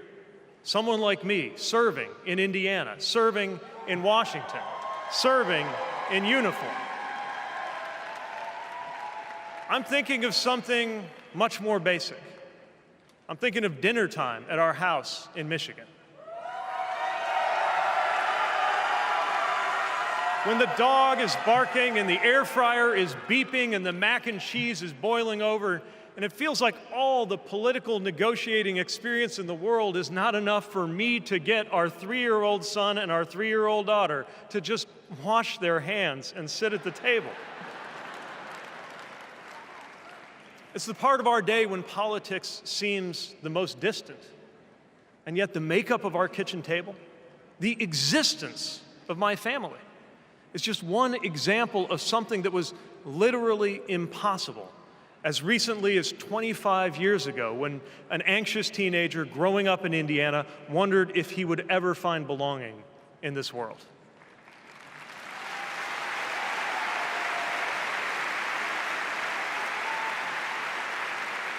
This kind of life went from impossible to possible, from possible to real, from real to almost ordinary in less than half a lifetime.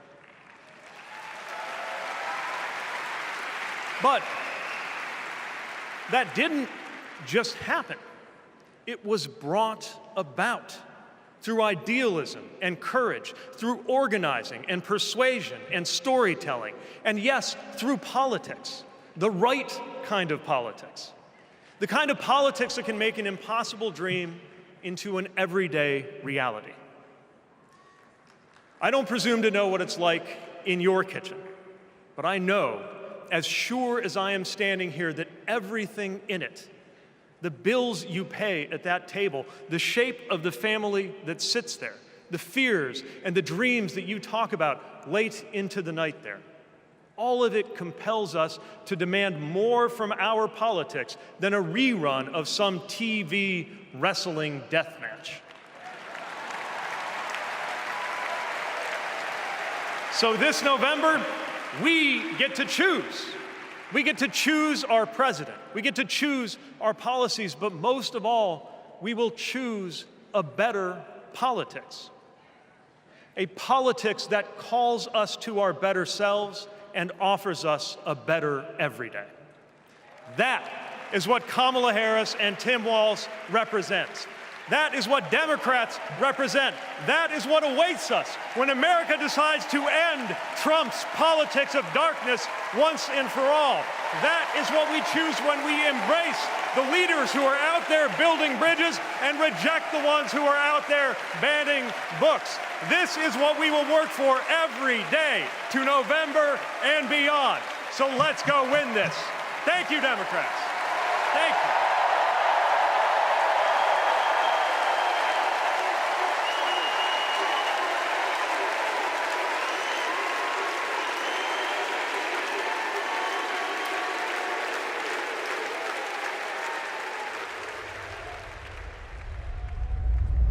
Seeing Governor Walz going to Congress and then becoming governor, I see the guy that was a first sergeant. I see a guy that's full of energy, always busy. And like he says, you get enough time to sleep when you're dead. I first met Governor Walz and Congressman Walz when I was transitioning out of the Marine Corps, going back to school. He really wanted to know what the experience was of those that were actually using the GI Bill and how it could be improved. It seemed to be a continuation of focus on improving the lives of veterans. Governor Walz in our unit always would say his catchphrase was, "We'll get it done," and we always did. The way I've seen him carry himself over the years in Congress and the way he works for veterans, there's no excuse making, there's no scapegoating, it's just accomplish the mission. Governor Walz has been that way and always will be that way. Having Governor Walz on the House Veteran Affairs Committee was instrumental in getting the post-9/11 GI Bill not only introduced, but also passed. When Governor Walz wants change, it'll happen. Back to the Guard. We'll get it done.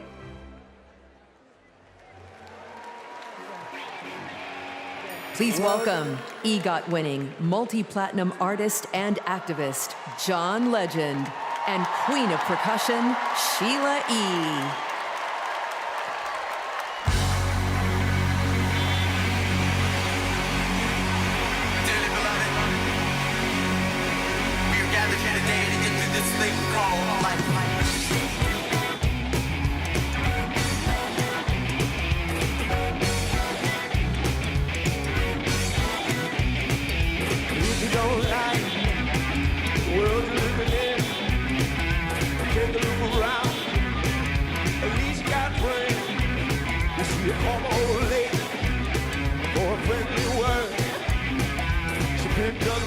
Dropped it on the floor. It's all I heard. Are we gonna let the elevator break us down? Oh no, let's go. Let's go crazy. Let's go nuts. Let's go for the purple banana until they put us in the truck. Let's go.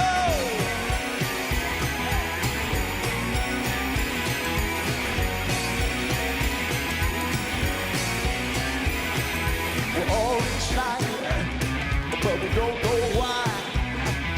Maybe it's 'cause we're all gonna die. And what if we do? Oh, what's it all for? You better live now before the Grim Reaper comes knocking on your door. We gonna let the elevator break us down. Let's go crazy. Let's go nuts. Let's go for the purple banana until they put us in the truck. Let's go! Come on, baby! I need everybody to get nuts with me. Come on! Are we on here?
incredible. I just want to say I feel so motivated after tonight.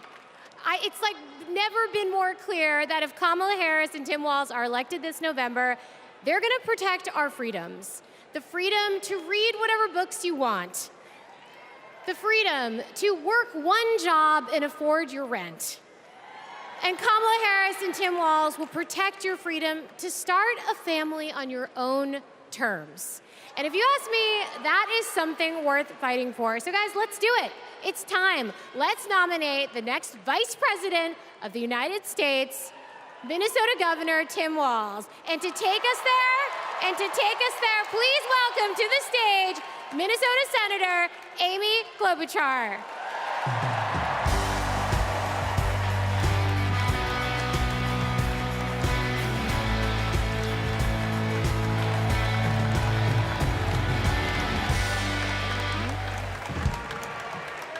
Okay, that was a warm-up act.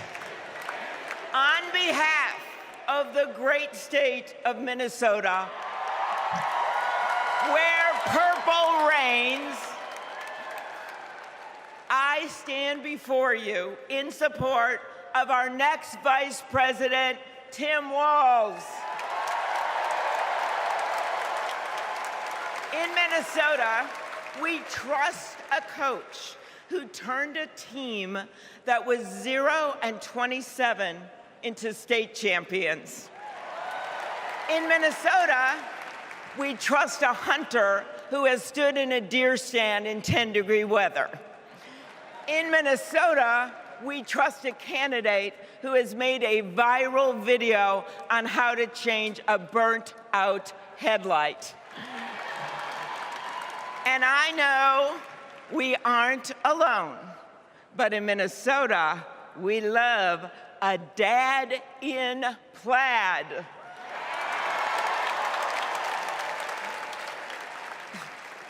So Tim and I go way back. He taught high school right down the road from where my husband John grew up. My mother-in-law even brought him and Gwen a Parmesan chicken dinner when their son was born. That's what we do in America. We look out for our neighbors. Tim has been doing that his whole life, on the farm and in the factory, with his students and his fellow service members. And the truth is, that matters. Who better to take on the price of gas than a guy who could pull over to help change your tire? Who better to serve our nation than a guy who has served in uniform? Who better to find common ground than a guy with Midwestern common sense?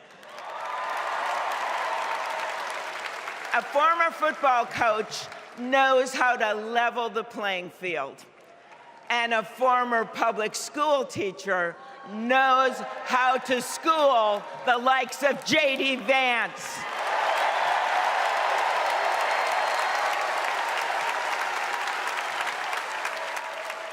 What you've done with your life matters, and what you do with power matters too.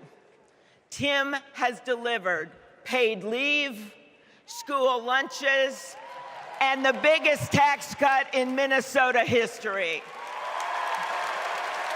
A Democrat from a red district in a purple state, Tim has brought Minnesota together.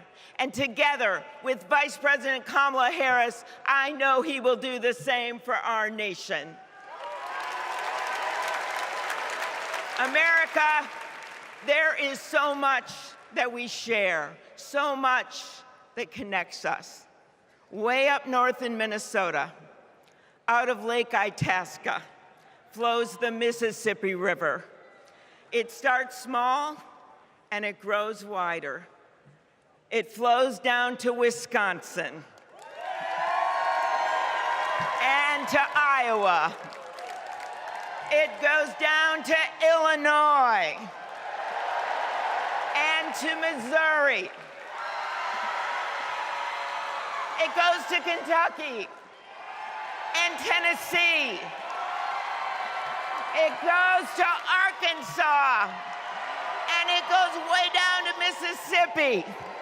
And then it goes all the way down to New Orleans, Louisiana, where the spirit of our nation's resilience abounds.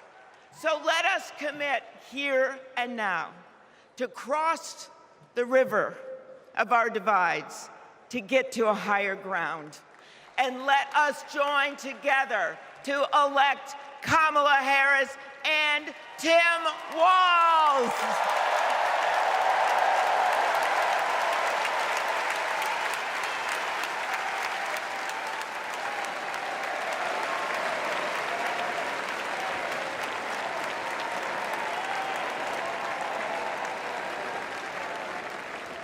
Please welcome Ben Ingman from Minnesota.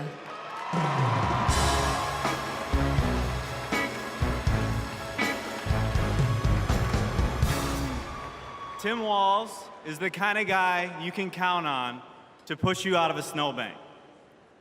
I know this because Tim Walz has pushed me out of a snowbank. I grew up next door to the Walzes in Mankato.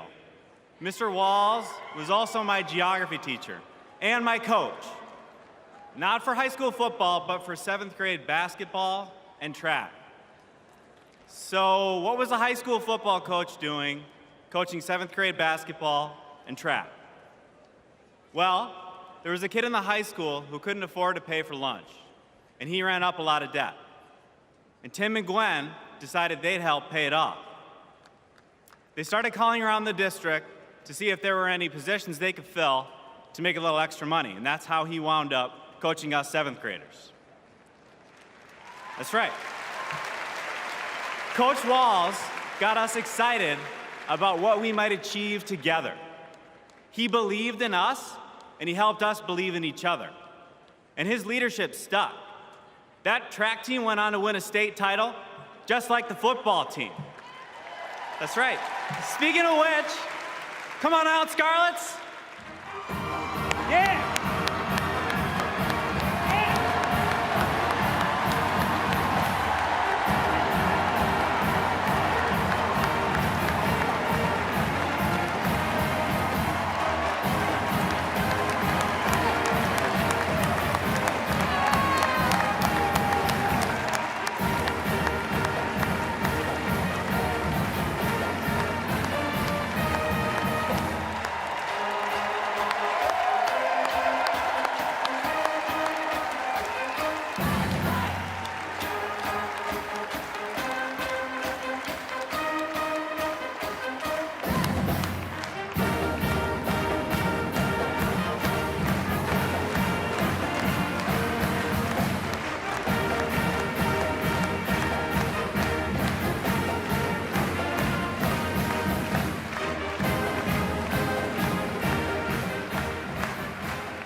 You know, all this got me thinking about the kinds of leaders we need. We want the people in charge to be genuine, compassionate, and trustworthy. The thing is, there are people in our neighborhoods who fit this description. The kind of people who display quiet leadership by helping kids pay for their lunches, by bringing teams together to believe in each other. And when we're stuck in the snow, they push us out. Well, in my neighborhood, we always wish that people like that would run for office. Well, in my neighborhood, someone like that did run for office. And he's going to be a wonderful vice president. Thanks very much.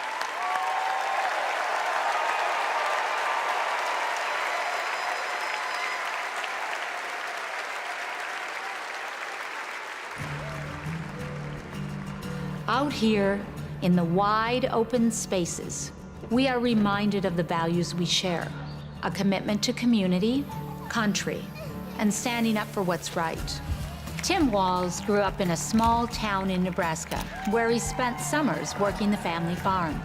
There were just 24 students in his graduating class. His dad served during the Korean War, and that meant a lot to Tim. So he enlisted right after his 17th birthday and served 24 years in the National Guard, rising to Command Sergeant Major. Tim went to college on the GI Bill and became a social studies teacher. That's where Tim and I met. We shared a classroom with a divider right down the middle. His classroom was a lot louder than mine, but I could hear how engaged his students were.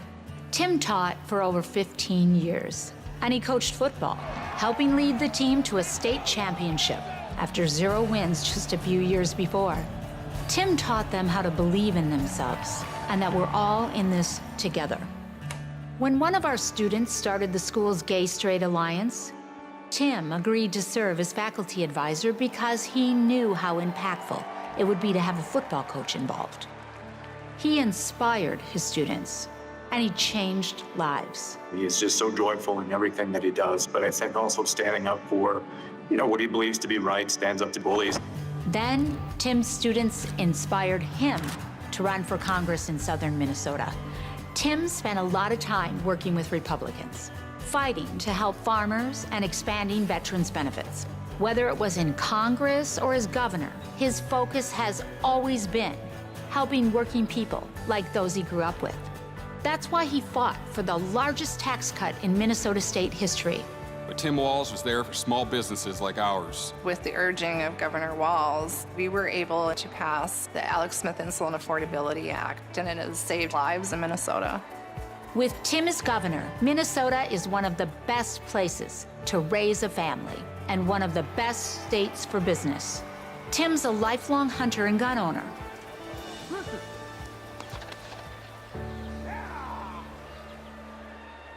But after the Sandy Hook school shooting, he knew that we had to do something.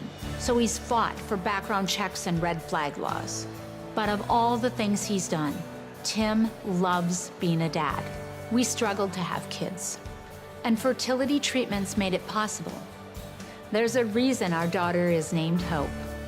Hope and Gus mean the world to us. Governor Walz making good on a promise to his son and family yesterday by getting them a puppy. Then we're gonna go get some food, corn dog. I'm vegetarian. Turkey then. And Turkey's meat. Not in Minnesota, turkey special. He's as at home on a farm, a fishing boat, a football field, or a factory floor as he is on the floor of Congress. Tim's commitment to service all comes back to the values we grew up with. Love your country, help your neighbor, and fight for what's right. Because that's what America is all about. 2 middle-class kids. One, a daughter of Oakland, California. The other, a son of the Nebraska Plains, only in America. Is it possible for them together to make it all the way to the White House?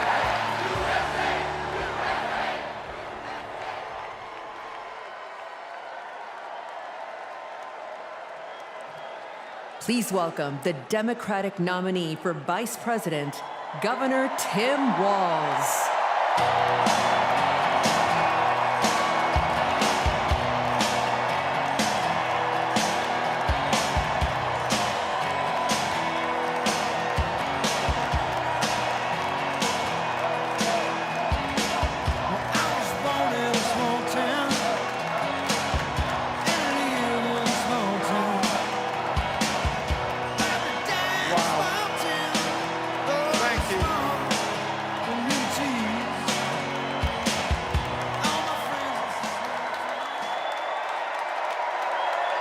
Thank you.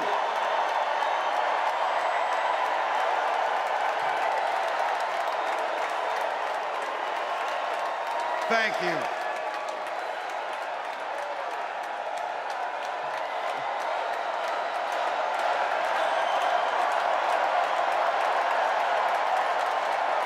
Wow. Well, thank you.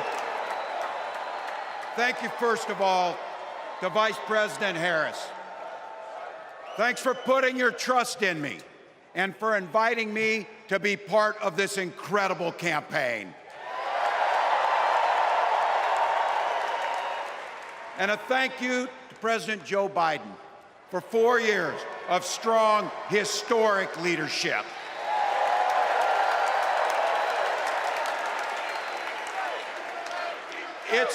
It's the honor of my life to accept your nomination for Vice President of the United States.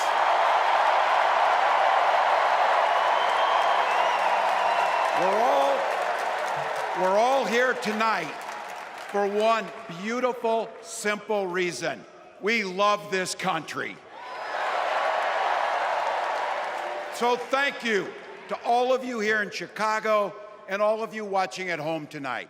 Thank you for your passion. Thank you for your determination. And most of all, thank you for bringing the joy to this fight.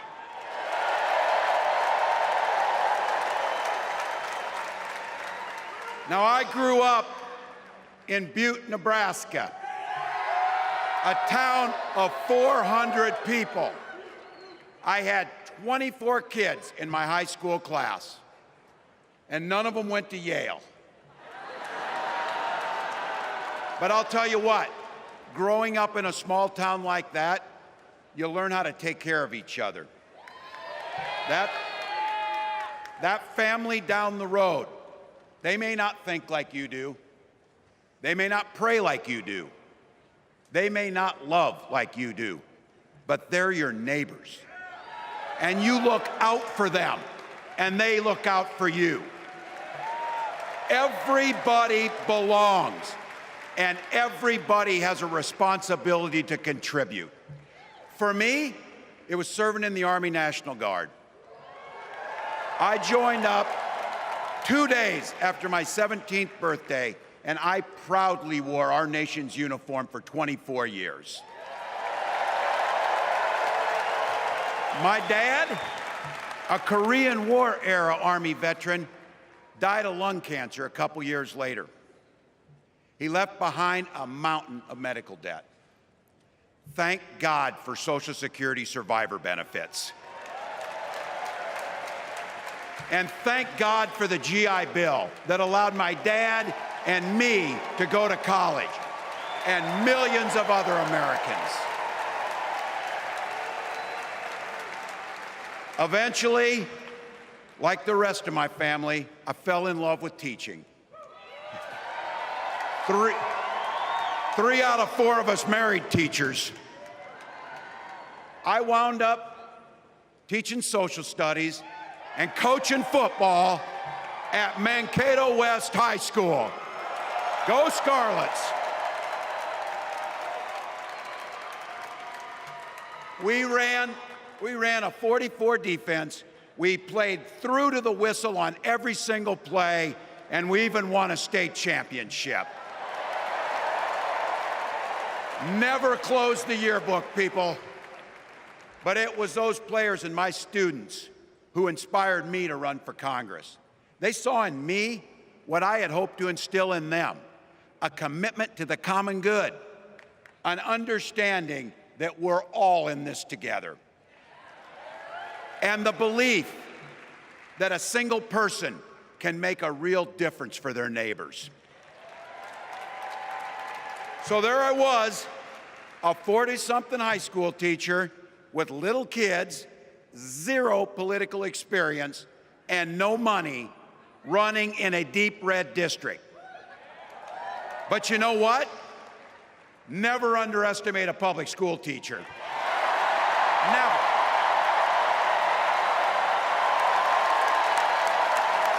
I represented my neighbors in Congress for 12 years, and I learned an awful lot. I learned how to work across the aisle on issues like growing the rural economies and taking care of veterans. And I learned how to compromise without compromising my values. Then I came back to serve as governor, and we got right to work, making a difference in our neighbors' lives. We cut taxes for the middle class. We passed paid family and medical leave. We invested in fighting crime and affordable housing. We cut the cost of prescription drugs and helped people escape the kind of medical debt that nearly sank my family. And we made sure that every kid in our state gets breakfast and lunch every day. So while other states were banning books from their schools, we were banishing hunger from ours.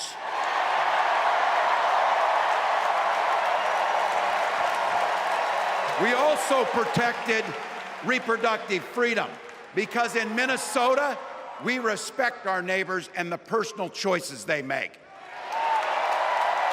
And even if we wouldn't make those same choices for ourselves, we've got a golden rule. Mind your own damn business.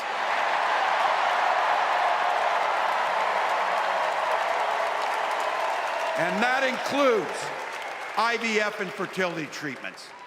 And this is personal for Gwen and I. If you've never experienced the hell that is infertility, I guarantee you, you know somebody who has. And I can remember praying each night for a phone call. The pit in your stomach when the phone would ring, and the absolute agony when we heard the treatments hadn't worked. It took Gwen and I years, but we had access to fertility treatments. And when our daughter was born, we named her Hope.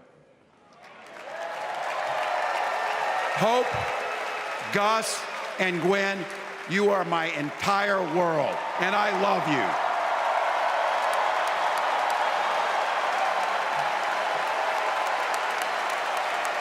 I'm letting you in on how we started a family because this is a big part about what this election is about. Freedom. When Republicans use the word freedom, they mean that the government should be free to invade your doctor's office. Corporations free to pollute your air and water. And banks free to take advantage of customers. But when we Democrats talk about freedom, we mean the freedom to make a better life for yourself and the people that you love. Freedom to make your own health care decisions. And yeah, your kids' freedom to go to school without worrying about being shot dead in the hall. Look, I know guns. I'm a veteran. I'm a hunter. And I was a better shot than most Republicans in Congress, and I got the trophies to prove it. But I'm also a dad. I believe in the Second Amendment, but I also believe our first responsibility is to keep our kids safe.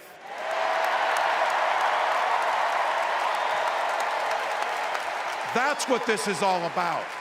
The responsibility we have to our kids, to each other, and to the future that we're building together, in which everyone is free to build the kind of life they want. But not everyone has that same sense of responsibility. Some folks just don't understand what it takes to be a good neighbor. Take Donald Trump and J.D. Vance. Their Project 2025 will make things much, much harder for people who are just trying to live their lives. They spent a lot of time pretending they know nothing about this. But look, I coached high school football long enough to know, and trust me on this, when somebody takes the time to draw up a playbook, they're going to use it.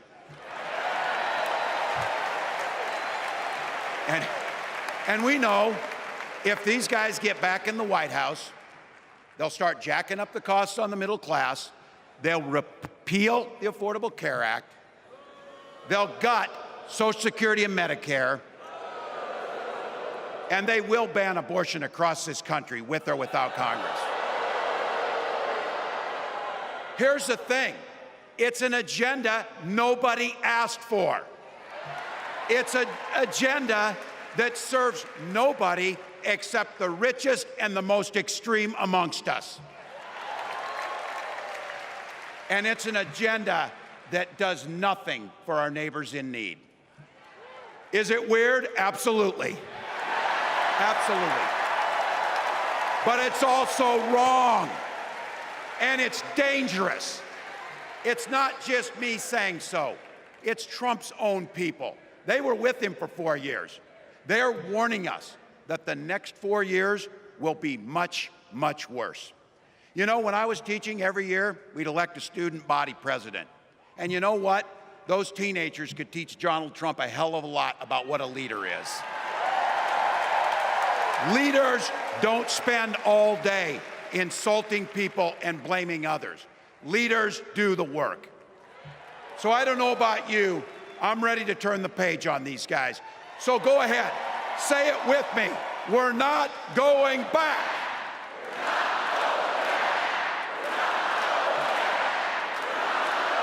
We've got something better to offer the American people. It starts with our candidate, Kamala Harris. From her first day as a prosecutor, as a district attorney, as an attorney general, as a United States senator, and then our vice president, she's fought on the side of the American people. She's taken on the predators and fraudsters. She's taken down the transnational gangs, and she stood up to powerful corporate interests. She has never hesitated to reach across that aisle if it meant improving your lives. And she's always done it with energy, with passion, and with joy. Folks, we've got a chance to make Kamala Harris the next president of the United States.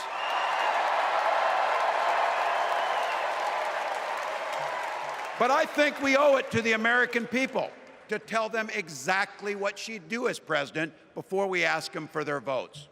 So here, this is the part, clip and save it and send it to your undecided relatives so they know.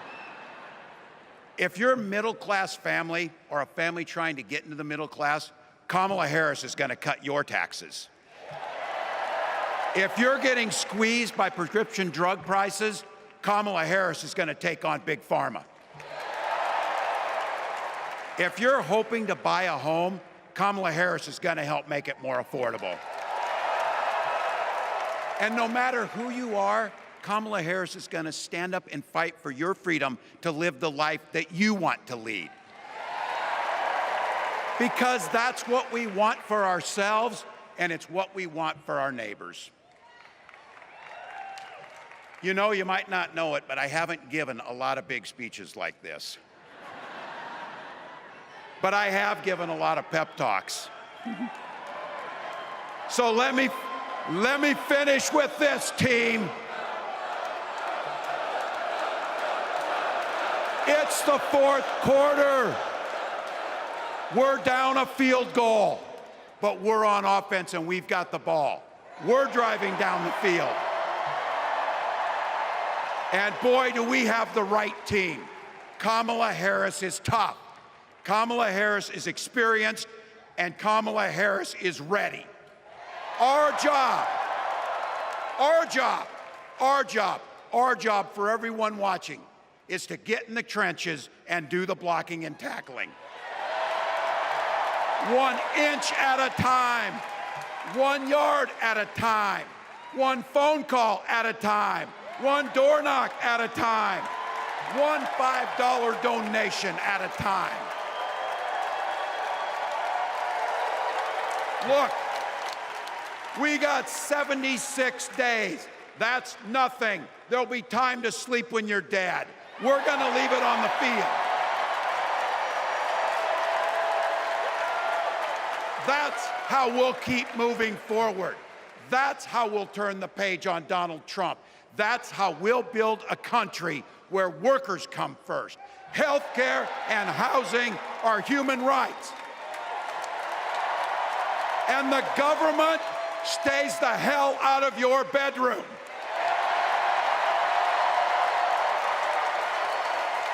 That's how we make America a place where no child is left hungry, where no community is left behind, where nobody gets told they don't belong. That's how we're gonna fight. And as the next president of the United States always says, when we fight, when we fight, When we fight, thank you. God bless.